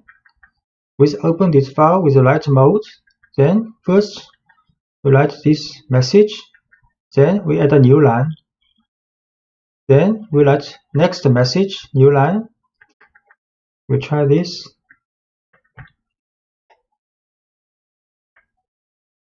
In this file, then write two lines message. Then we open this file. Now there are two lines message in this file now. And we can also append to a file. If you want to add content to a file instead of writing over existing content, you can open the file in append mode. Let's modify this file by adding some new reasons why we love programming to the existing file programming txt, so file name. Then open this file with append mode. So we write two more lines in this file.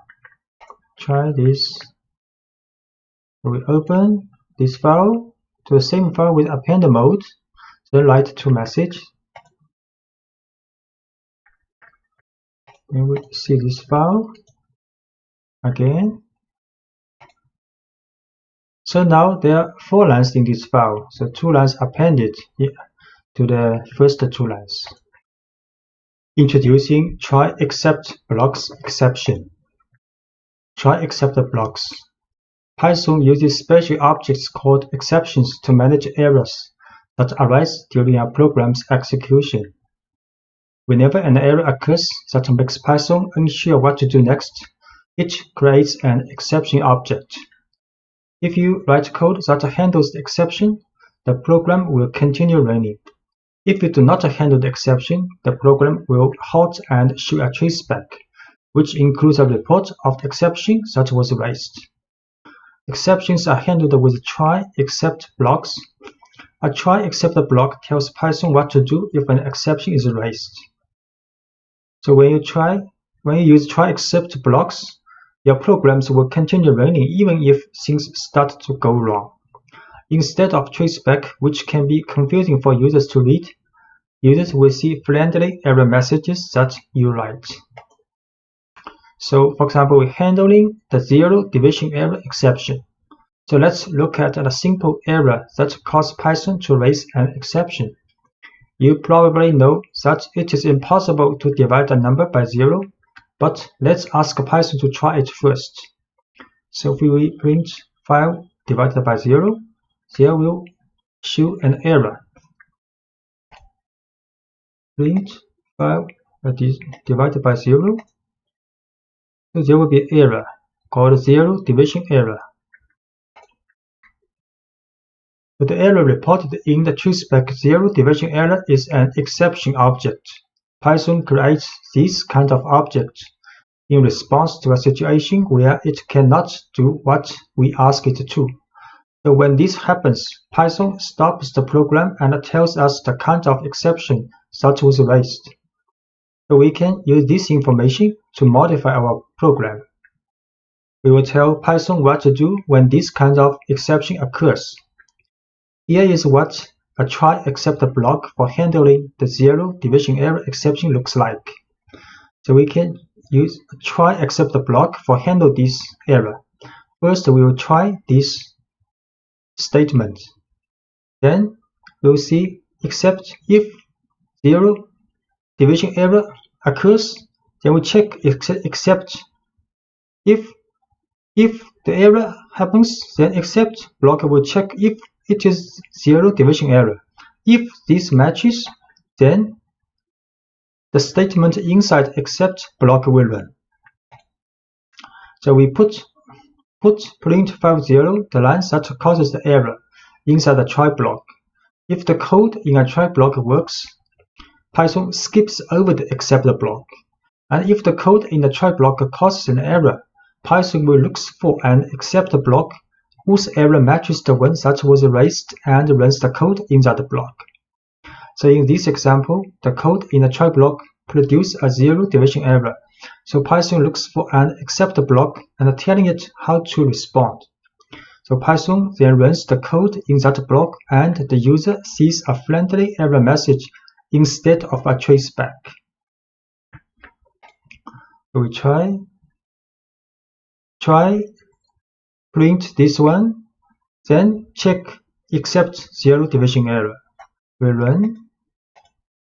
So the message has been printed out, so except the block is run.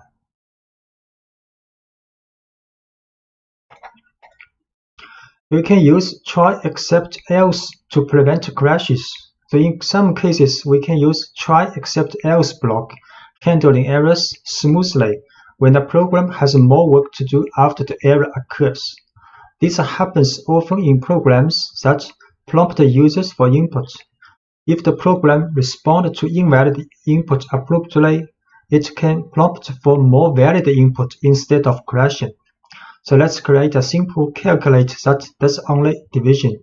We can make this program more error resistant by wrapping the lines that might produce errors in try except else block.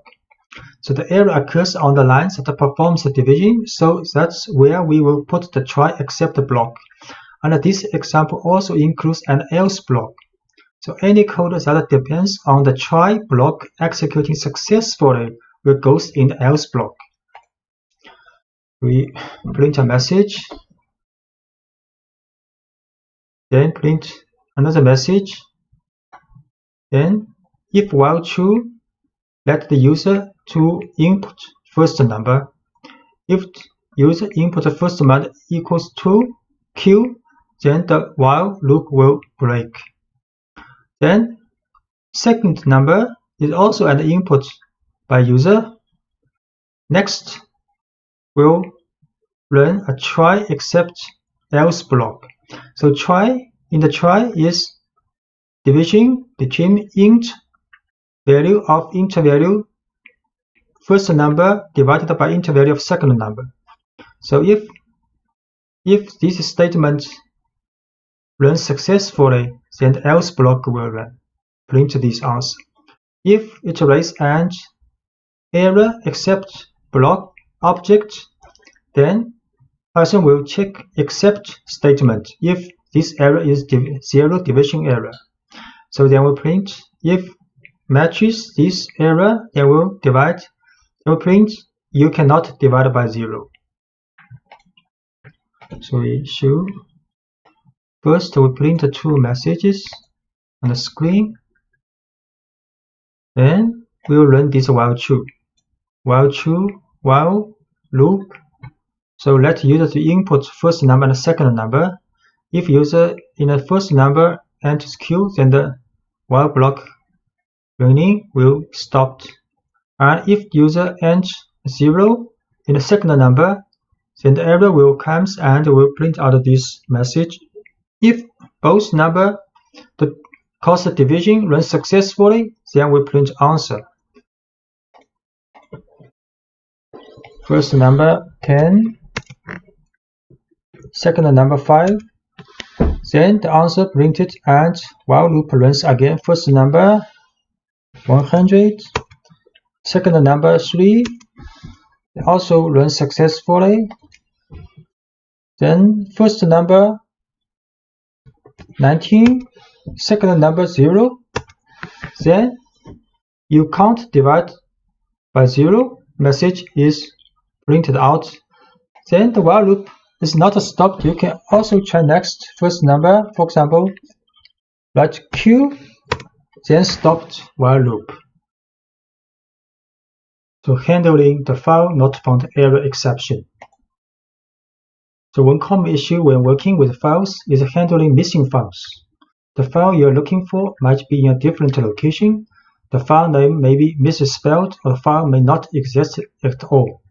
You can handle all of these situations in a straightforward way with the try except block. So let's try to read a file that doesn't exist. The following program tries to read in the content of Alice in Wonderland, but file Alice 1 text has not been saved in the same directory as the current working source file.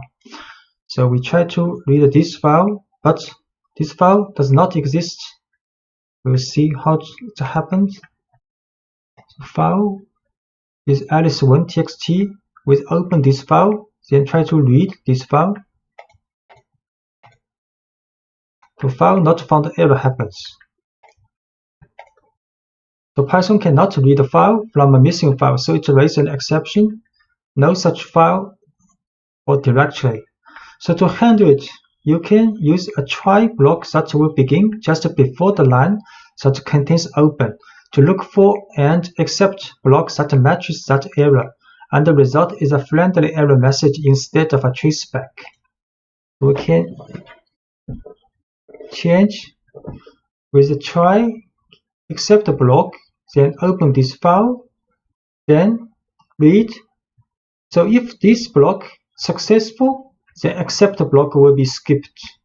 And if try block raise an exception object with error, so the accept block will be checked if the error matches file not found error.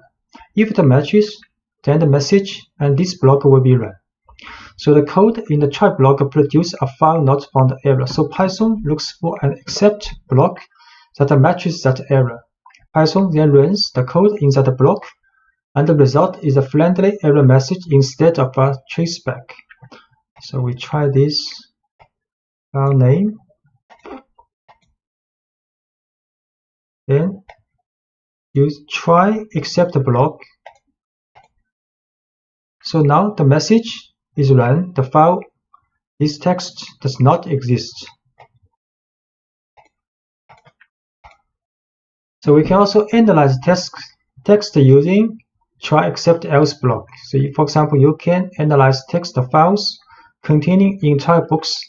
The texts used in the following example come from Project Gutenberg, which maintains a collection of literary works that are available in the public domain. Now let's pull in the text of Alice in Wonderland and try to count the number of words in the text. We will use the string method split, which can build a list of words from a string, then count the items in the list to get a rough idea of the number of words in the text. So this is the file we want to work with, and we write try to read this file.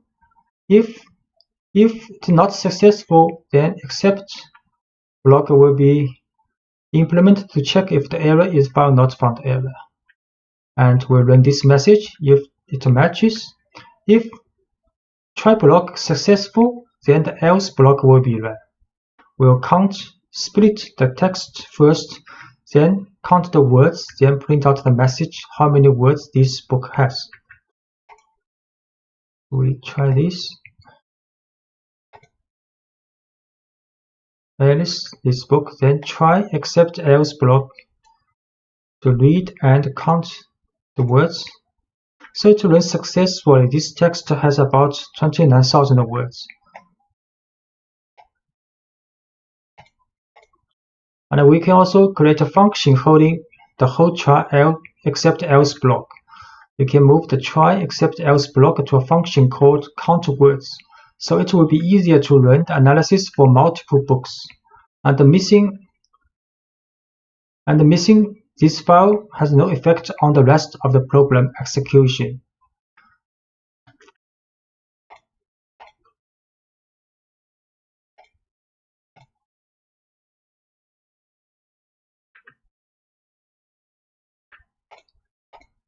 So we can create a function. The function actually we put the previous page's try except else block in this function called count words. Then next we can try to read several books using a for loop and count words. In the working directory, we have these 4 books. So we run this function first. Count words, create this function. Then we create a list with 4 books inside. And we intentionally write a wrong name for this book, Cinderella. Actually, the book is called cinderella.txt, but we add 1 here to see how it is going with this file. So next is a for loop to call this function for each of these 4 books. So you can see the file Alice text has about 29,000. It's okay. But for the second book, Cinderella, the file Cinderella.txt not exist. And the next 2 books also works and count the words. So there's quite a friendly message and smoothing working running for the program with try except else block. Using try except else pass and finally in Python. So let's first review how the try and except works. First, the try clause is executed. If there is no exception, then only try clause will run, except clause will not get executed. If any exception occurs, the try clause will be skipped and except clause will be checked. If any exception occurs and matches the except statement, the except block will run. If the exception does not match the except, then the execution stops. A try statement can have more than one except clause. And using try, except, else, and finally in Python. So try, this block will raise an exception if there is an error. Except here you can handle the error if it matches, and else block runs only if the try clause does not raise an exception. Finally block always gets executed either exception is generated or not. So we see an example called division x by y. It's a function called division x by y. Say inside the function, first try this division, then if this has error, then we'll check the except block if it is zero division error. If it matches, then you will show the message you are dividing by 0. And if try block has no error, then else block will be run. And finally block will always be run either there is an exception object raised or try block successfully run. So we try to do this, divide 3 by 2 and 3 by 0.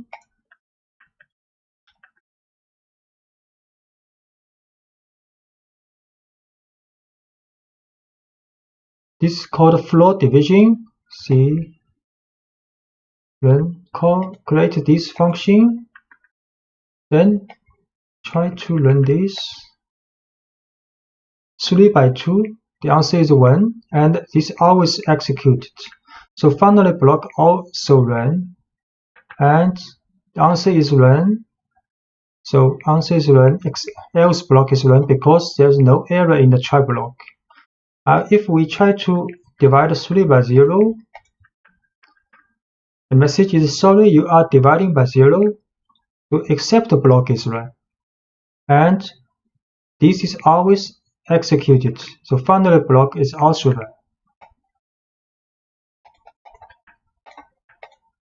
And we can also let it fail silently. So sometimes you will want the program to fail silently when an exception occurs and continue on as if nothing happened.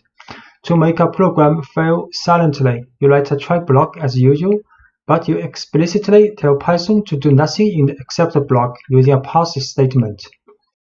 So else blocks runs only if the try clause does not raise an exception, and the finally block always gets executed either exception is generated or not. So this is the pass function. So we changed this function called count words in the previous lectures. Count the words of text. So inside this function, the try to read this book. Then int except block if the error is found not found error, and we pass here. Then in the else block, we count the words and print out the message. So we should first create this count words function. Then we create a list of 4 books, but with this name intentionally add 1 here. So this book does not exist in the working directory. Then in a for loop to read each book and count words. So you can see the first book has about 29,000 words working correctly. The second book, because it's not found, so Python runs silently, does not show any information about this book. The next 2 books implementation work correctly. NumPy is a basic package for scientific computing with Python and especially for data analysis. In fact, this library is the basis of a large amount of mathematical and scientific Python packages, and among them the Pandas library, which is specialized for data analysis and fully developed using the concepts introduced by NumPy. And in fact, the building tools provided by the standard Python library could be too simple or inadequate for most of the calculations in data analysis. So having knowledge of the NumPy library is important to being able to use all scientific Python packages, and particularly to use and understand the Pandas library. NumPy is currently the most widely used package for the calculation of multi-dimensional arrays and large arrays. In addition, the package comes with a range of functions that allow you to perform operations on arrays in a highly efficient way and perform high-level mathematical calculations. So installation and import of NumPy. Generally, this model is present as a basic package in most Python distributions. However, if not, you can install it later. In Anaconda prompt, you can install NumPy by printing conda install NumPy. Once NumPy is installed on your distribution, to import the NumPy module within your Python sessions, for example, like Anaconda Spider, you can write the following: import NumPy as np.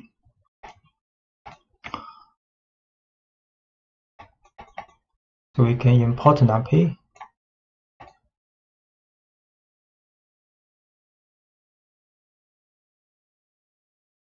In the array, the heart of the NumPy. The NumPy library is based on one main object called n_the_array, which stands for n-dimensional array. This object is a multi-dimensional homogeneous array with a predetermined number of items. Homogeneous because virtually all the items in it are of the same type and the same size. In fact, the data type is specified by another NumPy object called dtype. So each n_the_array is associated with only one type of dtype, and the number of the dimensions and items in an array is defined by its shape, a tuple of n positive integers that specifies the size for each dimension. The dimensions are defined as axes and the number of axes as a rank. Moreover, another peculiarity of NumPy arrays is that their size is fixed, that is, once you define their size at the time of creation, it remains unchanged. And this behavior is different from Python lists, which can grow or shrink in size. So the easiest way to define a new n_the_array is to use the array function, passing a Python list containing the elements to be included in it as an argument. So we can create an array using np.array 1, 2, 3 and a list. So A will be an array with 3 elements. So we can create this array, one-dimensional array with 3 elements. And we show this array 1, 2, 3. And you can easily check that a newly created object is an n_the_array by passing the new variable to the type function, type A. So we can show type A is a NumPy's n_the_array. And you can, in order to associate the type dtype to the newly created n_the_array, you have to use the dtype attribute. So we can use the dtype attribute to this array. Dtype. The dtype int 32. It is integer type with 32 bits.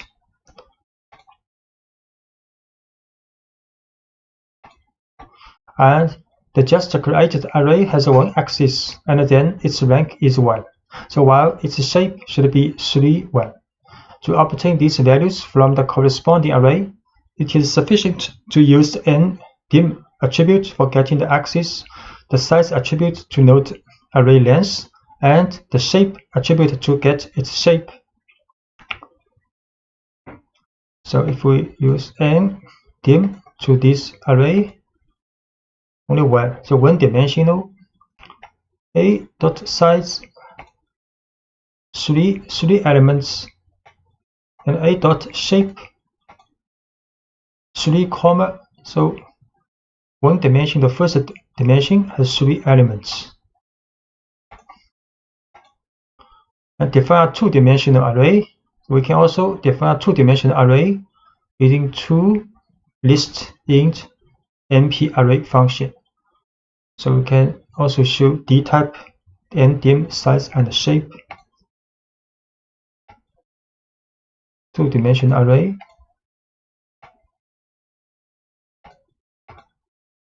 And dtype is float number 64 bits. Ndim dimension is 2 now. And the size is 4, because 2 dimension, each dimension has 2 numbers, so total elements is 4. B.shape 2 by 2, the shape is 2 by 2. To create a new array, you can follow different paths. The most common path is the one through a list or sequence of lists as argument to the array function. So we create a 2-dimensional array with adding 2 lists int np.array function. And the array function, in addition to lists, can accept the tuples and a sequence of tuples. So we can also add 2 tuple in the np.array function, or we can add combined tuple and list in the function. First, create function with adding 2 lists, and we show this nd array 2-dimensional, and can create array using 2 tuples.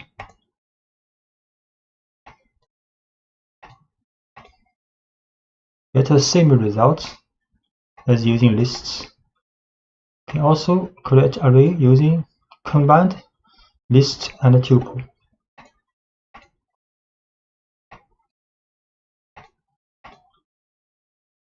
Also a 2-dimensional array.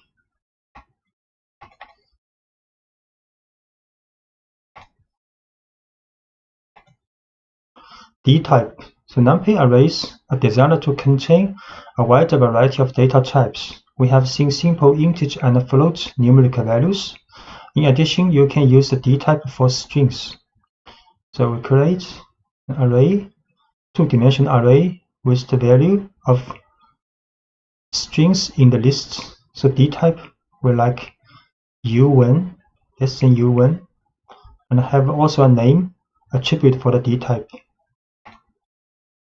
Create this tuple using the string layer of list. Then the dtype u1, and the dtype has a name attribute, string 32. By default, the nd array function can associate the most suitable type according to the values contained in the sequence of lists or tuples. Actually, you can explicitly define the dtype using the dtype option as argument of the function. For example, if you want to define an array with complex values, you can use the dtype option as follows. So if we add the dtype equals complex, so these numbers will be stored as complex number in the array. So create this array. So complex number now stored in the array.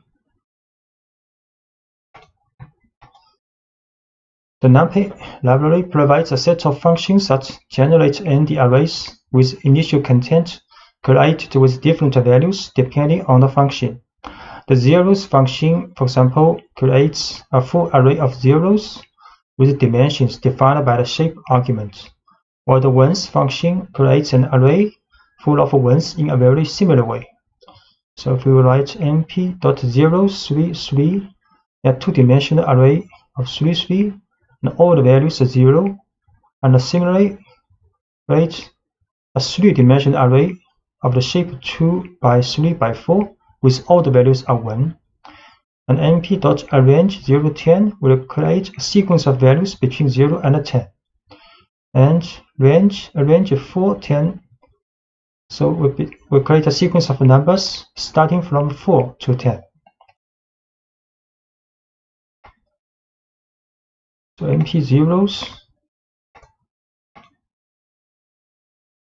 3 by 3, the shape all values 0 and 1s. All values are 1, 3-dimensional, and sequence number using arrange. So number 0 to 9 created in array, arrange 4 to 10. So the number 4 to 9 created in this array.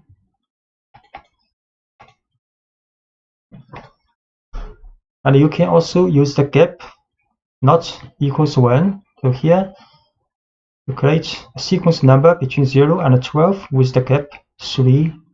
And this is the gap 0.6. Create number array 0, 3, 6, 9 now. And this array with the gap 0.6. So from 0 to 5.4. And you can also generate 2-dimensional arrays using arrange and reshape. So we create a sequence number first from 0 to 12, then reshape to a 2-dimensional array with the shape 3 by 4.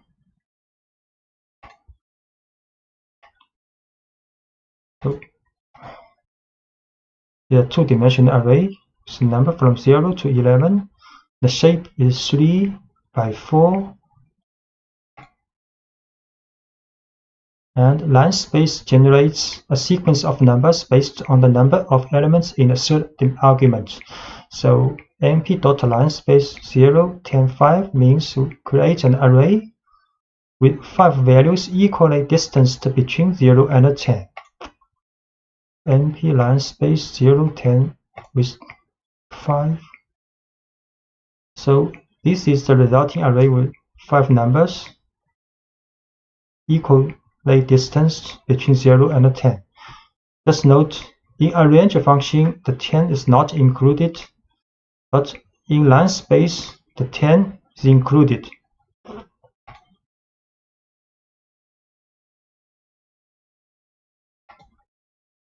And np.random will generate random float numbers in the interval between 0 and 1. So we can write np.random 3 will generate 3 random numbers between 0 and 1, and np.random 3 by 3 will generate 2-dimensional array with random numbers between 0 and 1. np.random 3.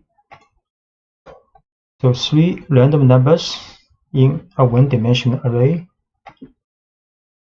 So this will create 2-dimensional array with a shape 3 by 3 with all the values and random numbers between 0 and 1.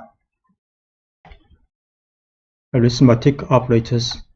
The most obvious are adding and multiplying an array by a scalar, and these operations are element-wise. Such as, the operators are applied only between corresponding elements. So this is a numpy array with the number from 0 to 3. Then we can add a with 4 or multiply a with 2. Numpy array. So a 0 to 3.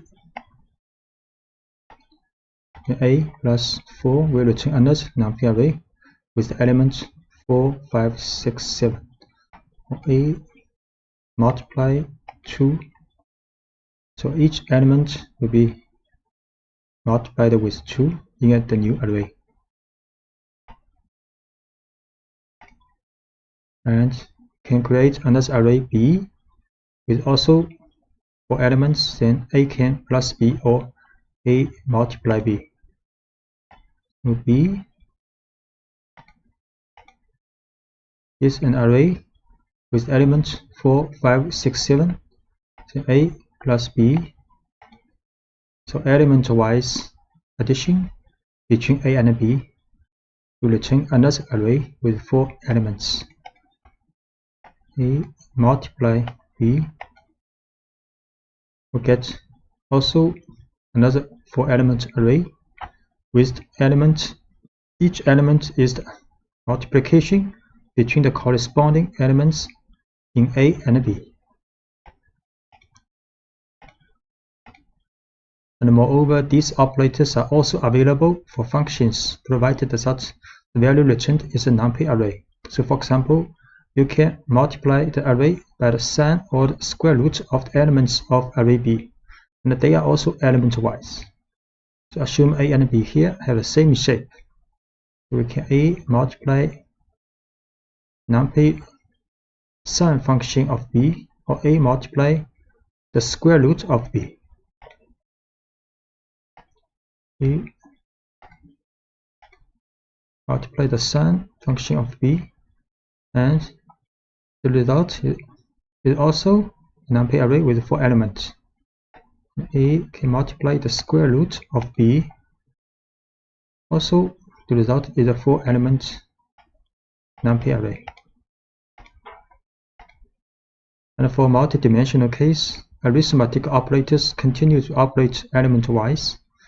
So this is a 2-dimensional numpy array with shape 3 by 3, and B is also a 3 by 3 shape 2-dimensional numpy array with elements all equals 1.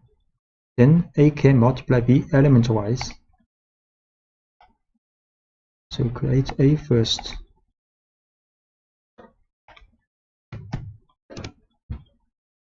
A is a 2-dimensional array, and B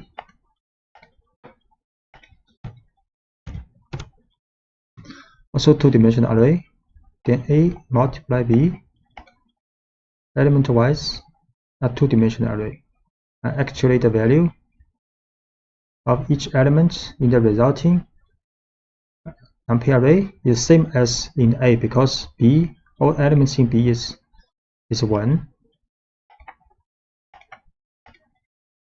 The matrix product in numpy array, the matrix product is indicated by the dot function.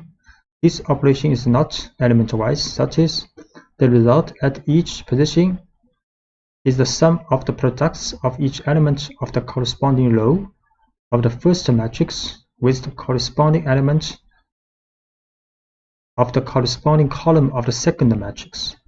So numpy dot A and B is the matrix production A multiply B. You see,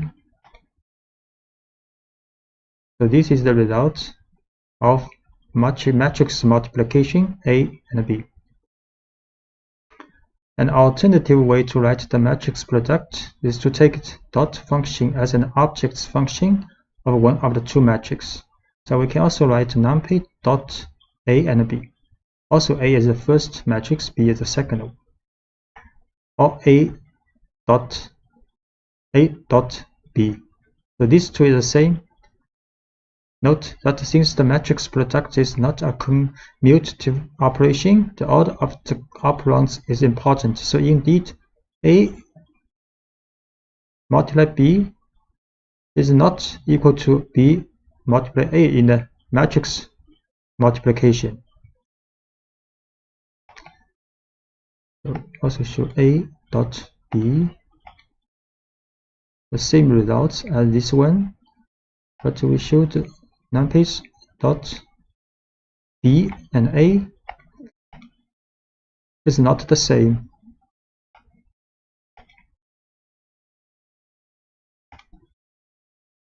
And increment and decrement operators. To increase or decrease values, you have to use operators such as plus equal or minus equal or multiplication equal. Instead of creating a new array with the results, they will reassign the results to the same array. So we can write A plus equals 1. Then the array of A, each element will be added with 1. And similarly, A minus equal 4, each element of array A will be minused with 4. And this will multiply with 4 for each element in A. We create array called A 0, 1, 2, 3. Then A plus equal 1. We show again A, each element has been added with 1. A minus equal 1. We show again A.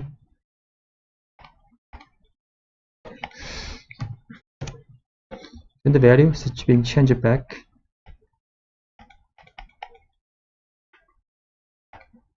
We can also create A 0, 1, 2, 3, A, for example, plus 4. Change it to 4, 5, 6, 7, and multiplication to 8, 10, 12, 14 now. And universal functions. A universal function, generally called ufunc, is a function operation on an array in an element by element fashion. And this means that it acts individually on each single element of the input array to generate a corresponding result in a new output array. So in the end, we obtain an array of the same size as the input. There are many mathematical and trigonometric operations that meet this definition. For example, calculating the square root with the square root, the logarithm with the log, or the sum function with the sum. So A is an array, can calculate the square root of A, log A, and sum. Create A is an array, then square root of A for each element, then logarithm of A. Result is also a 4-element array, and sum function of A.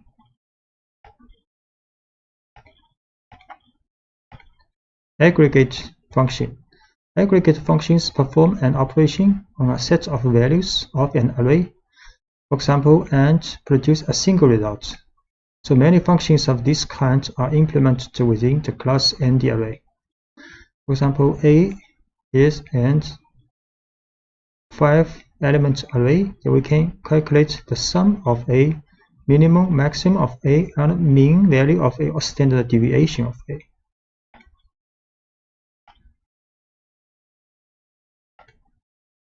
A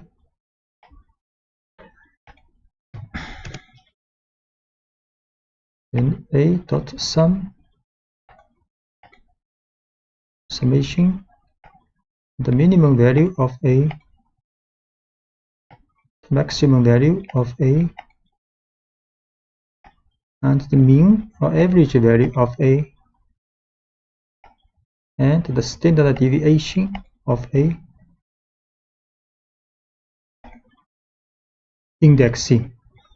Array indexing always use square brackets to index the elements of the array so that the elements can then be referred individually, or various uses such as extracting a value, selecting items, or even assigning a new value.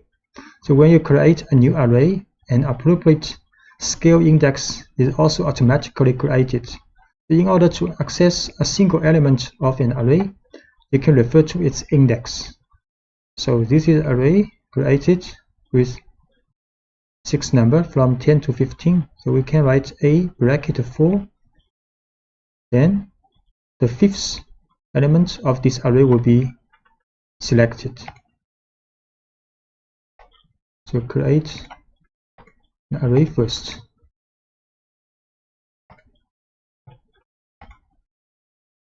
So this array with 6 elements, a bracket 4 will return the 5th element. And numpy array also accepts a negative index. So this index have the same incremental sequence from 0 to -1, -2, and so on. So this is the last one and last element of this array if we use a bracket -1, and this is the first element of this array if we use bracket -6. So a bracket -1, 15 returns a -6, so 10 is returned. To select multiple items at once, you can pass array of index in square brackets. So we can pass an array inside these brackets with 1, 3, 4. Then 3 elements of the array will be returned. The 3 elements 11, 13, 14 of the array are returned. So moving on to the two-dimensional case, they are defined by 2 axes, where axis 0 is represented by the rows and axis 1 is represented by the columns. Thus, index in this case is represented by a pair of values. The first value is the index of the row, and the second is the index of the column. So for example, this is a two-dimensional array with shape 3 by 3. So a bracket 1, 2, we select the element in the second row and third column. We create an array first.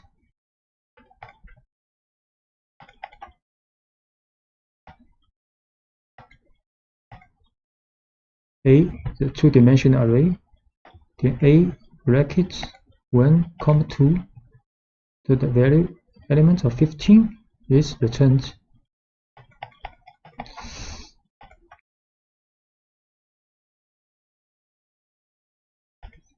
Slicing allows you to extract the portions of an array to generate new arrays. So when you use the Python lists to slice arrays, the resulting arrays are copies. So but in NumPy, the arrays are views of the same underlying buffer. So depending on the portion of the array that you want to extract or view, you must use the slice syntax, such as you will use a sequence of numbers separated by column within square brackets. For example, this is an array with 6 elements. So if we write A1 column 5 in the bracket, then it will return a slice of this array from 2nd to the 5th element. Create an array with 6 elements. Then A1 column 5 will return this part of the array.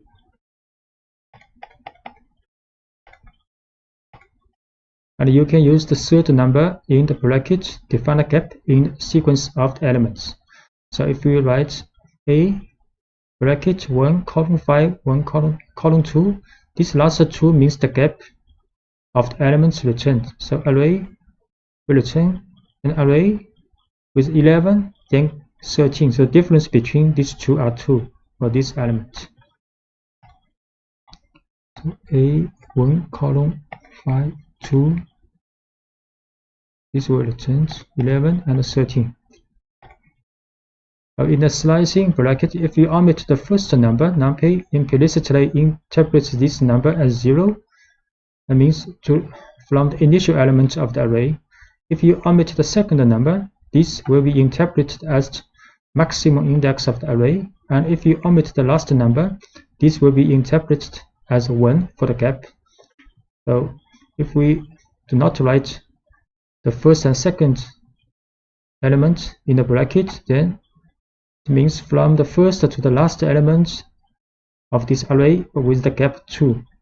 it will return an array with 3 elements 10, 12, 14. Similarly, this will start from the beginning to the 6th element of the array and with a gap 2.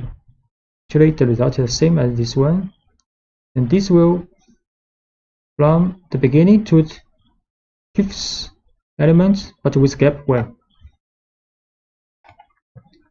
So A column 2, 10, 12, 14, A column 5, column 2, also 10, 12, 14, A column 5, column. So from 10 to 14 returns. And in the case of a two-dimensional array, the slicing syntax still applies, but it is separately defined for the rows and columns with comma. For example, if you want to extract only the first row or the first column, so A is a two-dimensional array, then this will return the first row but all the column of this row, and this will return the first column and all the rows of this column.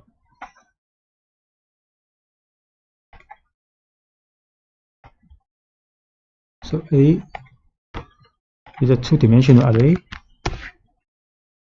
A 0, comma, column, return the first row of this array. And A column 0, return the first column of this array. And if you want to extract a smaller matrix, you need to explicitly define all intervals with index that define them. So, for example, A 0 to 2 and comma 0 to 2, it will return the first 2 row and the first 2 column of this array. So it's a smaller array. And if we want to write, if we write bracket 0 to the first and third row and the first 2 second column, this part of array will be returned. So we'll see this one, first 2 row, first 2 column, this part of array returns. This is the first and the third row and first 2 column will be returned.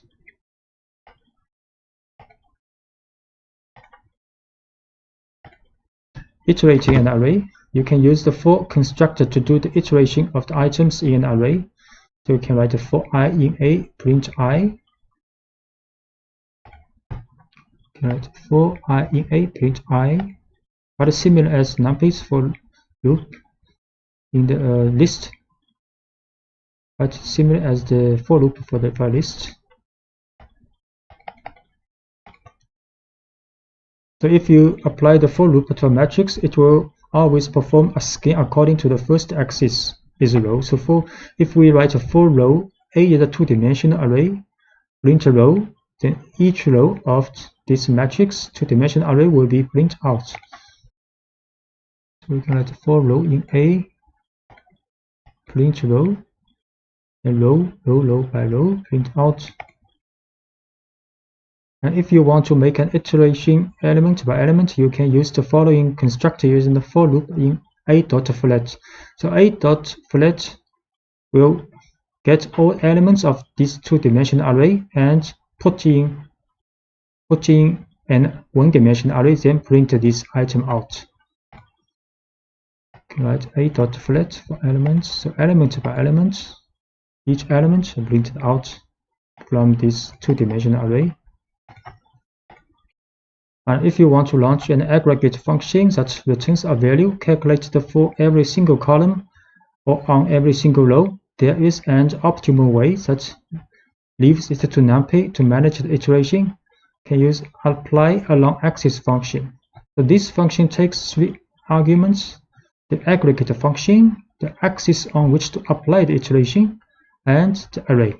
So if the option axis equals 0, then iteration evaluates the elements column by column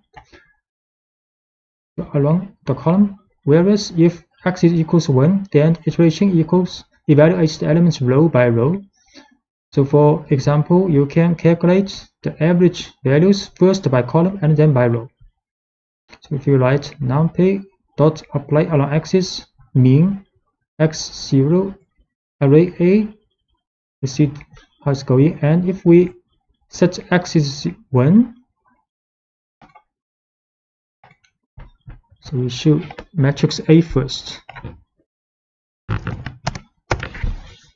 3 row, 3 column, then we apply a mean value for axis 0 for this matrix. Mean value 13, 14, 15. Actually, it's along the column. So along the column by column, then we mean value axis equals 1. So along the row.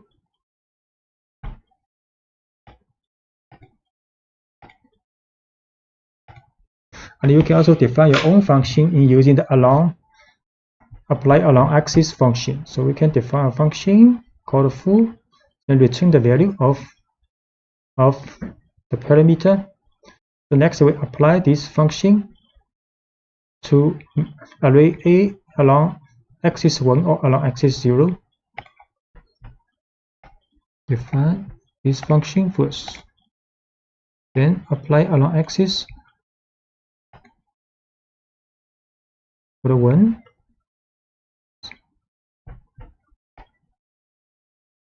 And apply this function to 0. Actually, the result will be the same because you divide elements by 2 along the row. It's same as you dividing elements by 2 along the column.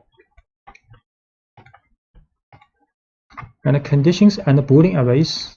An alternative way to selectively extract the elements in an array is to use the conditions and the Boolean operators. Suppose you wanted to select all the values that are less than 0.5 in a 4x4 matrix containing random numbers between 0 and 1. So A is a matrix, 2-dimensional array with a random number between 0 and 1. So we can get a Boolean array with same dimension. Then write A less than 0.5. Next, we can use this condition to select elements of this array.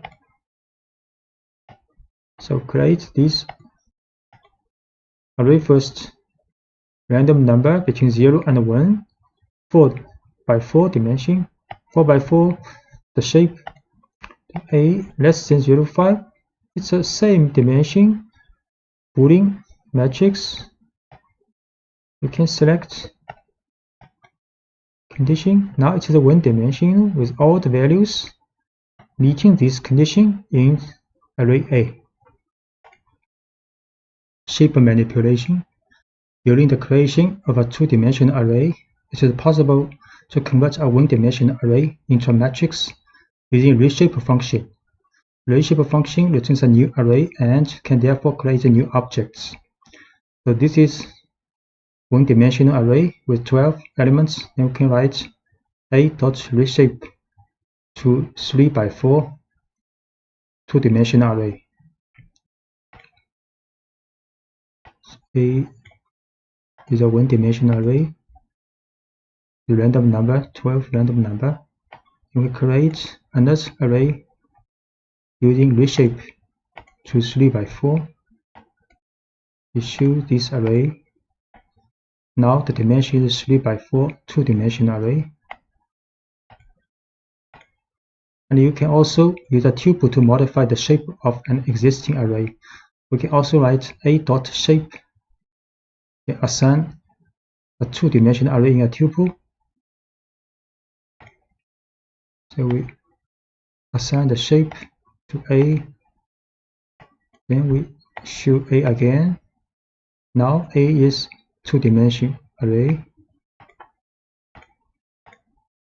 And the inverse operation is also possible, such as you can convert a 2-dimensional array into a 1-dimensional array by using the level function.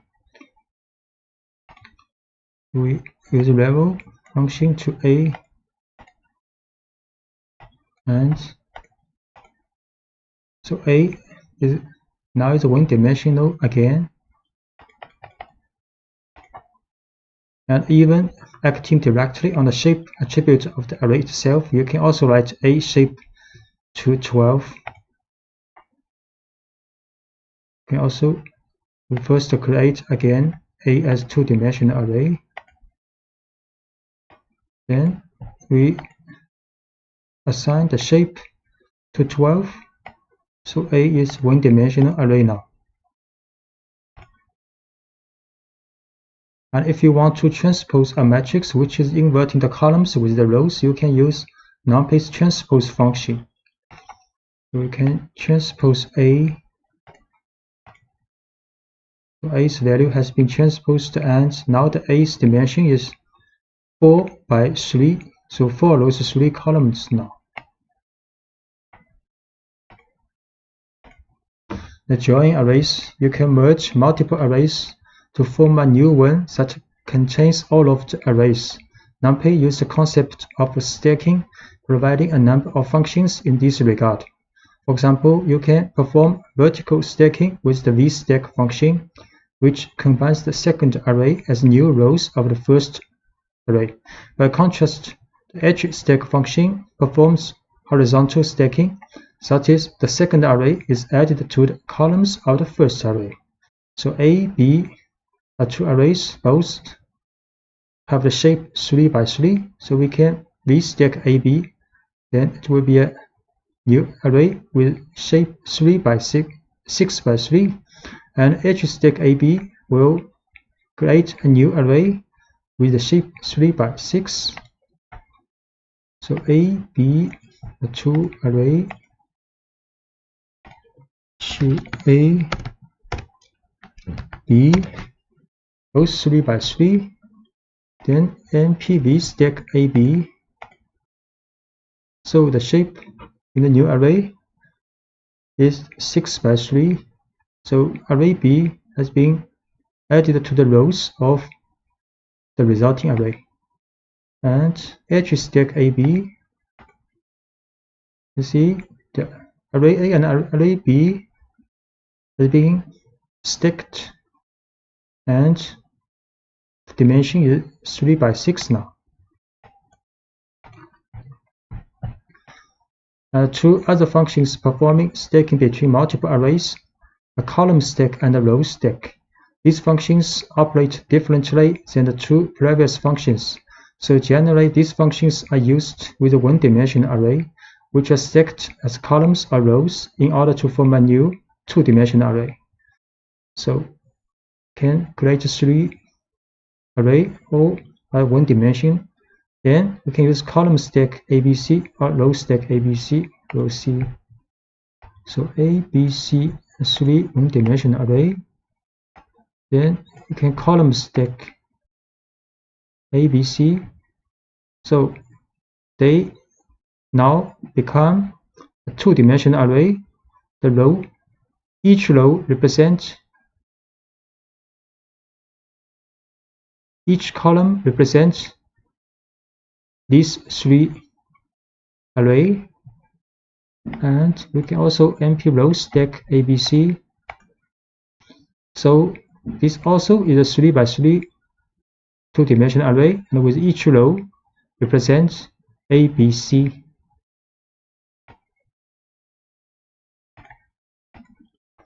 And splitting arrays. To divide an array horizontally or vertically into several parts, you can use NumPy's splitting function hsplit or vsplit. For example, if you want to split the array horizontally, meaning the width of the array is divided into 2 parts. So the 4 by 4 matrix A will be split into 2 4 by 2 matrix. We create A is a two-dimensional array, then B and C, these two are the part of the edge split A into 2 parts. You will see A is a two-dimensional array. The shape is 4 by 4. Then B and C is NP edge split A2 into 2 parts. Then we will show B is this part, and C is another part of the matrix A. And instead, if you want to split the array vertically, meaning the height of the array is divided into two parts, the 4x4 matrix A will be split into two 2x4 matrix. We can write np.v split A2. So this time we use v split. Then we will show B is this part and C is another part of matrix A. A more complex command is the split function, which allows you to split the array into non-symmetrical parts. So passing the array as an argument, you have also to specify the index of the parts to be divided. If you use the option x equals 1, then the index will be columns. If instead the option is axis equals 0, then there will be row index. For example, if you want to divide the matrix into 3 parts, the first of which will include the first column, the second will include the second and the third column, and the third will include the last column. So this, we can do this. A1, A2, A3, 3 parts is numpy split A by column, and 1, 3 are bounded of this separation. So we can see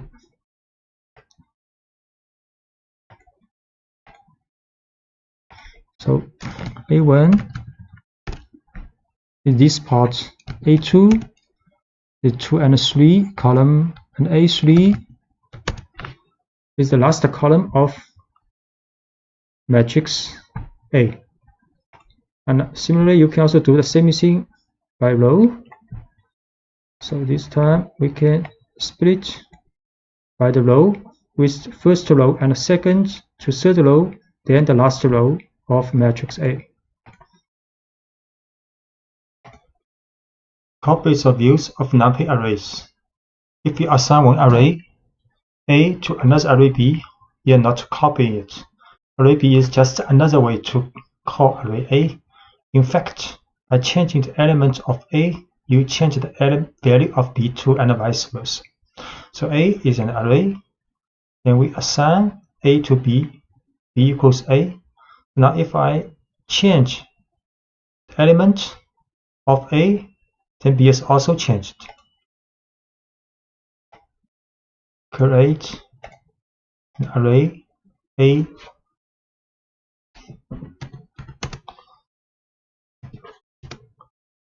one, 2, 3, 4, then we run B equals A, we should be here also 1, 2, 3, 4.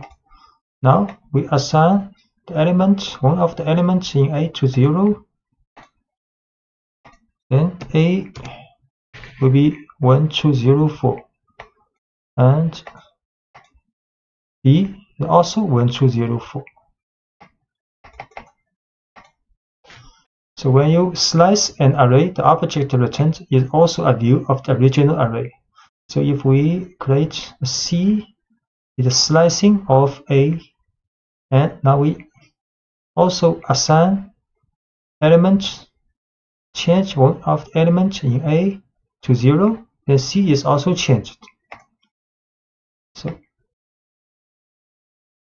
C,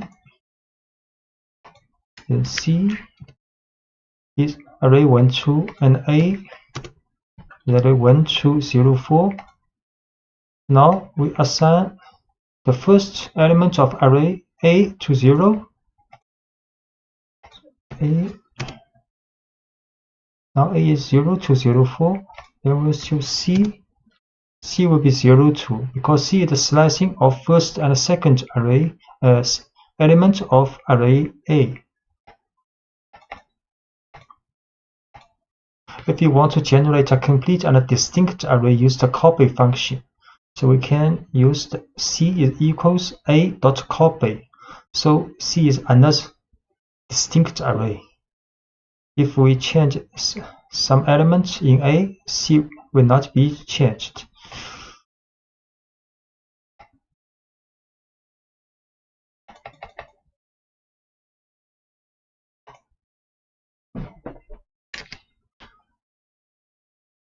C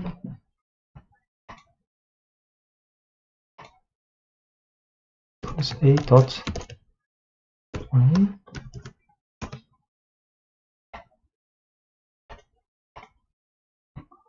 Then A 0 C. If we change A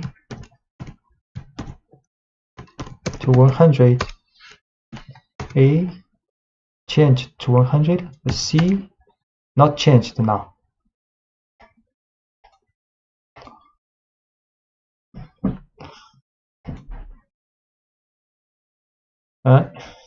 Copies or views of Python lists. If you assign one Python list A to another list B, you are not copying it.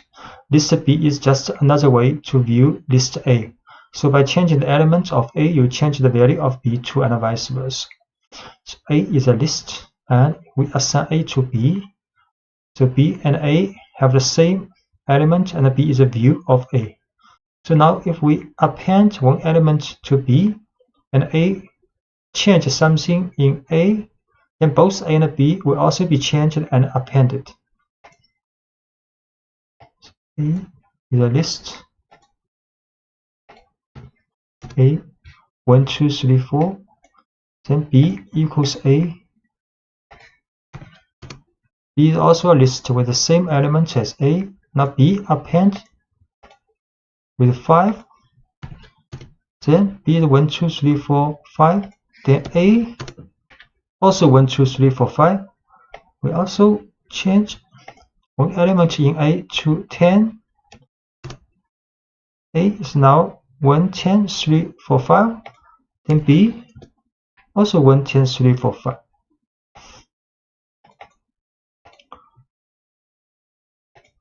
And when you slice a Python list, the returned list is a distinct and a new object. So A is 1, 2, 3, 4 list. Then F is a slicing part of A. Then we change element of A to 10. F append 100, and A and F will be changed individually. So A is a list. F is a slicing of A. A is 1, 2, 3, 4, and F 1, 2, 3. Then we change one of the element in A to 10, and we append one element to F.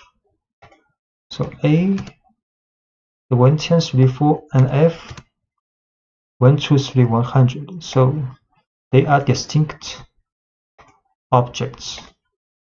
So when you use a copy to a Python list, the returned list is a distinct and a new object. So A is 1, 2, 3, 4 a list. C is the copy of A. Then we change element in A to 10, and C append 10, and A and C will be changed individually. A is a list. C is a copy of A. A is a list 1, 2, 3, 4, and C also 1, 2, 3, 4. Then change second element in A to 10, and append one element to C. Then A the 1, 10, 3, 4, C the 1, 2, 3, 4, 10. So they are independent.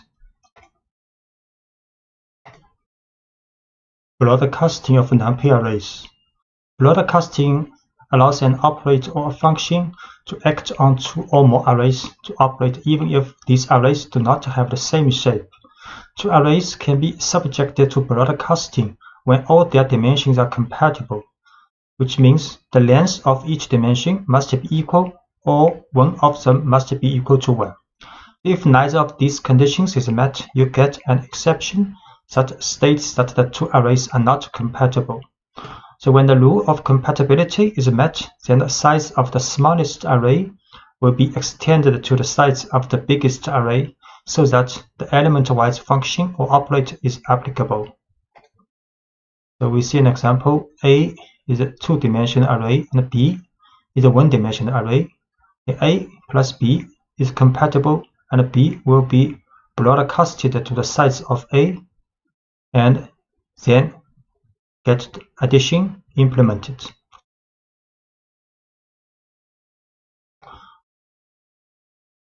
And broadcasting with the U function, we can demean each column of an array by subtracting the column means.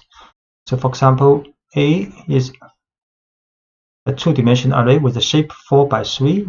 Then we can write the mean value of this array for each column. So mean 0 means for each column.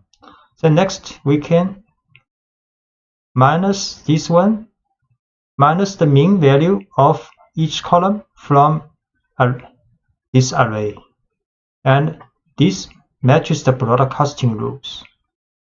Next, we can also calculate the mean value of each column for this array. So first we show A is two-dimensional array and B is a one-dimensional array. A is two-dimensional, B one-dimensional. So A plus B will get the same shape with A,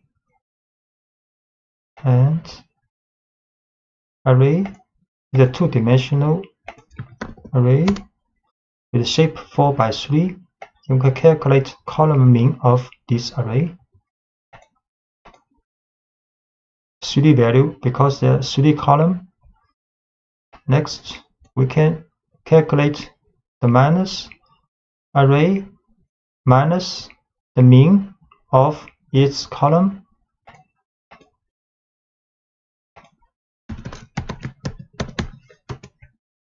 This is the result with the same shape as this array. So this minus is compatible with broadcasting automatically. Next, we can calculate this array's mean value for each column.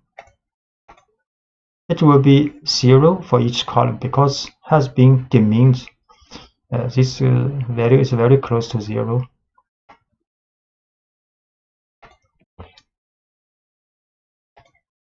And if we want to demean each row, the mean vector by row should be reshaped first before doing calculation. So first, we can calculate the mean value for each row, and this is the shape. Then, if we minus this array minus this, the mean value for each row, we have to reshape this value first to 4 by 1.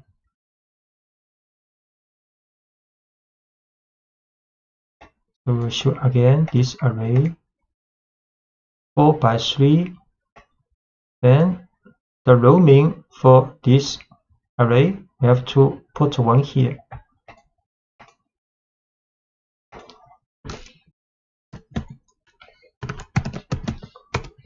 So 4 value because this array has 4 rows.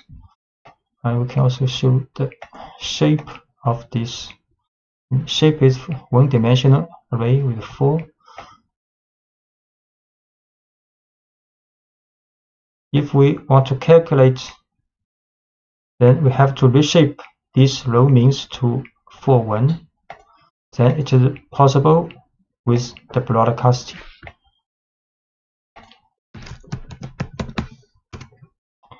So this has the same shape as the original array. And we have to now calculate the mean value for this array. Have to row mean for this array is 0, very close to 0 because it has been demeaned by row.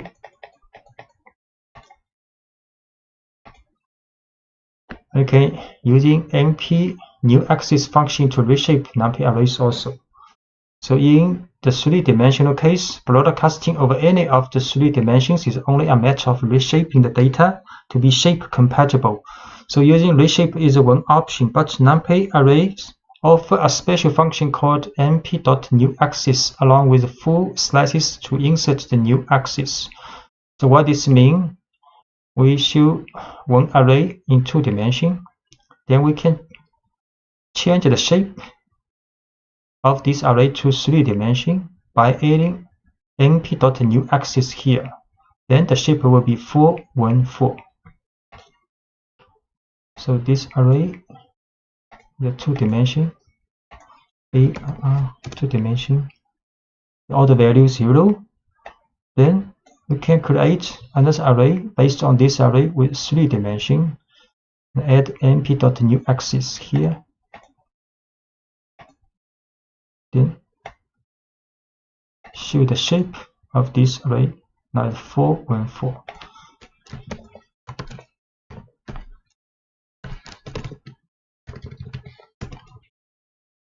So it has 3 brackets, 3-dimensional array now. And we create another array with random normal distribution for 1 dimension. Then we can change these arrays, can create another array based on this array, but the dimension to 3, 1. We can also create another array based on this array, but dimension is 1, 2, 3. So this is an array with 1 dimension.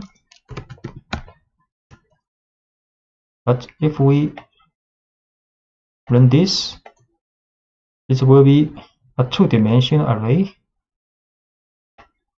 with the shape 3, 1. If we will run this, add 1 np.newAxis here, so the shape will be 2-dimension with 1, 3 now. So newAxis will add the shape to this position to 1.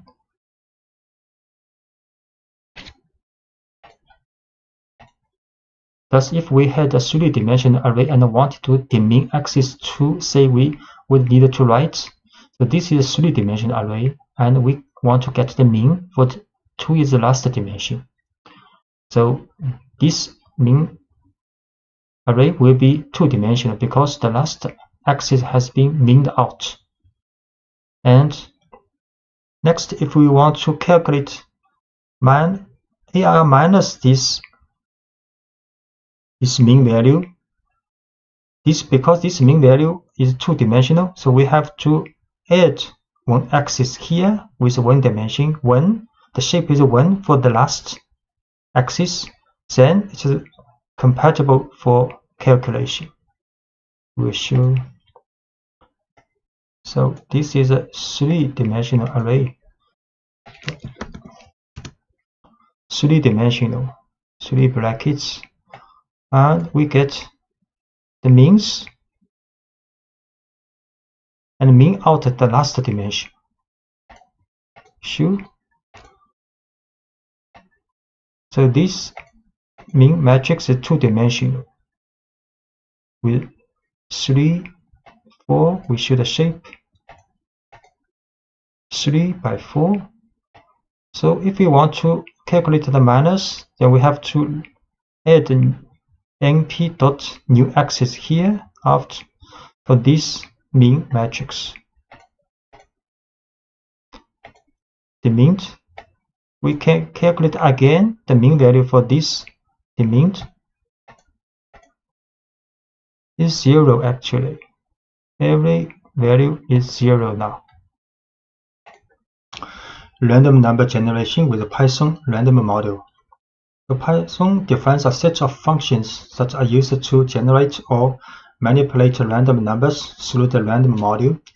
Functions in the random module rely on a pseudo-random number generator, function random, which generates a random float number between 0 and 1.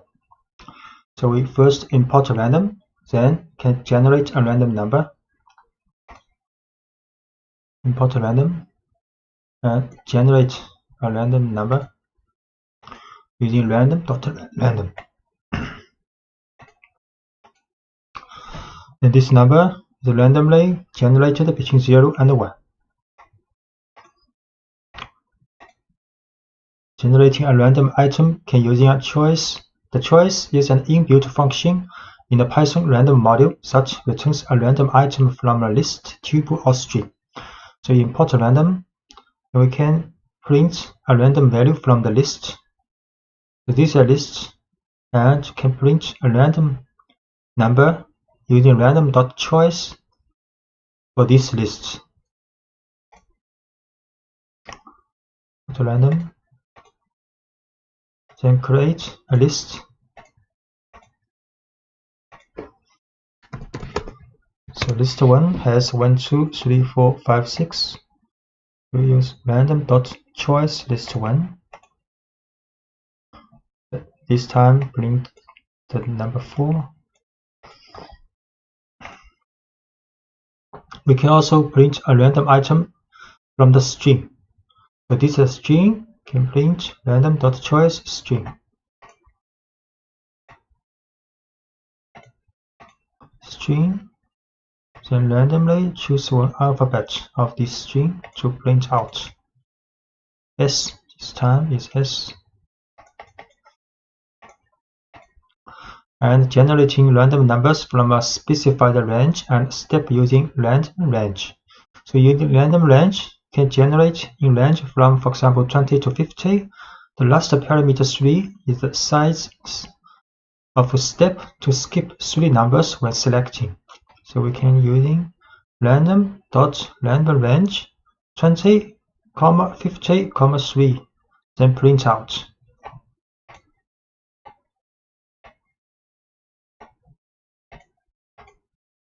So it's 47. So you can see the 47 minus 20 can divided by 3. So this number is between 20 to 50 and with step 3 over 20. The seed function is used to save the state of a random function so that it can generate the same random numbers on multiple executions. So for example, we set random.seed to 7, then print a random number, and we set random seed to 5 and print a random number. Then we set again to seed to 7, then this time the number will be the same as this time. We show random seed 7. So we print a random number 0.3323, then set a random number to 5, then print 0.622, then we set to 7 again, then get a random number, same 0.323, and generating random number list in Python using shuffle if you want to change the position of the elements of a choice. So this is the list A, B, C, D, E. So we can random.shuffle sample list for this list. So we will see.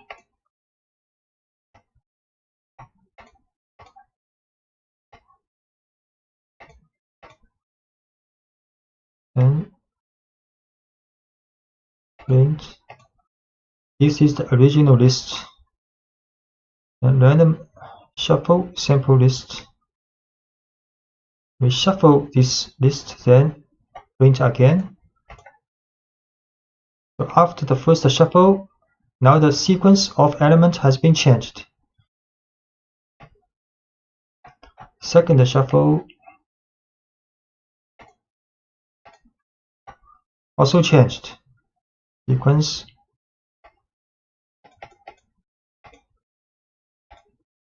Generating random number list in Python using uniform. This function is used to generate a floating point random number between the numbers mentioned in its argument. So it takes 2 arguments, lower limit included in generation and upper limit not included in generation. For example, we can use random.uniform. So to a random number between 5 to 10.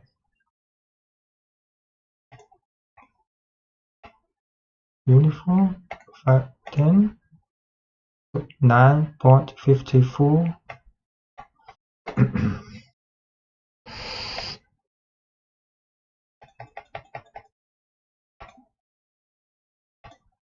So random number generation with NumPy's random module. So this time we think about NumPy's random module. The NumPy's random module supplements the built-in Python random with functions for efficiently generating whole arrays of sample values from many kinds of probability distribution. So this is a 4x4 array of samples from the standard normal distribution using normal. So we can run this using random.normal to draw a two-dimensional array with shape 4x4 and the value are standard normally distributed. So import NumPy here. Then we can use NumPy's random module random.normal to a two-dimensional array. Then show this array two-dimensional and the value a standard normally distributed.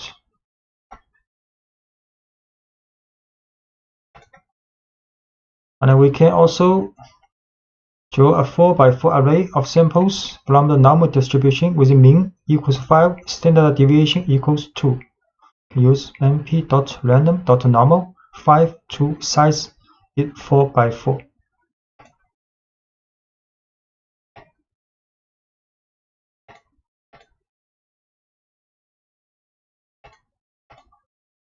So this time, this matrix 2x2 two-dimensional NumPy array with the shape 4x4 and the value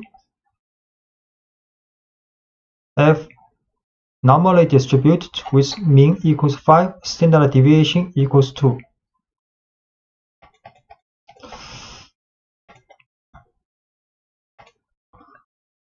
And set random seed in NumPy. You can return the same random sample. For example, we can set numpy.random.seed to 1, 2, 3, 4 and sample for standard normal distribution with 16 number and shape with 4x4. Then if we run again, get the same result.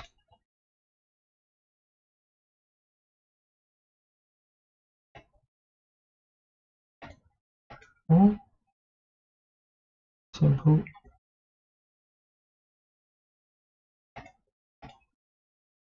So this time get this 4x4 ND array. So if we set seed again to 1, 2, 3, 4, we run this random draw again, we'll get the same result. 471 471. And you can also use random n to generate a standard normal values. So np.random random n 10.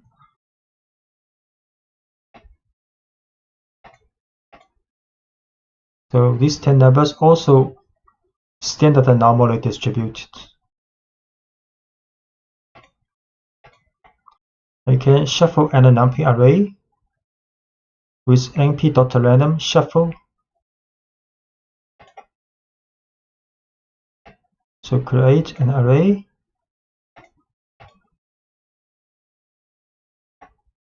You can print this array 1, 2, 3, 4, 5, 6. And you can shuffle this array.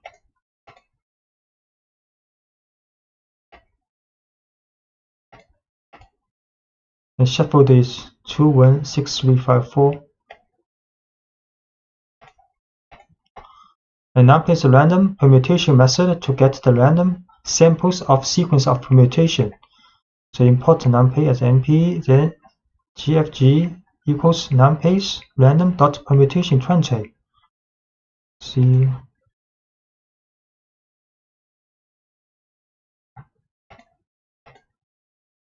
we show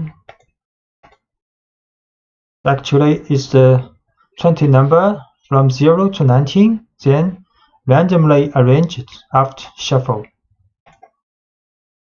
I can get the random sequence permutation of a two-dimensional array. So create a two-dimensional array with a shape 4x3. Then we shuffle this.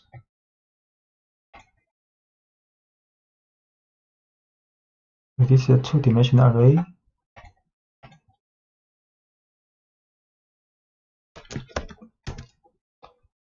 This is the original one. And next we shuffle this array. Then the rows, you can see the rows has been randomly reordered. But the elements within each row will not be changed.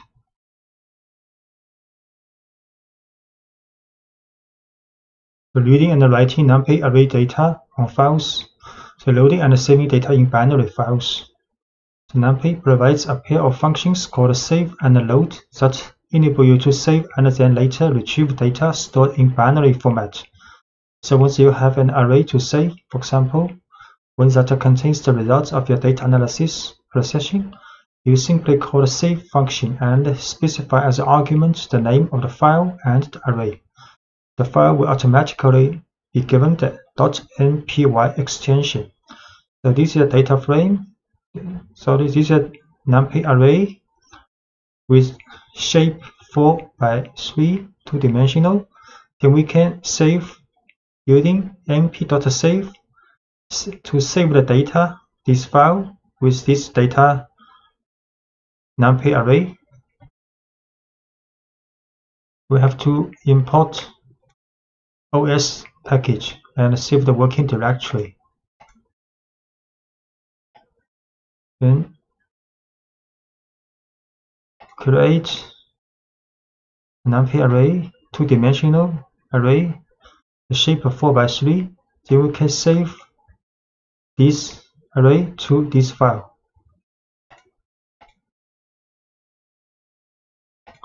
Save the data.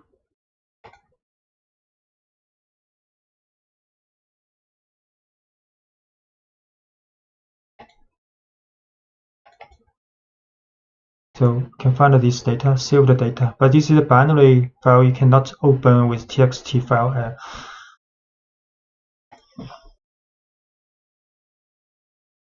So when you need to recover the data stored in an npy file, you use the load function by specifying the file name as argument. So this time adding the extension npy. So we can also load this file, but have to add npy after the file name. We can load this file to numpy array. So we show exactly the same as the original array. And the reading files with tabular data using gen from txt function. So you can also read files in textual format txt or csv, for example. The following data is in the CSV format, so in which data are collected in a tabular format where the values are separated by comma. This file is CSV file. To be able to read your data in a txt file and insert values into an array, numpy provides a function called gen from txt.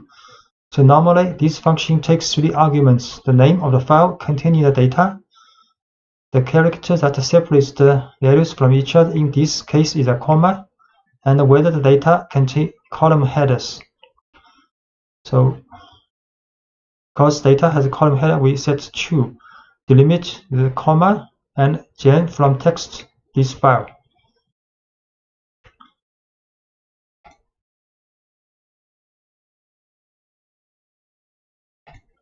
And we can show this file is The data file is a structured array in which the column headings have become the field names. So in the CSV file, the heading become the name of the field. So this is arrays value part, and this is dtype part for each column.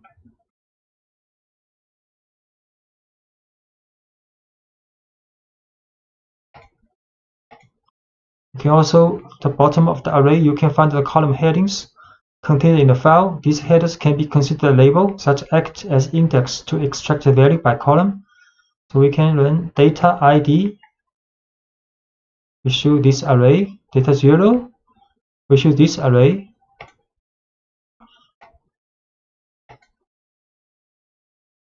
D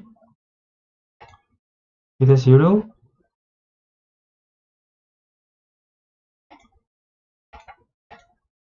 The gen from text function will replace the missing values in the file with an NaN value. So for example, this CSV, the missing value here. If we read this CSV, use the same format, then the second row of this data will have not a number value. We read this file. You can see array, the first row, the second row, the third row both have missing value. We view the column of ID, no missing value. The first row, no missing value. Second row has a missing value.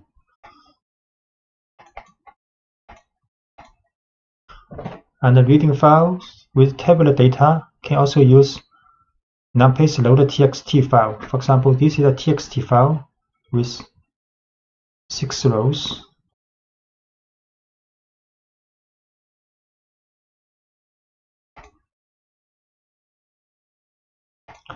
And when you read text, reading txt files, can have to set the dtype to int, because this is a numerical value, integer value. So we set this to int and read this file, and we print out exactly what we want: a two-dimensional array with shape 6 by 2.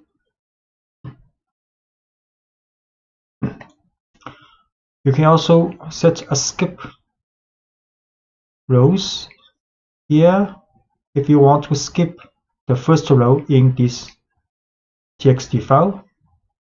So this txt file has index name, but we do not want to read this in the numpy array. So we skip this first row.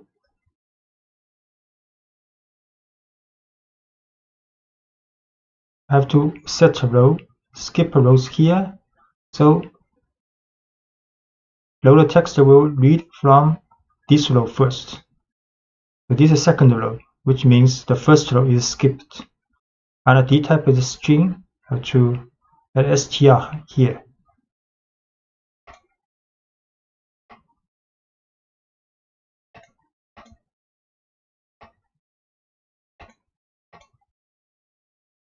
Exactly what we want, the 6 by 2 two-dimensional array. So Pandas is an open source Python library for highly specialized data analysis. It is currently the reference point that all professionals using the Python language need to study for the statistical purpose of analysis and decision making. Pandas is designed on the basis of the NumPy library, so it is not only makes this library compatible with most other modules, but also takes advantage of the high quality of the NumPy module. Pandas provides two new data structures called series and data frames, which are designed to work with relational data or labeled data. thus allowing you to manage data with features similar to those designed for SQL relational database and Excel spreadsheets.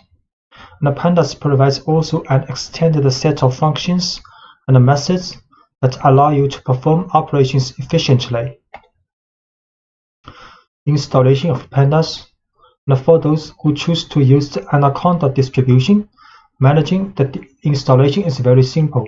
So first you have to see if the Pandas module is installed, and if so, which version. To do this, type the following command from the Anaconda prompt window. We can print conda list pandas, for example. This is the prompt window in Anaconda and in this environment.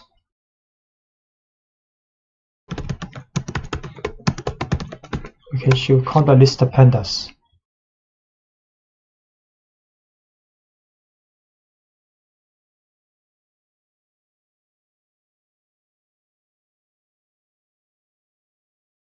So it has been shown that Pandas has been installed with the version in this environment. And if you do not have Pandas installed, you will need to install and the following command conda install pandas. So if you want to install, just print conda install pandas. Okay. And if you want to start a Pandas, the general practice for importing the Pandas module in Python session is as follows. So just import Pandas as PD and import numpy as NP. So we import Pandas as PD and import numpy as NP. This is the standard import. And declaring a series. So to create the series, you simply call the series construct and pass as an argument an array containing the values to be included in it. So we can create a series, use pd.series, then array inside the parentheses. Or we can create an array and manually add the index. So we create an array with this, create a series with this array. We show this series. The series is a relational data with index, default index from 0 to 3, and the value is the array we input in the creation of a series. So we can also add manually the index string when we creating this series.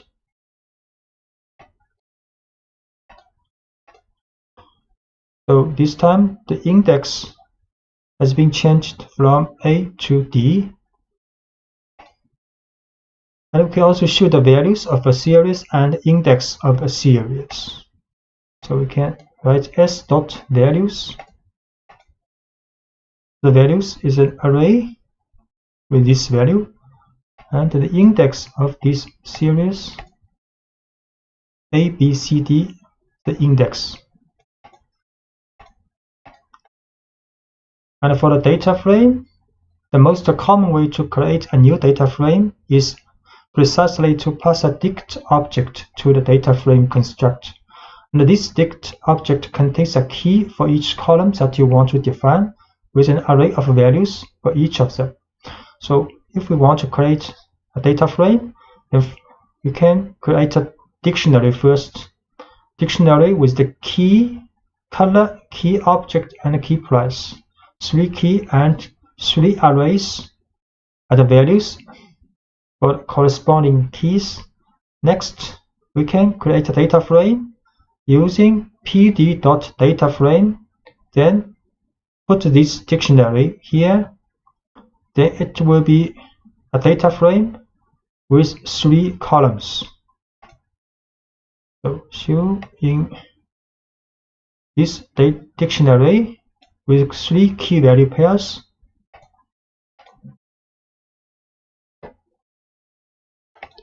if we show this dictionary, 3 key value pairs, then create a data frame with this dictionary information. Then we show this data frame. The data frame actually is a tabular data with index. This index default because we have 5 rows. So Pandas put the default index from 0 to 4 for these rows.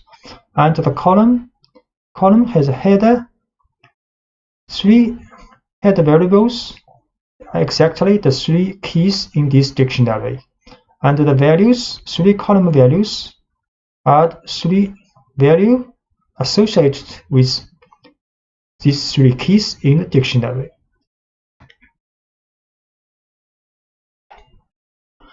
The series is the object of the Pandas library designed to represent one-dimensional data structures, similar to an array but with some additional features. It is composed of 2 arrays associated with each other. The main array, whose data is actually a numpy array, to which each element is associated with a label contained within the other array called the index. So this is a series. The main array is the value part, and each value associated with an index in an index array. So declaring a series, to create the series, you simply call the series constructor and pass as an argument an array containing the values to be included in it. So we can just create a series using pd.series with an array in the parentheses, and the result will be a series. We create this series and show. So this series has a value part and index part. So as you can see from the output of the series, on the left there are values in the index, which is a series of labels, and on the right are the corresponding values. If you do not specify any index during the definition of the series, so by default, Pandas will assign numerical values increasing from 0 as labels. Often, however, it is preferable to create a series using meaningful labels. In this case, it will be necessary during the constructor call to include the index option and assign an array of strings containing the labels. So we can create a series and manually input an index with 4 strings. Then the result of this string will be like this, and the index has string values the same as we have input here.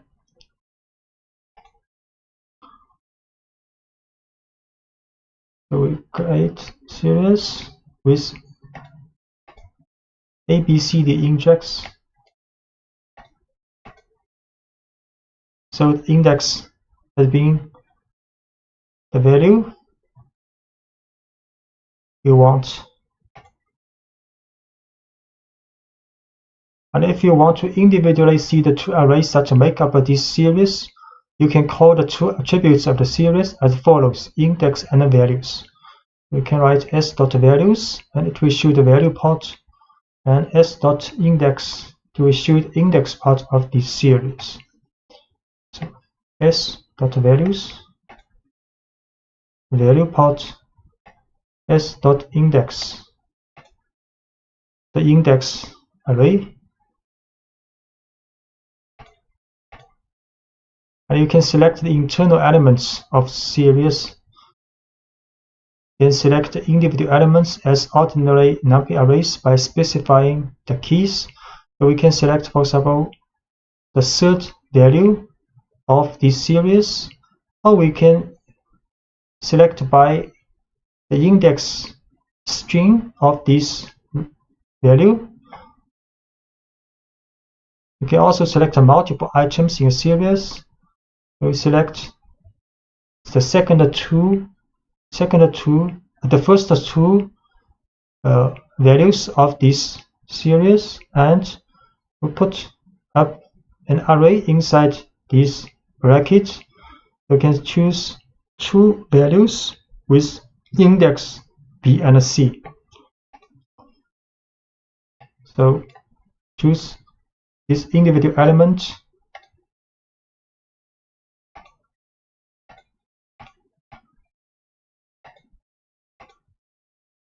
The value is 7, and choose the index B. The value is 4 minus 4, and choose the first two values of this index, and choose two values with index B and C.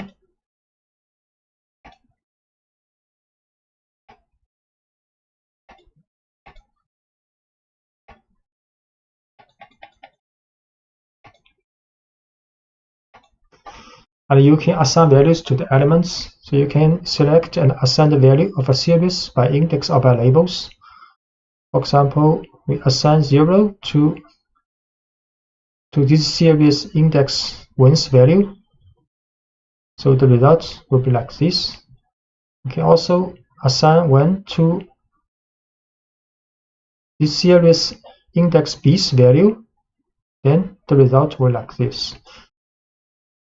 Assign 0 to S1. We show this value has been assigned B to 1. Show again. Then this value has been assigned with 1.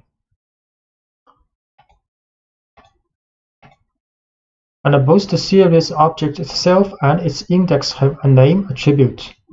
So if we assign the name attribute of this series as count, and we can also assign the index.name alphabet. So the result will be like this. So the name is a count is for the value part this array, and alphabet is the name for this index. Assign name, and we assign index's name to alphabet. Then show this series again. See, the main part has a name called count, and index part has a name called alphabet. And you can define a series from numpy arrays and other series. You can define a new series starting with numpy arrays or with an existing series. For example, this is a numpy array, and we can define a series using this numpy array. The result is the value part is an array. The value is same as this numpy array, and index is added by default by Pandas. We can assign first create this numpy array, then create this series using the value of this numpy array. In the series like this, value part, index part. And we can also define a series from other series. For example, S is a series. You can create another series called S4, and using this series.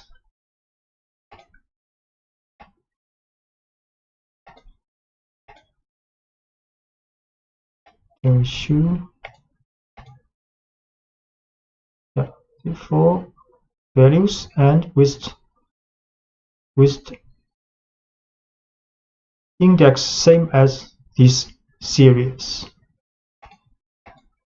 And you can always keep in mind that when you create new series from existing arrays or series, the values contained in the original numpy array or in the original series are not copied but are passed by the reference. So if the values of either one changes, then values in the other object will also be changed. What this means?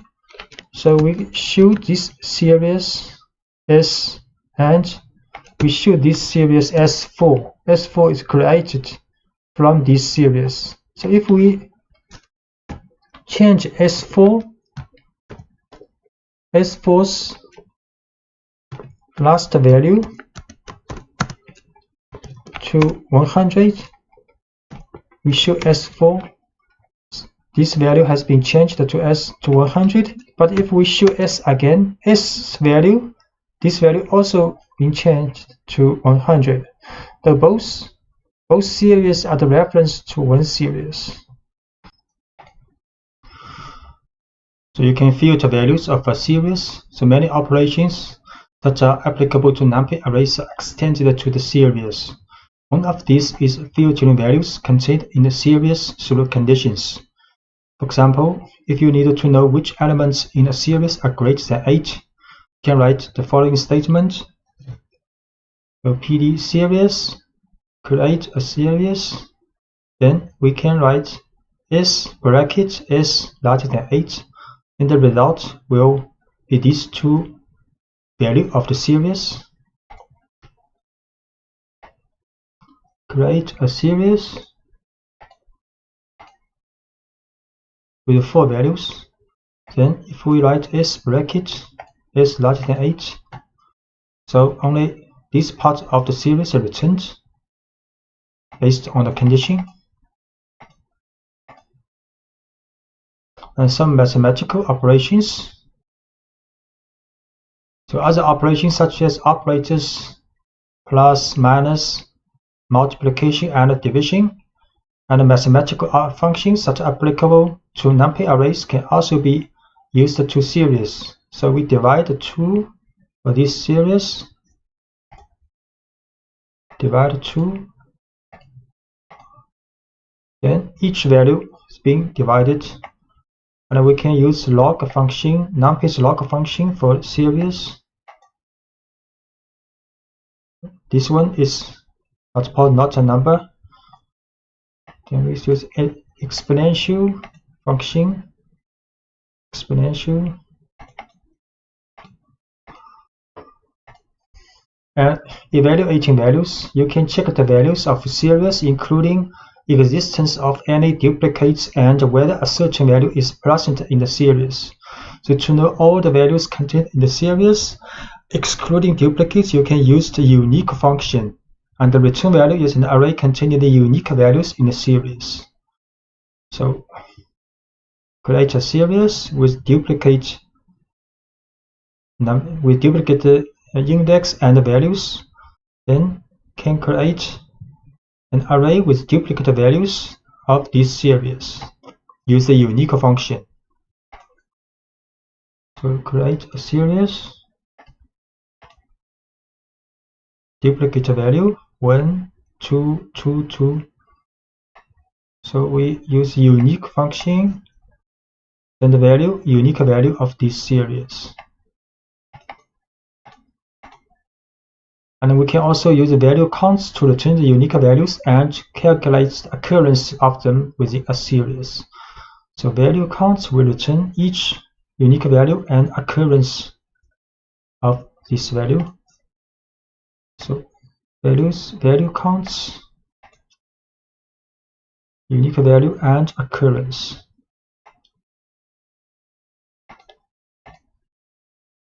And we can also use function isIn to say if the values are contained in the series, and the returned Boolean values can be used to filter data in a series. So if we write series.isIn03, then it will return a Boolean value series. So if true means this value in the series is in these two values, is matched these two values. So next we can use the bracket to filter out the values only meeting this condition. So it will return these two values, only two true here. So if isIn 03, these two are true, others are false, then we can get the values of these true, use a bracket condition. So these two value, this part of the series are returned, and not a number value. The specific value, not a number, NaN, is used in Pandas data structure to indicate the presence of an empty field or something that's not definable numerically. So Pandas allows you to explicitly define not a numbers and add them to a data structure such as series. So we can define a series, and for this value use numpy's NaN. So this is a series with numpy value for this position.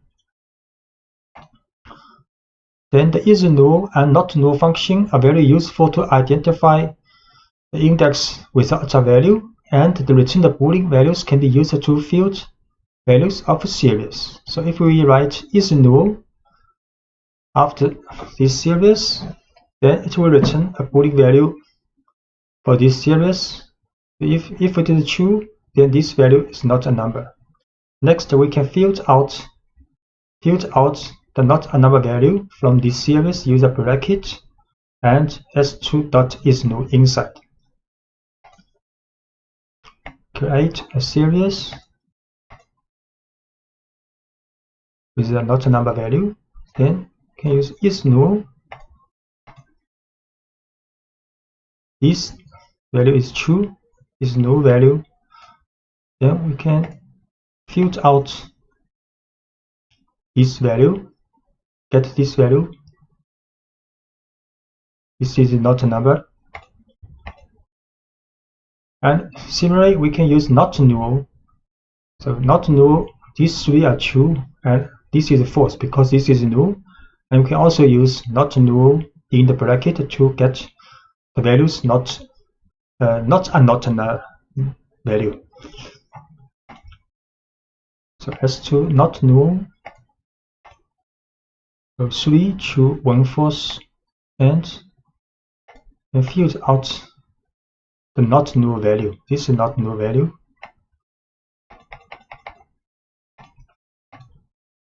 And series as dictionaries. So an alternative way to think of a series is to think of it as an object dictionary. In fact, you can create a series from a previously defined dictionary.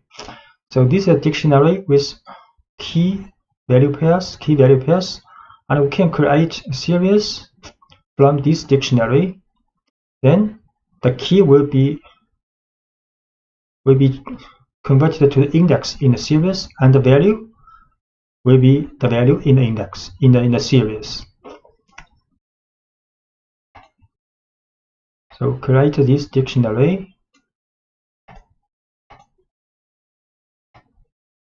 and create this series. So the keys of the dictionary transformed as the index of the series. And you can also define the array index separately. In this case, controlling correspondence between the keys of the dictionary and the labels arrays of index will run. If there is a mismatch, Pandas will add the not a number value. So we can also using this array as the index in the creation of a series. So because some values in this array does not match the key value in this dictionary, so the index for some of the values in this array but cannot be found in the dictionary will have not a number value. So we define an array called colors and use these colors as the index of the series, but the value part use my dictionary. So the resulting series will have this index matching this colors array, but this value is not a number because green cannot be found in the dictionary. And operations between series. So the labels of series will come into play when we perform operations between two series. So in the following example, we add two series having only some elements in common with the label. Then we get a new series in which only the items with the same label are added. All other labels present in one of the two series are still added to the result but have not a number value. So we create another series called another dictionary called mydict2, and then create another series with this dictionary. Then add this series with this new created series. The result will be like this. So we create a series called mySeries2 with this dictionary. Then we add these two series together. The result will be like this. These four values are not a number because their index only appear in one of the series, not appear in both series. So the value is added, but the value is not a number. Only these two index value added, because these two index red and yellow appear in both series. The data frame is a tabular data structure very similar to a spreadsheet. The data frame consists of an ordered collection of columns, each of which can contain a value of a different type, for example, numeric column, string column, and a Boolean column. The data frame has two index arrays. The first index array, associated with lines, is very similar functions to the index array in series. Now each label is associated with odd values in a row. And the second array consists of a series of labels, each associated with a particular column. A data frame may also be understood as a dict of series. So where the keys are the column names and the values are series that will form the columns of the data frame. And furthermore, all elements in each series are mapped according to an array of labels called an index. So this is a typical data frame. So this is the index. So index of a data frame are very similar as index of a series. And this is the column. Column is the color object price are the column names, column headers of the variable, and this part are the values of the data frame. So defining a data frame, the most common way to create a new data frame is to pass a dictionary object to the data frame constructor. So this dict object contains a key for each column that you want to define. So with an array of values for each of them. So for example, this is a dictionary with key, the value, key, value, key, value. So we can create a dictionary based on this dictionary. We can create a data frame based on this dictionary using pd.dataframe, then put this dictionary inside the parentheses. So we can create this dictionary first, then create a data frame using this dictionary. Then we show this data frame.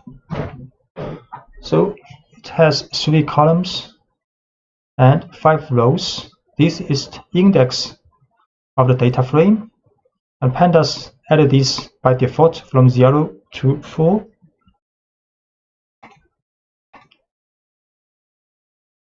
So if the dict object from which you want to create a data frame contains more data that you are interested in, you can make a selection. So in the construct of the data frame, you can specify a sequence of columns using the columns option. And the columns will be created in the order of the sequence regardless of how they are contained in the dict object. So we can, for example, create a data frame, but with only 2 columns from this dictionary. So create this data frame. We show so only 2 columns in this data frame called frame 2. So if the labels are not explicitly specified in the index array, Pandas will automatically assign a numeric sequence starting from 0. Instead, if you want to assign labels to the index of a data frame, you have to use index option and assign it an array containing the labels.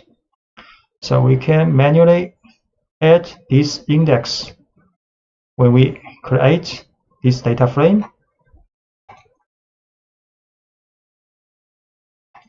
We can create again this frame 2 with index, and we show this data frame. So now index are from 1, 2, 3, 4, 5.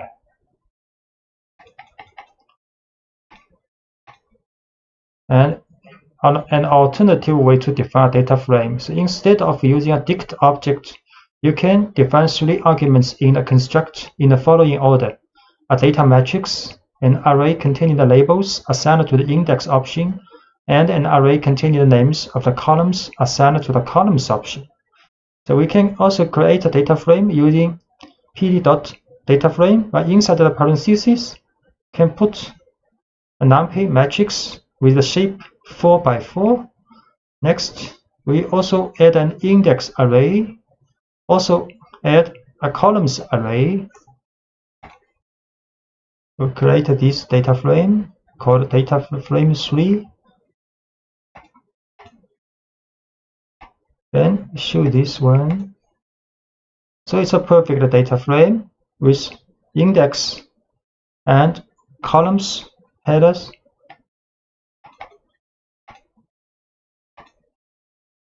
Selecting elements of data frames. If you want to know the name of all the columns of a data frame, you can specify the columns attribute on the instance of the data frame object. So for example, we can show the columns of the data frame, and also can show the index of the data frame. We can also show the values of the data frame, use frame.values. So show columns, data frame, columns, this column variable name, and index from 0 to 5. Then the values, value part, 3 column, 5 row.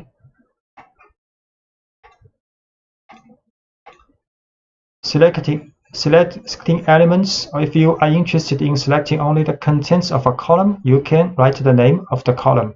So we can write a frame, bracket, and quotes price, that will return the value of a price column. Another way to do this is to use the column name as an attribute of the instance of the data frame. We can also write frame.price, frame bracket price. So it will return column value of price. Actually, the returned object is a series. And we can also use this format. Same result is the same. And we can also use function loc and iloc to select the elements of a data frame. So for rows within a data frame, it is possible to use the loc attribute with the index value of the row that you want to extract.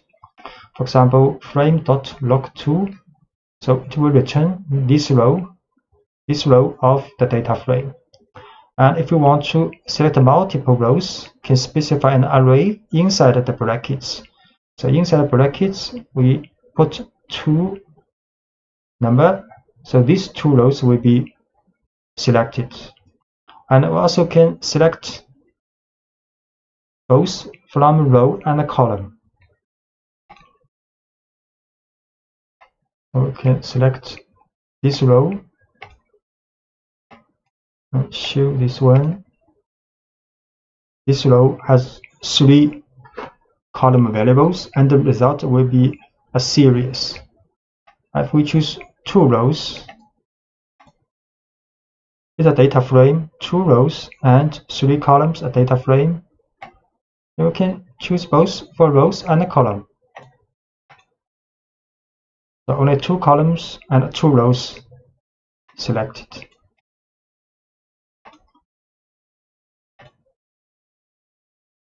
So we can also use iLoc. So if the selector rows only using integer value, so we can use iLoc. So iLoc does not support the string column names, only for the numeric value. So for example, here iLoc2 will get the same result as log2. This also will get the same result as the log24, and this will get the same result as before for the color price for the log selection. Now, if you needed to extract a portion of the data frame, selecting the lines that you want to extract, you can use the reference numbers of the index. The return value is an object data frame. So we can also write column from 0 to 1. Then this case only one line returned, and this case will return 2 lines.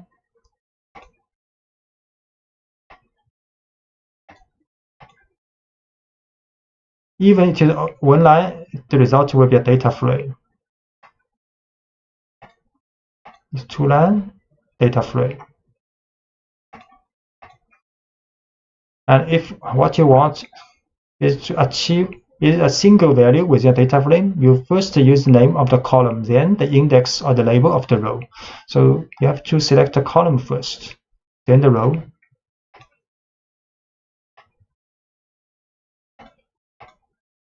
So the result is a single value.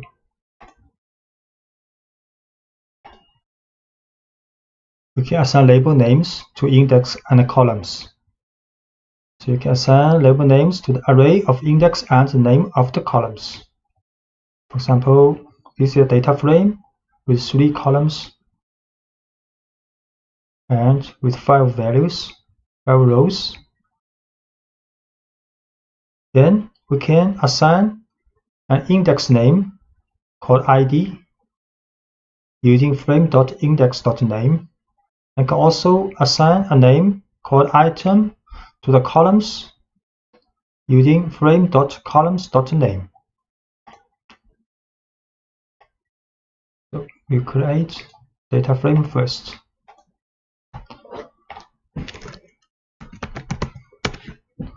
Three columns, 5 rows. Then we assign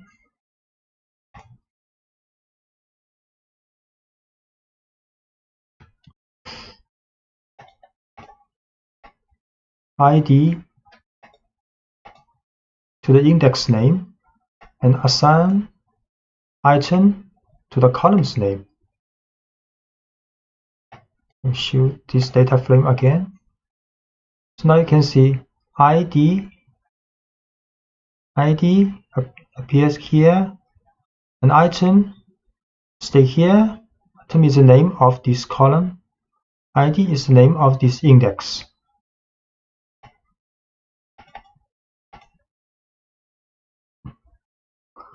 Add a new column. You can do this by simply assigning a value to the instance of the data frame and specify a new column name. For example, if we write frame brackets new equals 12, then for this column, this is a new column created, then all rows for this column has value 12. And if we assign this array to this column, also possible. So frame new equals 12. So we show this data frame again. You see this new column, all the rows have same value 12. And if we assign a new column with this array, value now is the array assigned.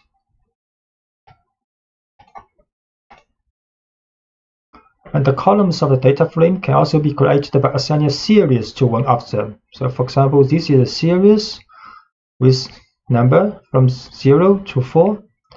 Then we can create a new column to this data frame, and the value is the series value.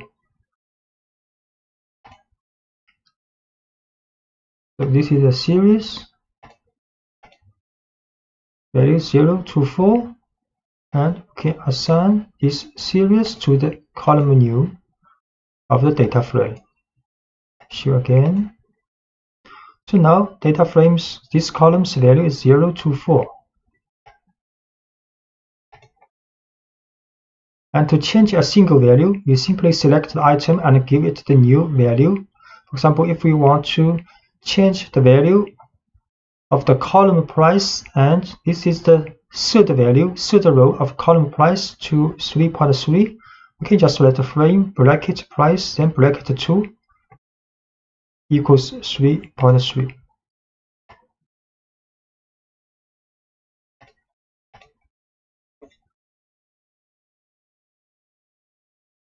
This is a warning message. Show 3.3 this value.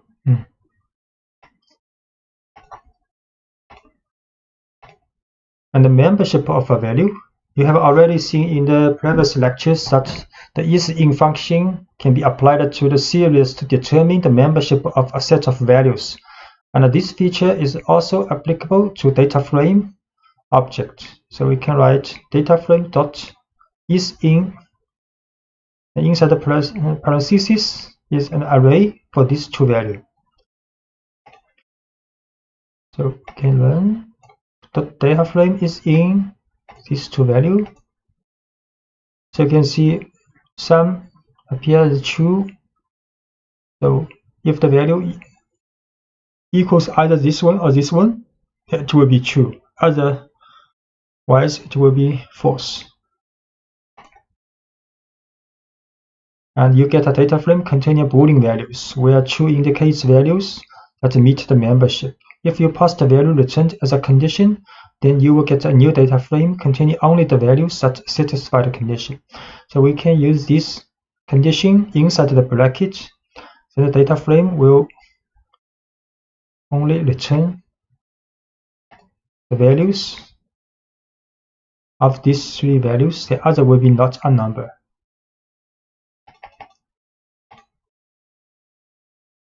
And deleting a column. So if you want to delete an entire column and all its contents, use the delete method, del command. So we can write del frame new, then this column will be deleted. Delete frame new. Then we show this data frame again. So no column called new now, only 3 columns left.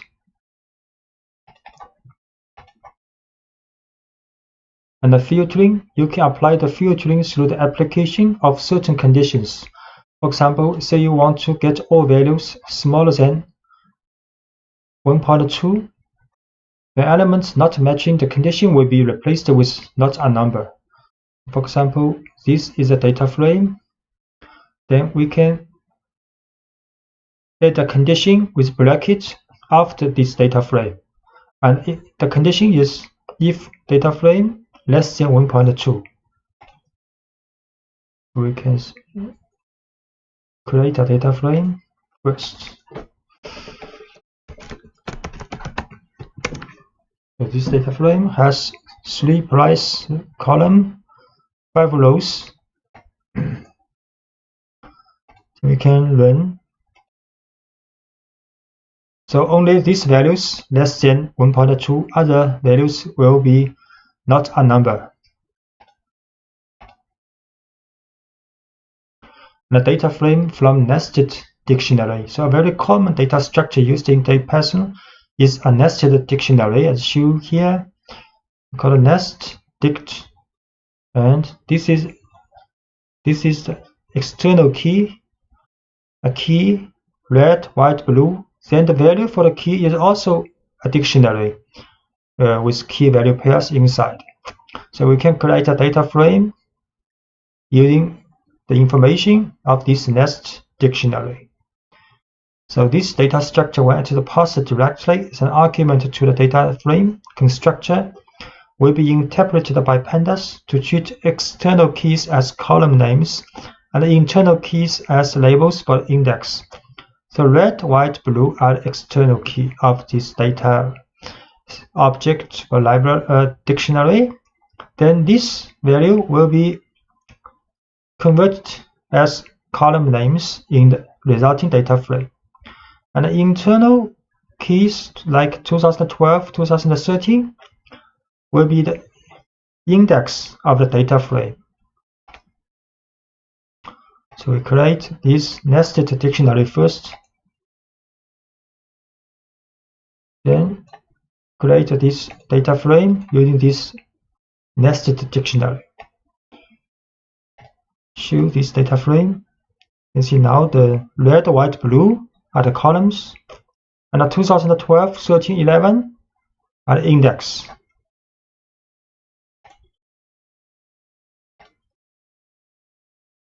And it's also possible that not all fields will find a successful match. Pandas compensates for this inconsistency by adding NaN. You can see this not a value.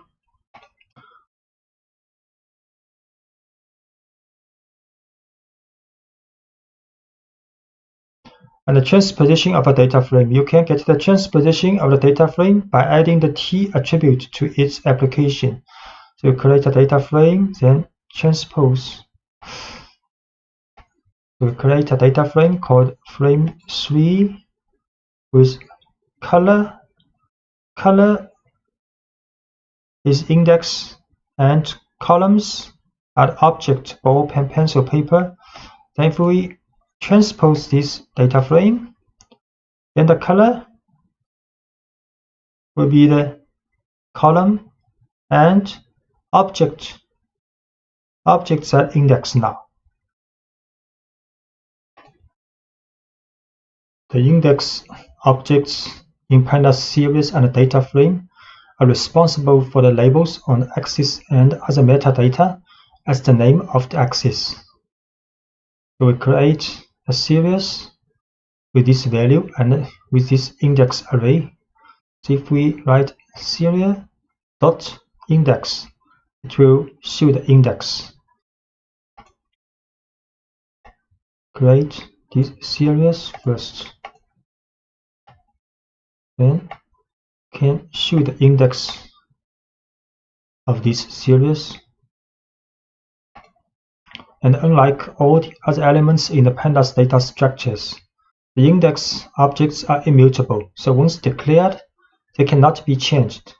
This ensures the secure sharing between the various data structures. Methods on index.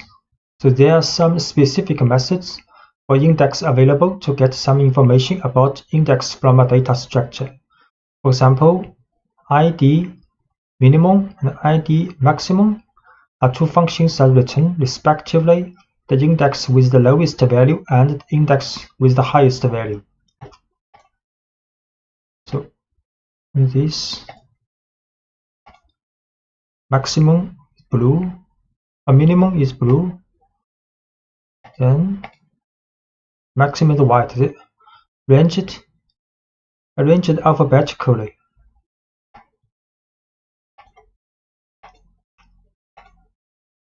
And index with duplicate labels.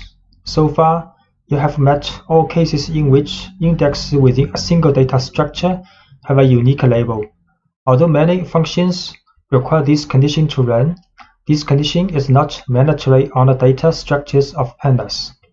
For example, see a series with some duplicate label.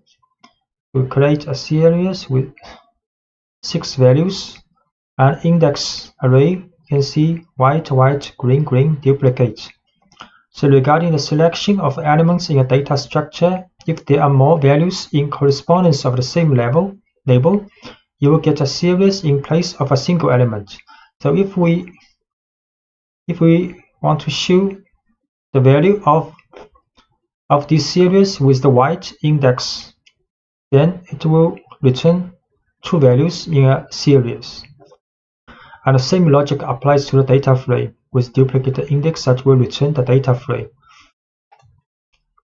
To create a series with duplicate labels in index, then we show the index to the values of index with white, to return true rows, and the result is a series.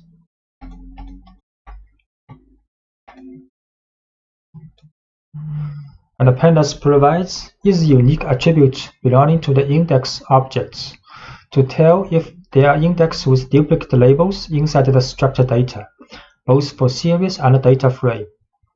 So if you write series.index is unique or frame.index is unique, series.index is unique, false, because there are several duplicate index in this series, and we create a data frame also.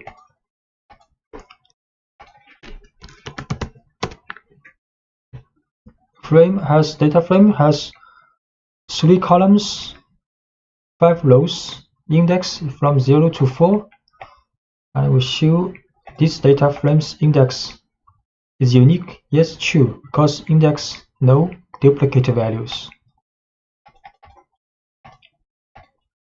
Reindex. It was previously stated that once it's declared in a data structure, the index object cannot be changed, but by executing a reindexing, you can also overcome this